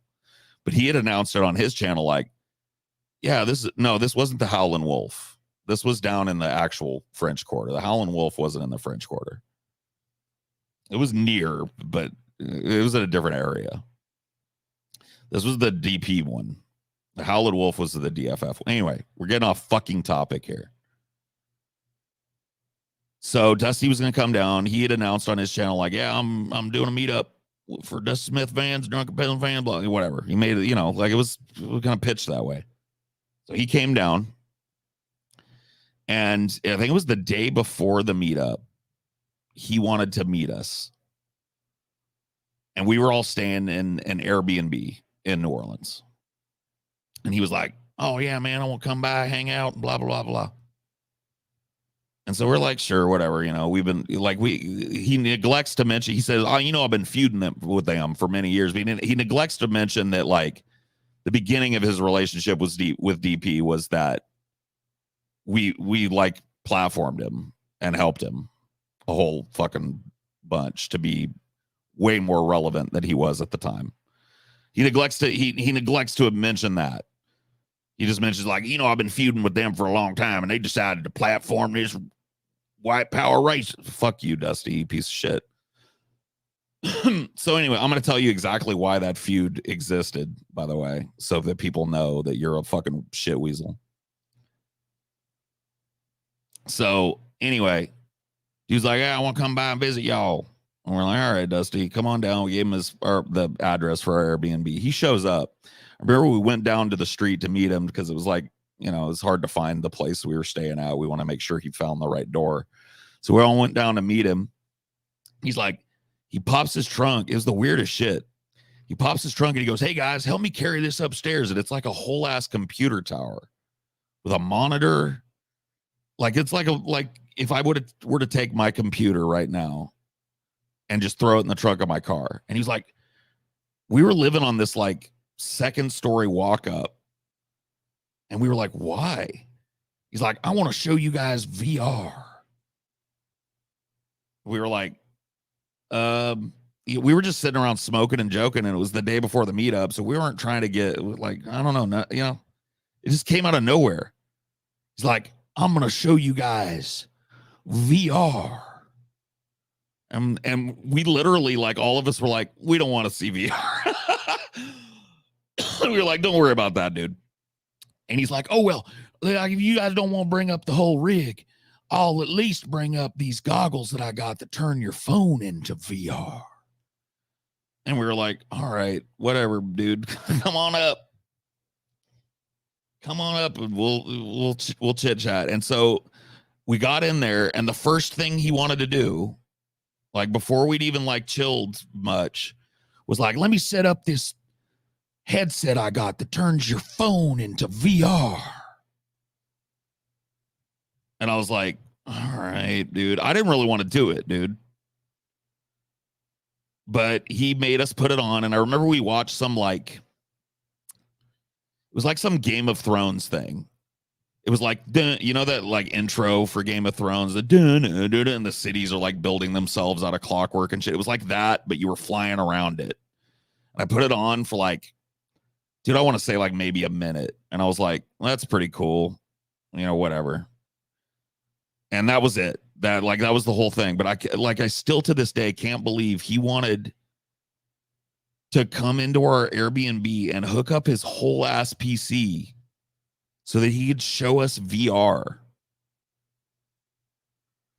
So that, I don't know, you know, whatever. I mean, nothing wrong with that, I guess. I'm not trying to hate, but that's the beginning of how I met Dusty Smith. So then, like, the drinking and smoking and joking finally gets started. I think like a couple bottles came out, maybe some shots were done. There's definitely weed on the premises. I don't remember, honestly, like what Dusty did in terms of like the weed and alcohol. He wasn't like smashed or anything. He might have had a drink. He had well, I guess she doesn't matter. Like whatever. He had a date with him or whatever. He had a chick he was dating with him. But like, I'm not. I got nothing against her. So she's out of this story. Has a couple drinks. And then, you know, we kind of spread out. It's a place that had kind of a big living room / dining room kind of area at the front of it. And so people were sitting around having like different conversations. And I was sitting over at the table having a joint. And Dusty comes by and sits down near me at the table. And he's like, "Hey, man." I'm like, "Hey, Dusty, what's going on, man?" You know, we hadn't really like had time to just chit chat or whatever. And he was like, first he kissed my ass. He's like, dude, I just want to tell you, I really respect like the show y'all are building. I mean, it's real successful and everything. I just want to let you know, like from one creator to another, man. And he's like, I really admire what you did because you like came in after or whatever. He kissed my ass. And I was like, all right, cool, dude. I was like, thanks for that. I mean, obviously we like your shit too. That's why we, have you on the show and yada yada. He's like, oh yeah, man, thanks, man. That means a lot, man. So it was pretty typical shit. If you've worked in the whole like, YouTube kind of podcasting circles. And then he goes like, I see you guys are like really cleaning up with my idea about the t-shirts. And I was like, huh? It's like, I see y'all selling a lot of them t-shirts. You guys are really cleaning up on my idea there. And I was like, what? And I was like, I'm sorry, I don't understand. Like, are you saying your idea to sell t-shirts? Yeah. And I was like, merch is pretty fucking, like it's been around a long time, Dusty. Like, I don't know how old you are, but like my stepdad's in his early 60s and he's got merch from fucking Leonard Skinner and shit. So I doubt you've been doing it. Like, what are you talking about? He's like, well, no, because he had this fucking, he's like, because, I helped TJ set up his first t-shirt store. And I was like, so that makes selling t-shirts your idea? He's like, no, man, you don't understand where. And at this point, the other guys have become involved. And I tried to explain it to him, and he was like, "They wasn't like that at all. I was just saying I had the idea." And then they were like, "Well, you didn't have the idea. You never like talked to us as DP and went like, y'all should sell this shirts of any. You haven't had anything like that with us. What are you talking about?" Well, no, I'm not. He was like, I don't think he even wanted a cut. I think he wanted to like act like, I'm kind of like a pater familias here at DP. One of my ideas was foundational to the way that y'all are making money over here at DP. And like we made fun of him fucking all night for that shit. And then we told the story on a DP later on after we all, left New Orleans or whatever. And he got all salty about it and started fucking like I think he told a bunch of fucking lies about the party. He was like, Paul was drunk. I was like, dude, you don't even fucking know me, bro. Like you've never seen me drunk. I was stoned, motherfucker. Get it right. I'm not the drinker, bro. But yeah, I think he like made like a counter story that had a bunch of lies, self-flattering lies. But dude, what I told you just now, that's the fucking truth, dude. That's the truth. That's what happened right there, to the best of my fucking recollection.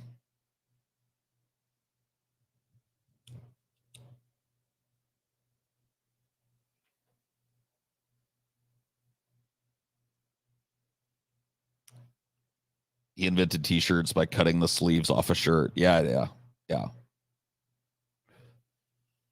So that was it. And he's still salty to this day. Yes. You just heard it. Drunken peasants decided to give this disgusting white nationalist rapist a platform, just a way to like fling some mud at us as if, like no mention of the fact that JF was not openly or outwardly or professionally a white nationalist. We had him on. Never talked that shit. He would literally come on. We would be stoned. We would talk to him about like shrooms, and he would explain the biochemical like way that it changes your mind. And we'd tell him shroom trip stories. I had a rap battle with the dude. It was not like he makes it seem like that we like sought out this crazy rabid Nazi that killed his wife and made his whole career. And it's like, fuck you for the lack of nuance on that. And fuck you for just like feeling like you got to muckrake the fucking drunken peasants years later. Get over it, you piss baby. Like, you don't hear my name on your lips when shit comes up, bro. Why is my show on your lips? Like, go fuck yourself. You don't know shit about it. You tried to show us VR and none of us were interested. That's the extent of your knowledge.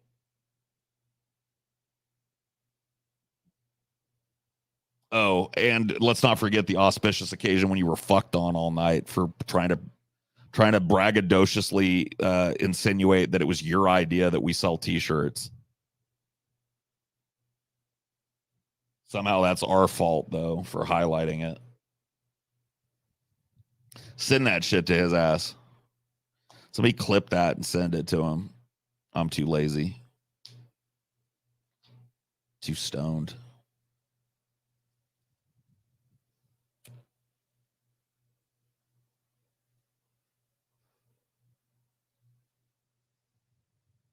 Well, did you guys give him a platform to begin with? Well, I'll be honest about that. Like, he was a longtime atheist. Like, Dusty Smith did not get his start as a progressive politics streamer.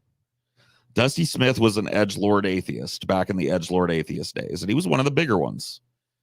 I don't think he had a channel as big as TJ's, but he had a big, widely watched channel, and he did like, logic, motherfucker, religious people are stupid as fuck, and blah, blah, blah, blah, blah. And then when the gas ran out on that, he reinvented himself as a fucking limousine liberal, and he's been riding that fucking shit for a while. And he reinvented himself as like the master of wokeness. He's just one of those people. And now he's a true crime guy. So we're on like the 4th iteration of Dusty Smith.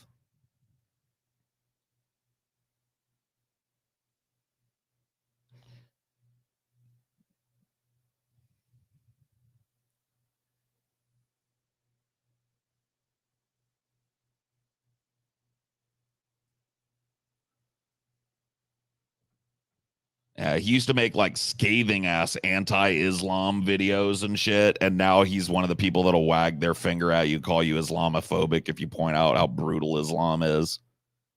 He's, you know, he whatever, whichever way the fucking wind blows for Dusty Smith, bro.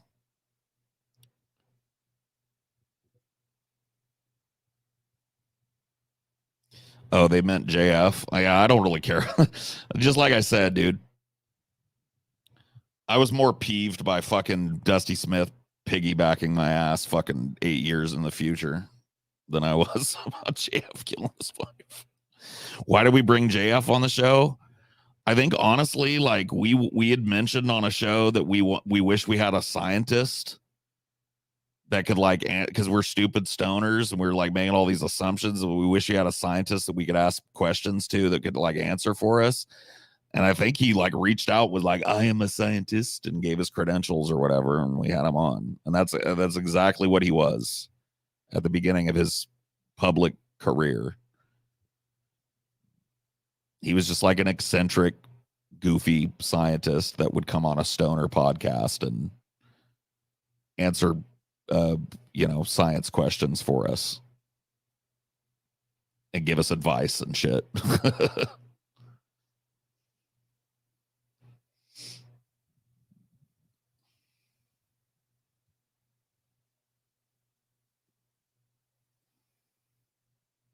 Can't believe this is happening after so many years. I know, dude. That's the worst of all, dude. I haven't thought about Dusty Smith in at least 2 years. I haven't even thought about his existence in at least 2 years. That's what like being over something is like, you know what I mean?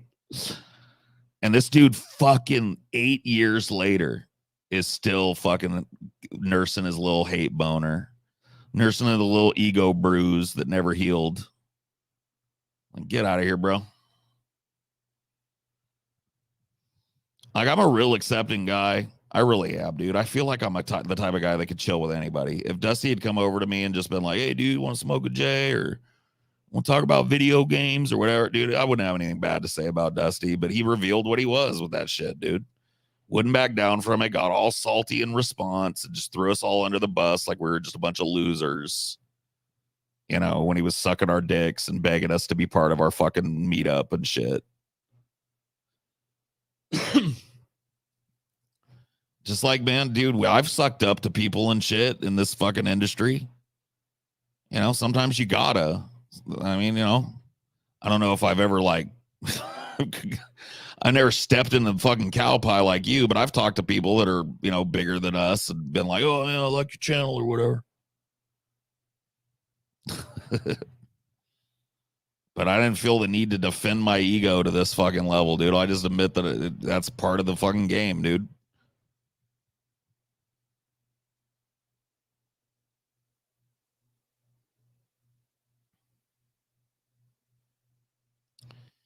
Really have to go out of where you get, yeah, like a quarrel that means anything. You really got to go out of your way. You really got to have a fucking supreme lack of chill to get like a full blown 8 year long and still smoldering apparently feud with a bunch of fucking stoners, bro. But you're just a fucking lying, backstabbing, self-promoting fucking shit weasel shark. You're trying to piggyback off of fucking better channels by calling your shit a true. Look at this, dude. Just look at the name of this fucking garbage. Dude, I love how this like talk about JF murdering his wife just ended up being me finally fucking roasting this fucking marshmallow turd right here, dude. Look at the name of this shit. Can you read that? Did JF Gary Epi murder his wife? A true crime deep dive. Oh man. This is gonna be the one, Dusty. Is this gonna be the new Dusty Smith, the true crime expert? Are you gonna start doing like body language analysis and shit? I bet he already does. But I won't know about it because this is the only video I watched of his in fucking 2 years, and there won't be a repeat. And I guess that's just search engine optim. I mean, yeah, but like, let's go to his channel. Let's see if this is the only like he just did it because this is a true crime thing that's adjacent to him.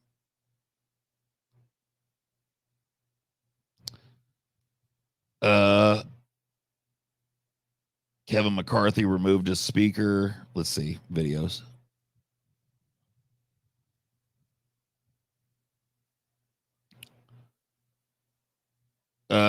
Yeah, no, I mean, it doesn't look like, maybe he's not trying to fucking heel turn to a true crime guy. It looks like he's just doing the general fucking trying to be a political influencer guy or whatever the fuck. I don't know. I don't know what you call it.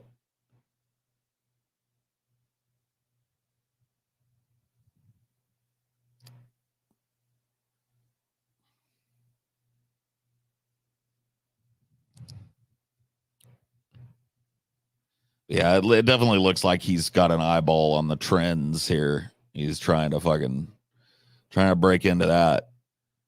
I don't know though. This true crime fucking JF deep dive. Let's see how many fucking views that shit got.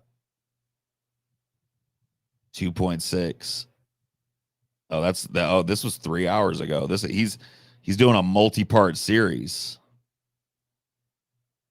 Damn. Maybe this is the one, Dusty.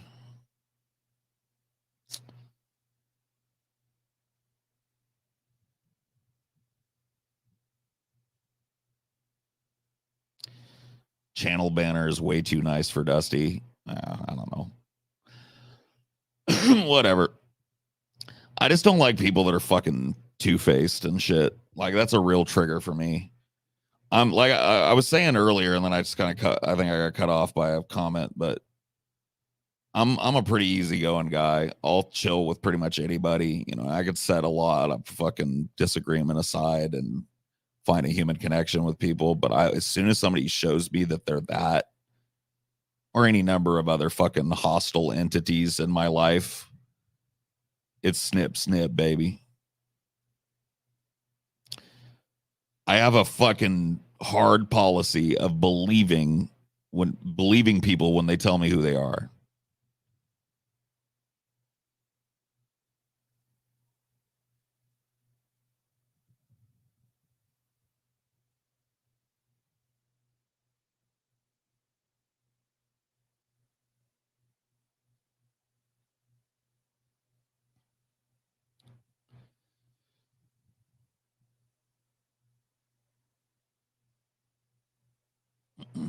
Paul's cool as a cucumber till there's a fighting game in the room. Yup.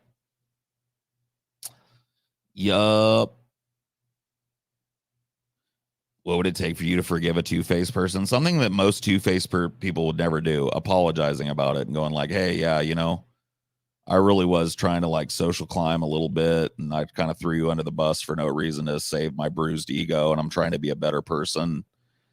And, you know, I'm going to stop, you know, whatever. Fucking feuding with you over my shitty fucking bruised ego. If he did that, I'd be like, all right, dude, whatever. Water under the bridge. People can, you know, I'm glad you're bettering yourself a little bit or whatever.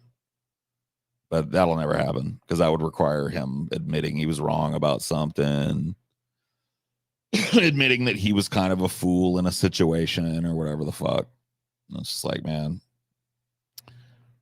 thank God I don't have that level of fucking, you know, I tell you guys all my embarrassing shit. If I fucking slip up and do something embarrassing, you guys know, you guys get a story about it, dude. I don't give a fuck.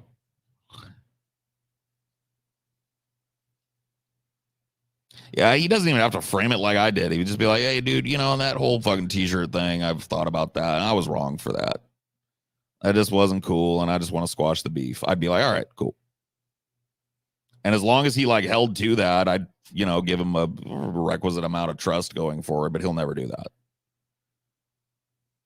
He values, you know, there's these kind of like little spot repairs on his fucking ego. These are like tire patches on his blown out ego more than he values like genuine fucking connections with people. And I mean, that's obvious.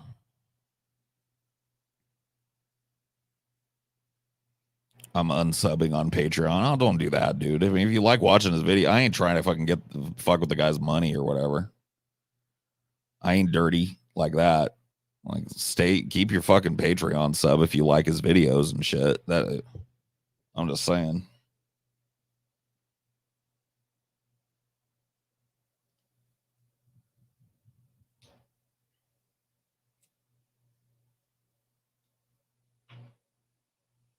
Keep in mind, it wasn't just that one time that I fucking showed you where he ties DP to fucking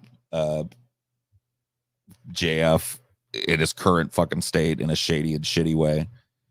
It happens at least one other time in the video, maybe two more times in the video, where he feels the need to bring that up. So he's just a salt patch of a fucking piece of shit. And now he's got to be salty again, too. Now, like, dude, Sauron's eye hit him for a minute. Like, he was running around wearing his little orc helmet, and he was beneath my gaze, but he drew the fucking eye. And he was in it for a few minutes, and he felt the scorching heat of 1,000 aeons of oppression.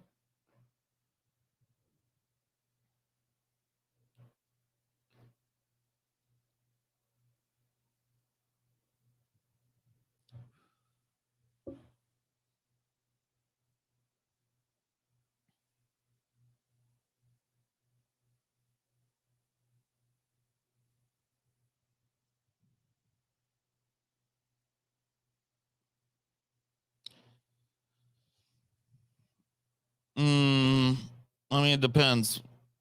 Do you have an interesting question that doesn't like involve me just like rehashing a funny memory that you have of watching me make fun of Brett Keane?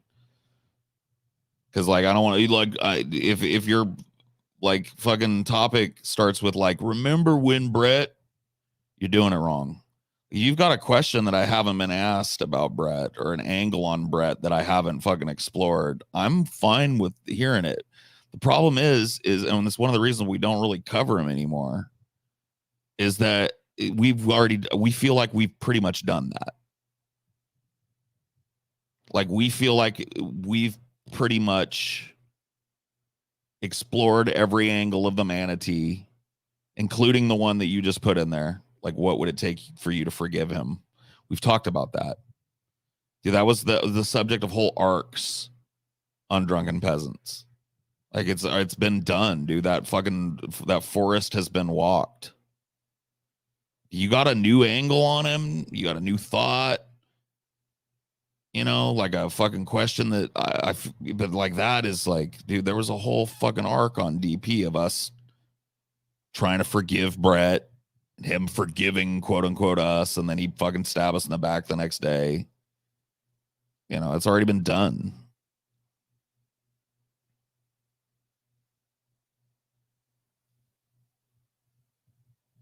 I haven't watched Dusty for 4 years now, and I've watched TJ for 13 years, and you for about that long. And faithfully, Dusty is a relic of the past. He won't accept it. I ain't even gonna go there, dude.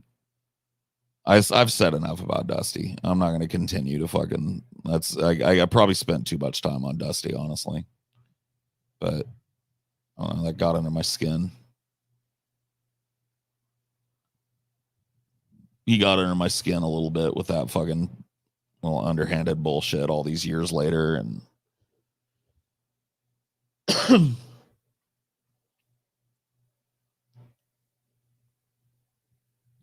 like, dude, just go find my last Twitter interaction with JF Garape.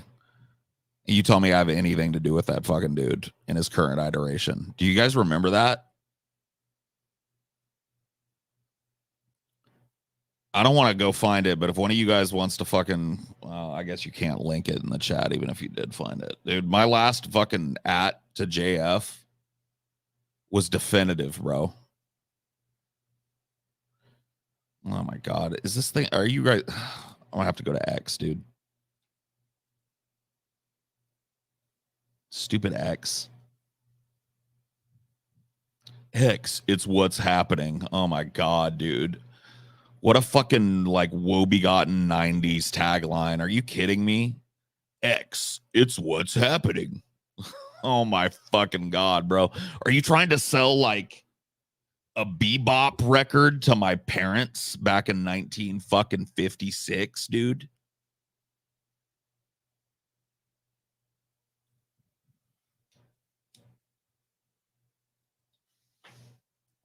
So how would I do this? Is there a way for me to like search? Would I do like at my, because I don't know what JF's fucking handle is, and I know he blocked me.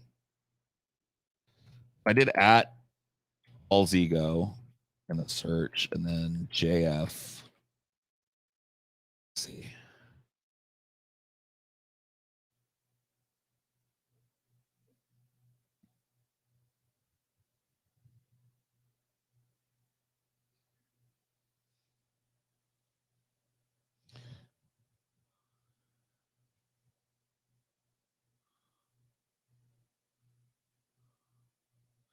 I think I found it.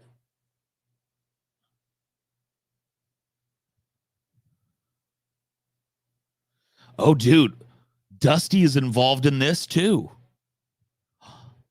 Oh my God, dude, I just unleashed a nugget. I just unearthed a fucking nugget. A topical nugget. Apparently I had a whole fucking back and forth.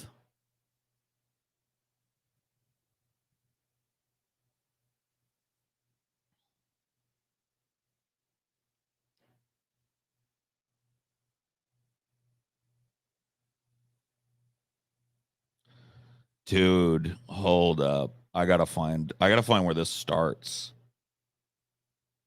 I don't know. I guess I'll just fucking whatever. I'll just present this.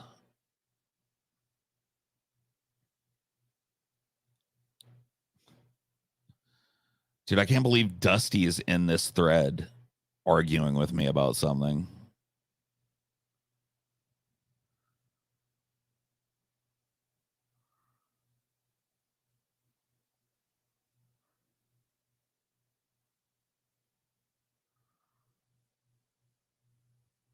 All right, let's see if this thread this might be the one. Okay. More association policing from Krusty Cult of Dusky. So what did he say? Amazing atheist. Time and time again, when I encounter your fan base, this is what they are like. Doesn't this embarrass you? I could not explain to you how good purging these peoples feel. Oh yeah, this is when Dusty was hyper woke and faggot was the worst word that was ever said for a minute. Yeah.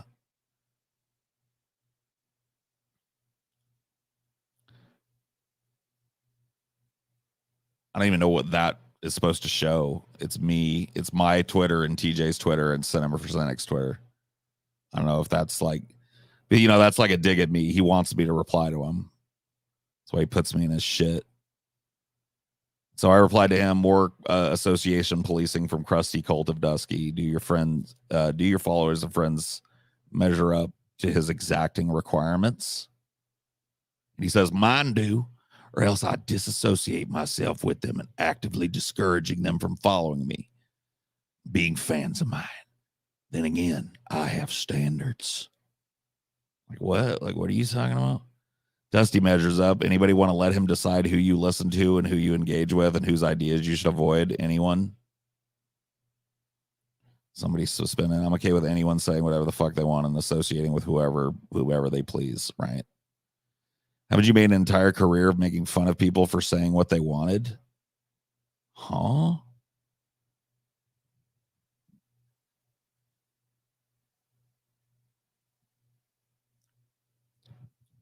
Yeah, dude. He's been on this fucking dude. Every time JF comes up, I gotta come up.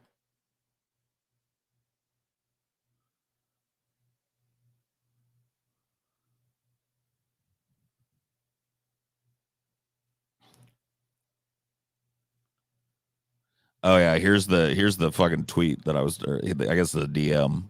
It's the only DM I've ever leaked, by the way. I'm not a DM leaker, but I couldn't resist with this one. Hey Paul, it would be great to catch up. Let me know if you want to be on my show or if you want me on yours. And my reply was, I was fine having you on the show when you were a lovable Canadian weirdo. Now that you're a fascist, I'd rather laugh at you than with you. Best of luck. And then, of course, he blocked me. Which is, you know, that's how you win on Twitter. If you roast the dude and then he blocks you, you win.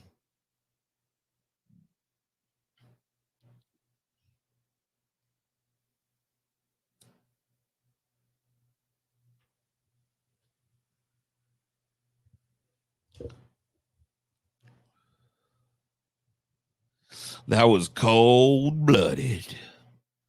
No, I mean, that's just like, that's what I like. Just Steelman's my position from earlier when I talked to you about how, like, I'm a real, like, open and accepting guy, but as soon as you show me that you're a fucking weasel, fake, I just don't have time for your fantasy universe. And you want to know why that is? You want to know why that is? I can tell you exactly why I am so intolerant of this type of fucking behavior. And I might have told the story. In fact, I know I've told the story before, but it bears mentioning. Goes all the way back. When I was in high school, I was friends with not one, but two pathological liars. Now, I think we need to make a distinction here. These are not people who like to lie. There are a lot of generalized liars out there. You need to understand the difference between a pathological liar and just a generalized, like, oh, I lie for clout or whatever the fuck. We're not talking about those people. We're talking about a very small subset of people whose entire persona is constructed on a very intricate and usually very shaky web of lies. And you will have whole interactions with these people and make friends with a person that you think you know. And then you find out that they're nothing like what they've told you that they are. I think they do it because of past trauma. I mean, look, dude, I have a lot of sympathy for people that struggle mentally, but I also think that if you're going to be engaging with other people socially, you are responsible for your own bullshit. So I can tell you guys all day that I have, a panic disorder, that I have a severe depression, that I have an argumentative personality type, and I fucking, whatever. I can tell you guys that shit all day. But if I fucking like shit on you in public and do something like really fucking mean to you, And like, you know what I mean? That kind of like puts me in this position of being at odds with my own philosophy.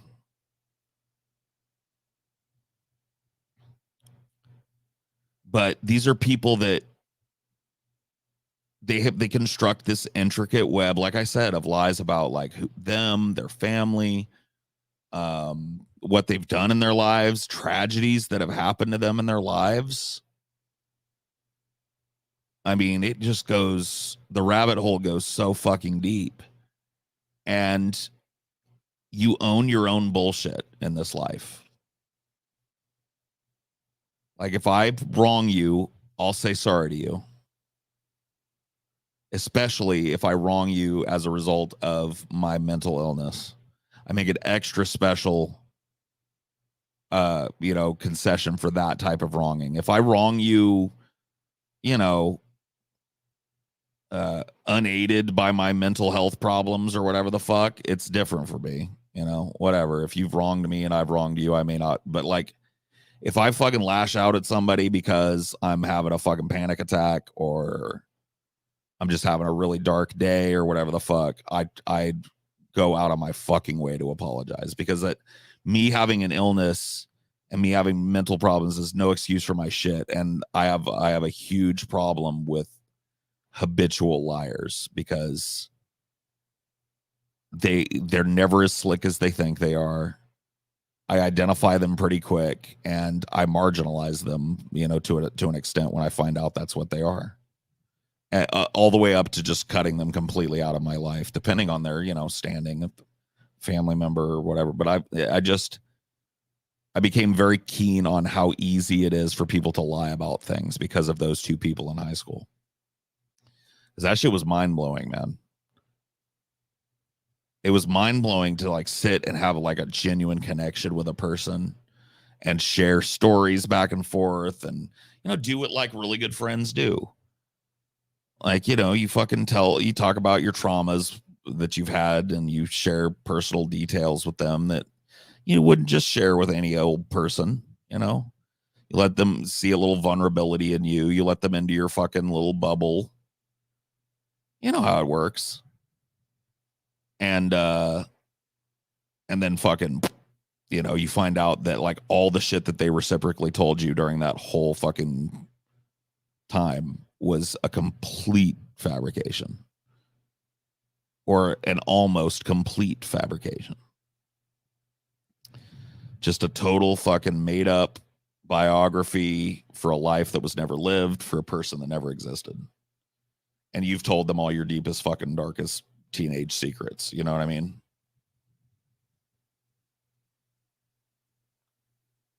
That's like that's like the worst shit in the world. It's the worst feeling in the world. And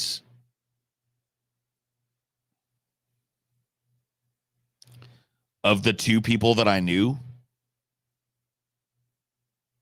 only one of them made any kind of attempt to apologize for that later on. One of them just cut me out of their fucking, just responded to me saying like, I can't be around anymore because if you're just going to be lying about everything, to just cutting me out, just cutting me off.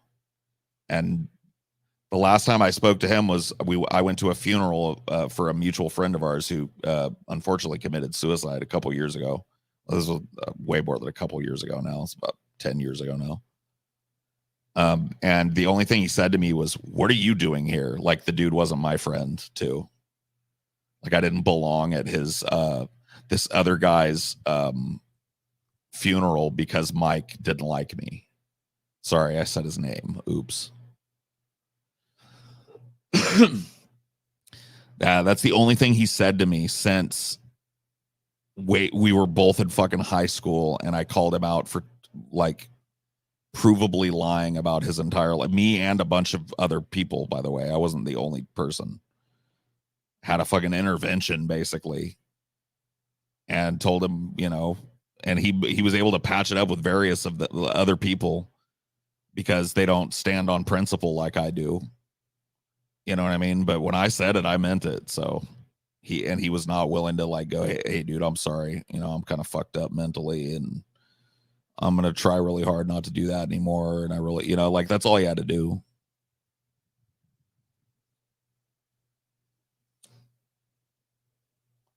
Was that the dude that walked with a cane? Yeah. He would walk on a cane. I'll just give you an example of how fucking deep this rabbit hole goes, bro, because it was crazy. This dude was in my drama class with me. He would walk with a cane everywhere. I think there were some times where he didn't have it, but like he had a horrible injury. And eventually, when I got to know the guy and befriended him, I had to ask him. I was like, hey, man, you know, I don't mean to pry or whatever. I don't know how I asked him in high school. I don't mean to pry, but like, is your leg okay? Are you okay? Like, he was like, oh, man, you know, and he'd tell you this whole fucking story. And I'd be lying to you if I told you I remembered the whole bullshit story. But it involved his real parents were killed in a motorcycle crash. All three of them, the mom, the dad, and the little baby, him, were on the motorcycle. And then the motorcycle fucking fell and both his parents were killed. And his leg was badly maimed as a toddler or whatever. And ever since then, he's had multiple surgeries on his leg, but he has very little functionality with it. And it's in pain a lot. So he uses a cane. By the way, I think this is even like juxtaposed against it because it probably had something to do with it. We both went to school with and had drama with a kid that actually used a cane, a dude that wasn't pretending, who had like spina bifida, and he would walk around on the cane. And I would not be surprised if this person that I'm talking about started walking with his own cane in order to fucking mooch in on that kind of like extra helpfulness and interest that people give you when you're struggling with something like that. But anyway, yeah, dude talked about how he was on a bike with his mom, his birth mother, his dad, and him. And his birth mother and father were killed in the motorcycle accident. He, as a toddler, was thrown free of the wreckage, but he maimed his leg really badly. Okay, that wasn't true. He told us that he was adopted as a result of being orphaned in that car accident or the motorcycle accident. He said he'd been orphaned and went to an orphanage or whatever, and then he was adopted by his current family. And that his brother, who had Down syndrome, who actually that brother existed. I met his brother. His brother, by the way, was a totally sweet kid. Like he was we tried to, I think he had fun with us. I remember laughing a lot with him. Anyway, I don't know why I felt the need to, I just don't want to paint him with the same brush. Like his little brother who had Downs was just like, you know, I don't have a super ton of experience with people with Downs, but I've known a few of them, and they seem to be like almost universally like pretty sweet people that are trying really hard. So anyway, there were numerous other stories I was told. He told me that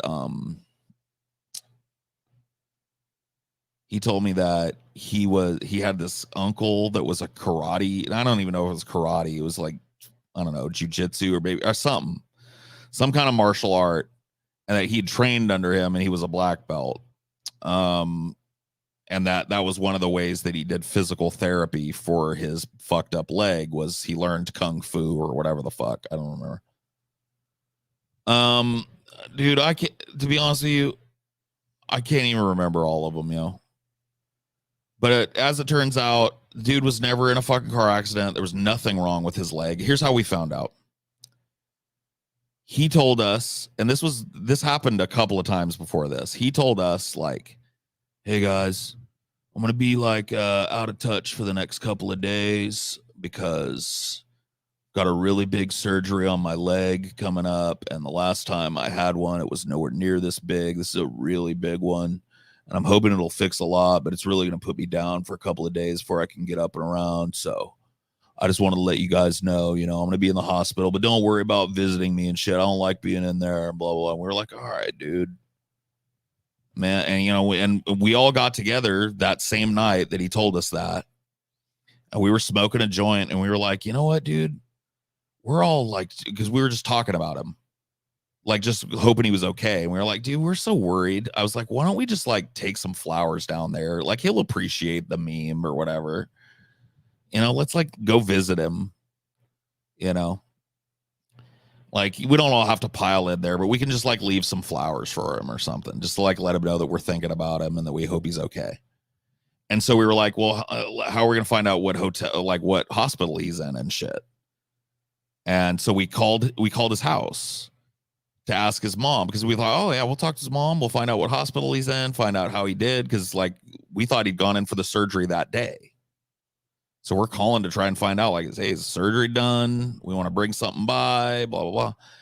And so right there, in front of everybody, my friend, this lady, I don't want to say her real name. We'll call her Emily. This lady, Emily, was like, called his mom and goes like, hey, we want to go visit so-and-so in the hospital. We want to see how his surgery went. Is he okay? And asks all the questions. And his mom goes like, what surgery? And Emily went, surgery on his leg. Like, and she goes, I don't know what you're talking about. She goes, wait, isn't so-and-so in the hospital? He's like, no, so-and-so and his little brother and dad went on a camping trip. Like they're up at fucking whatever. They're up at Hensley Lake fishing and shit. And we were like, we're coming over. So we all went over to his mom's house while he was out. She let us in because she knew all of us. Like we were tight with his mom. Like all the, back in the day, all the friends' parents knew each other. It was just like something they demanded. So they were all looking out for us and shit. And his mom was always cool to us. We ate over there a few times. I slept over at that place a couple of times. We were cool with her. She sits us down in the living room and she goes, okay, so like walk me through this again. And Emily took the lead on it again. She said, look, so-and-so has been telling us, fuck it, I'll say his first name. It's so incredibly fucking common. Mike has been telling us, I hate saying so-and-so. I never say that in fucking conversation, so I hate having to do it. Mike has been telling us that he has a really messed up leg. And she goes, if he does, I don't know about it. It's like, yeah, he walks with a cane at school. And she's like, yeah, I've seen him with that. She's like, I just thought he was like accessorizing or whatever with it. Like, that was like a fashion thing. And we were like, so he told us he was in a horrible motorcycle accident when he was a toddler. She goes, what? Yeah, and like his birth parents died in the accident, and and she just like, she was bowled over. She couldn't fucking believe it. We basically sat there for 2 hours and found out that every fucking thing that we knew about this guy was a lie. Everything he'd ever told us. He didn't have no uncle that was in karate. He didn't do karate. He never lived in Las Vegas. Dude, I've left out the biggest fucking lie that dude told you because I compartmentalize it because it's traumatic. So I separate it from all of this. Dude, you guys want to hear the fucking worst one? I don't know if I've ever told this before. I'll tell you the fucking worst one, bro. In a second when I come back with a drink. Cliffhanger.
previously on ideology.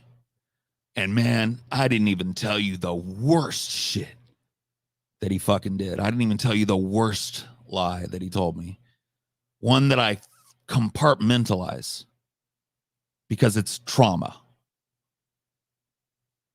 And now we pick up where we left off last week. So this guy, who I've told you, lied about his whole fucking life to us, right? Before we found out about this, we had a smoke sesh one day over at his house because his parents, they were out of town for something. They went to Vegas to fucking gamble, or I don't remember what it was.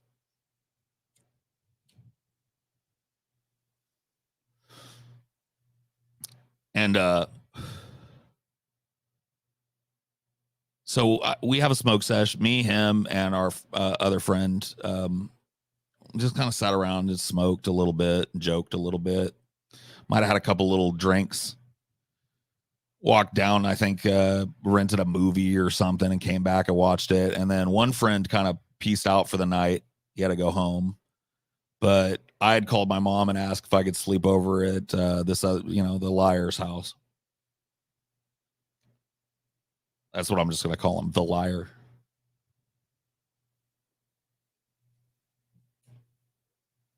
And so it was just me and him, and we were chilling. And I'd done this before, maybe not at his place or whatever, but, it wasn't weird or anything.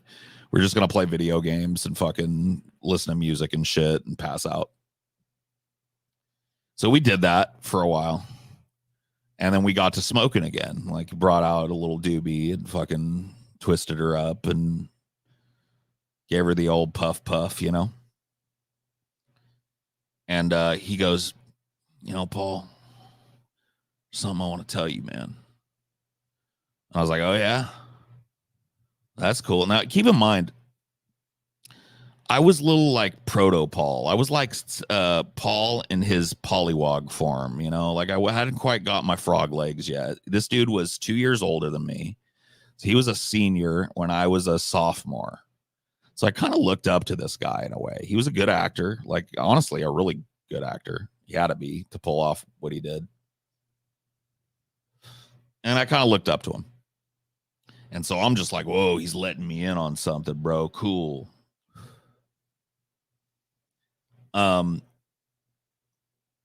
He goes like, yeah, so I told you, about my childhood and stuff. And I was like, yeah, dude, way fucked up, man. Yeah, you did. He goes, yeah. So like this family that adopted me, they used to live in Las Vegas.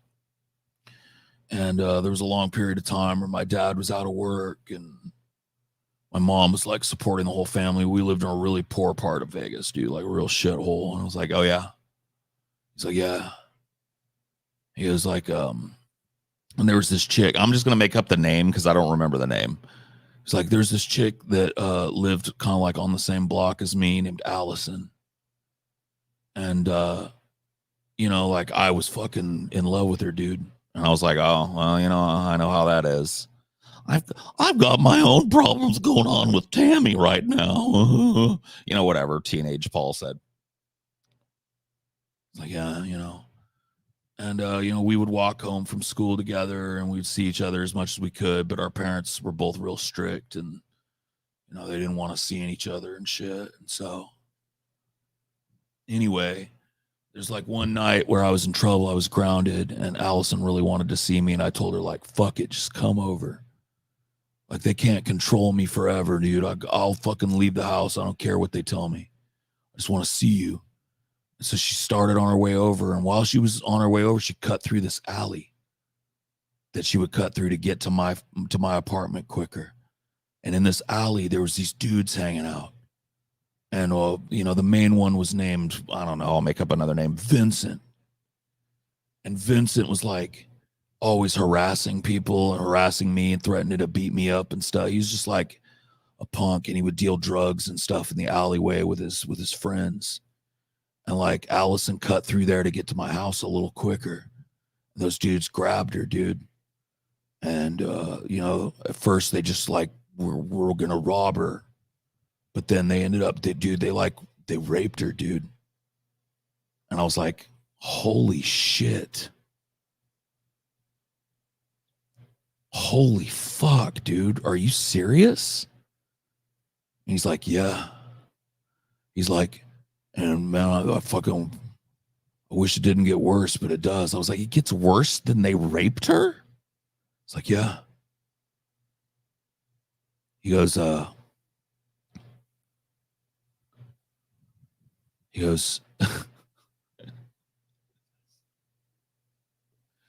she killed herself, bro.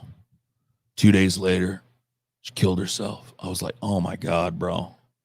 It's like, that is awful. I am so fucking sorry. It's like, no, dude, I'm not. It's like, what? Why not? He goes, because, well, that's kind of the story, dude. It's like blood for blood, man. Like vengeance was taken. I was like, huh? And he goes, when I found out what happened the night after she killed herself, I went down to the alleyway where Vincent and his goons would hang out.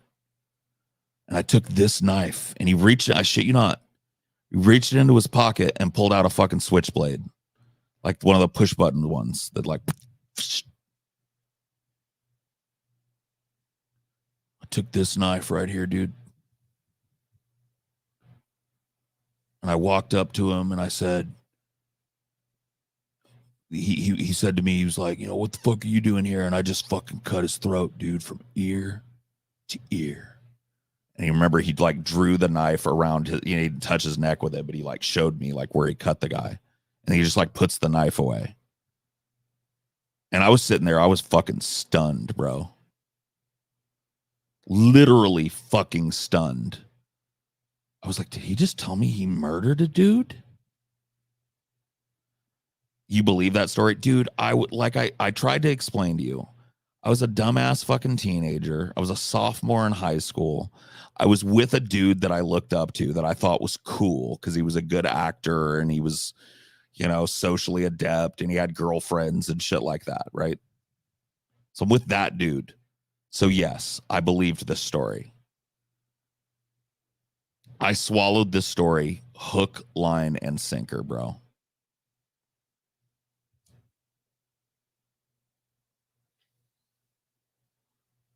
I know. Did this guy have a coke nail on his pinky finger? No, he did not. But he would paint his fingernails black. He was a little gothy kind of guy. He wasn't like full-blown goth, but he was definitely like trench coat goth, you know, a little bit. He'd have the like 1 or 2 fingernails painted black on one hand and then be chipping off another day. You know what I mean?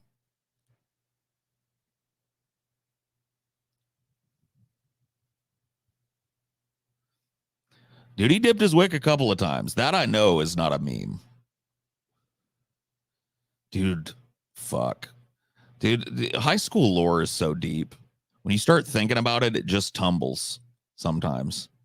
I don't think about it a whole lot, but when I do, it's just like connective tissue forms. And I just thought of another story with this guy, but I don't think it's salient, and it's really like, yeah, it's not salient to the current story. And I don't know if honestly, it'd be right to share it. I mean, it's nothing bad. It's just, well, I don't know. I mean, it is bad. It's just bad for him. And I don't want it to be like embarrassing or whatever. That's not my intent here.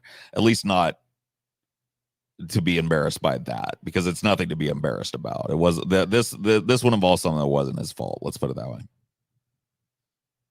So did she ever make it to his house? No, dude. They raped her, and then she went to the hospital, and she killed herself 2 days later. Weren't you listening?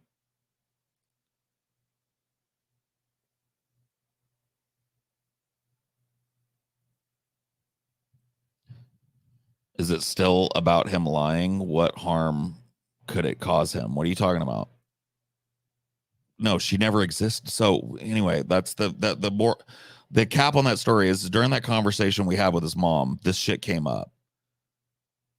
And I was like, all right, did he ever tell you about, what was the name I came up with? Tiffany? Whatever. What was the name I came up with for the chick? I know you guys will remember. What was her name again?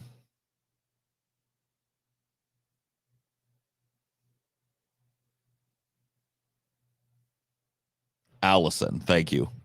I was like, you know anything about this girl, Allison? And she was like, oh, yeah. Uh, you know, Trevor or whatever name I came up with. Fuck it. Mike was, like, he was kind of into her for a while. Yeah, he had like a crush on her, and I was like, yeah. So we heard that she like was raped and killed herself. She was like, oh my God, are you serious? And I was like, wait a minute, you don't know? She's like, no, I hadn't heard anything about that. And I was like, so wait a minute, no. We were told that back like before high, like in junior high, when you and the family and Mike lived in Vegas, and she just like sat back on the couch. She was like, oh my God. It's like, we have never lived in Vegas. We're like, he was born and raised right here. We've lived in the same house his whole life. We're his biological family. Robbie is his biological brother. He was never in any motorcycle accident that we know about. And we would know because we pay his health insurance. Like basically just like everything to the letter was a total fabrication. The chick existed, but wasn't dead, wasn't raped, didn't kill herself in a fit of agony. He never lived in Las Vegas. He never slit anybody's fucking throat, is the point. He never did anything but make up bullshit.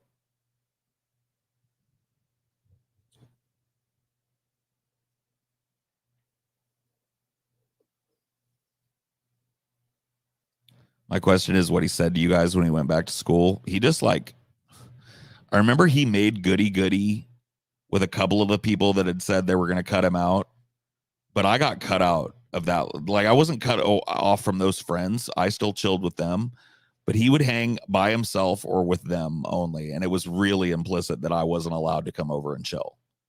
So he basically like just ostracized himself from me, which is interesting because all of us were there. And I didn't even ask most of the questions of his mom. I wasn't the one that brought up most of the shit. It was Emily.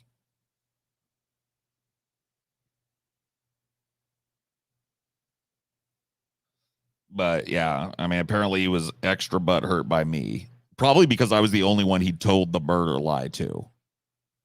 And he was mad that I'd told that to people. And it's like, he fucking lied to me about killing a dude. Of course I'm going to bring it up when we're talking up.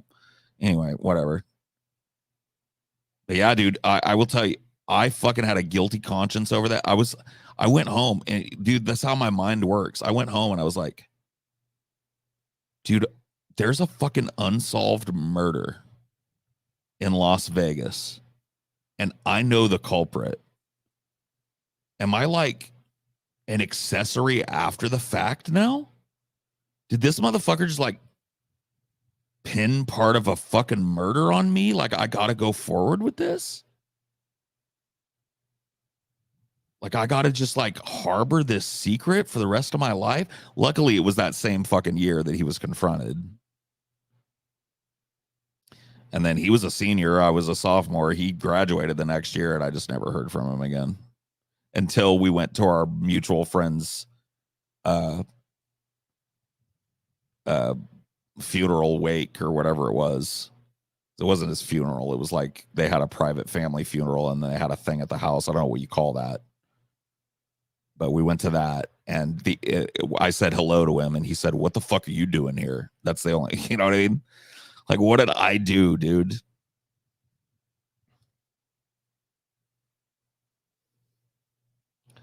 Dude, I don't know, dude. I felt like, luckily it was, like I said, it was that same fucking year, was a couple months later that the whole thing, because I didn't have to harbor it for a whole fucking long time. But my ass was struggling with that.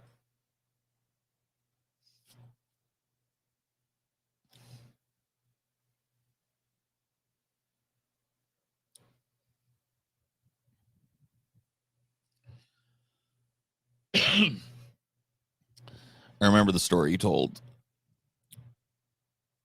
Oh, yeah. Yeah. Kevin was the name of our mutual friend. Yeah. How did you respond when he said that at the funeral? I just went like, for Kevin's mom, and I walked away. And I went and hugged his mom and went and sat and listened to his family talk about him a little bit. And I went home like a friend would, I don't know.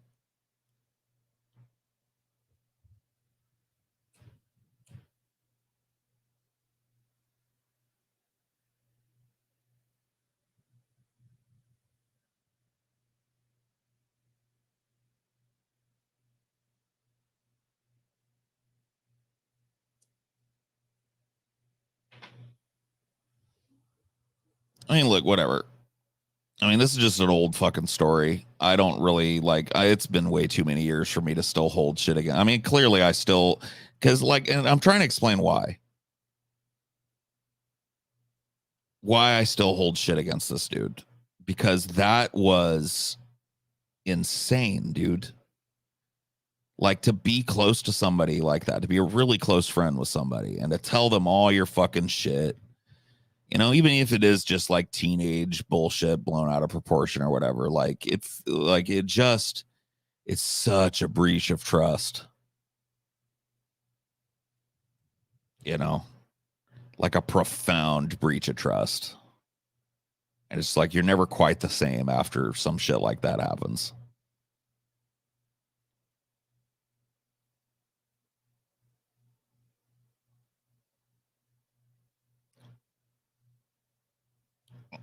Hard to forgive someone you don't really know. Yeah, I guess that's true, huh? That is weird to think of it that way. But that is part of that's part of the fucking hard truth about it, is here's a dude that I had he wasn't like my closest fucking friend, but I knew the dude for 2 years. We were in school together. We were in school every day together. We were after school together because we were both in theater. We hung out in the same fucking friend group.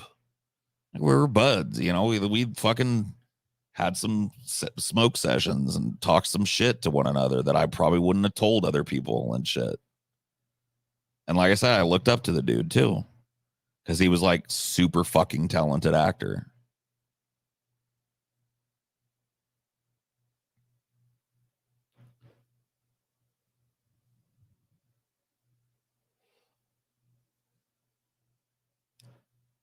I did wrong the guy one time. I'm not a fucking angel in this situation, dude. I did wrong the guy one time, for sure. I was a stupid, kind of careless teenager myself. I'm not trying to paint myself as this little paragon or whatever. Dude, I wronged the guy pretty fucking harshly. Pretty fucking harsh, dude. I did him a little bit dirty, bro. So maybe that's why he hates me. That makes a lot of sense. Maybe that's why he made up with everybody else, but not me. Do you think he's still a liar to this day? I don't know. I hope not. I really hope that for him, because like I said, he was a super fucking talented dude.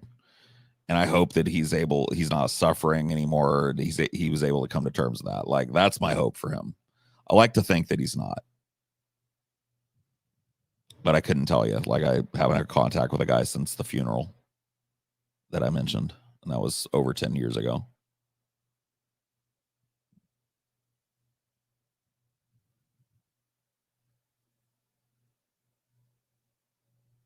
Joke's on you. He was just method acting the whole time. I mean, almost kind of unironically.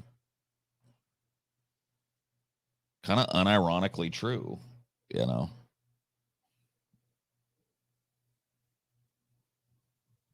Shit, my phone was buzzing earlier and I probably should have looked at it.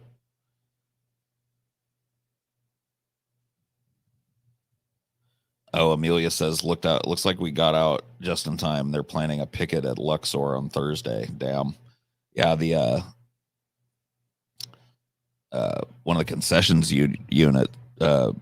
unions in Vegas is on the brink of striking, which is gonna fucking Vegas can't run without its army of people. Like, if you've ever been there, you'd understand.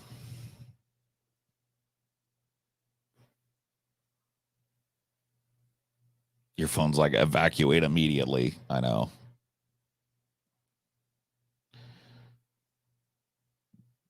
But yeah, more labor stuff. Like I've told you guys, I actually have memories of a childhood spent picketing in Vegas, or a childhood visit. I spent my whole fucking childhood picketing in Vegas, but a childhood solidarity visit with that union, by my parents' union, and we walked the line for a few days.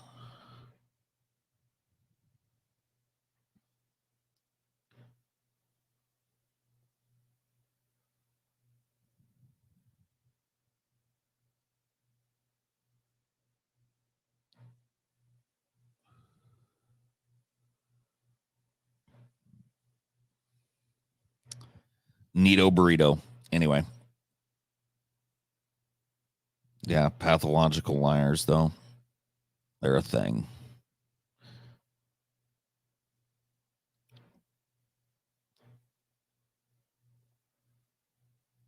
You know, the thing about it is, too, is that I'm still a pretty trusting person. Like, I want to assume the best about people. It didn't ruin that in me, but it definitely gave me some tools to identify lies that I use to this day. I'm not saying I'm like some kind of fucking master lie detector or something, but I'm probably a little more wary than the average bear.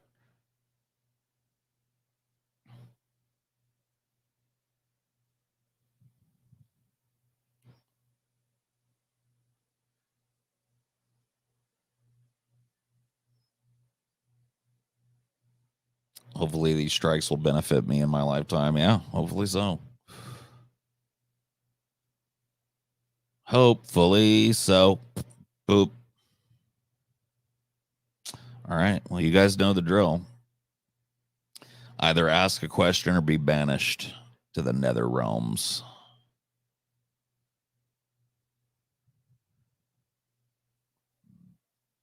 Either suggest a really interesting topic, or I'm going to give in to the fact that I'm really fucking tired because I made a long ass drive today.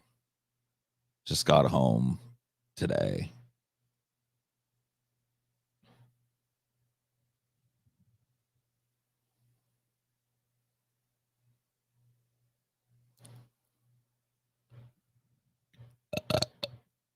Excuse me.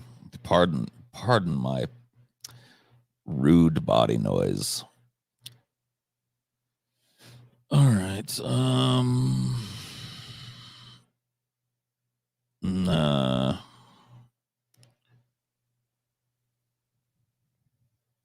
You know what? I think I'm going to call it. That's a fucking meaty ideology. You guys haven't had a ideology like that in a long time. I'm going to call it. I don't know about sleepy time, but like unwind time for sure. I think I'm going to go watch an episode of Succession and wind down and get some rest. And I suppose I'll be seeing you guys on Friday for good old onion nuggets with the boys. Maybe before then, if you're a patron, depending. I think we have a show we need to make up because we didn't get all our shows done before we went. So, yeah, stay tuned for that and see you later.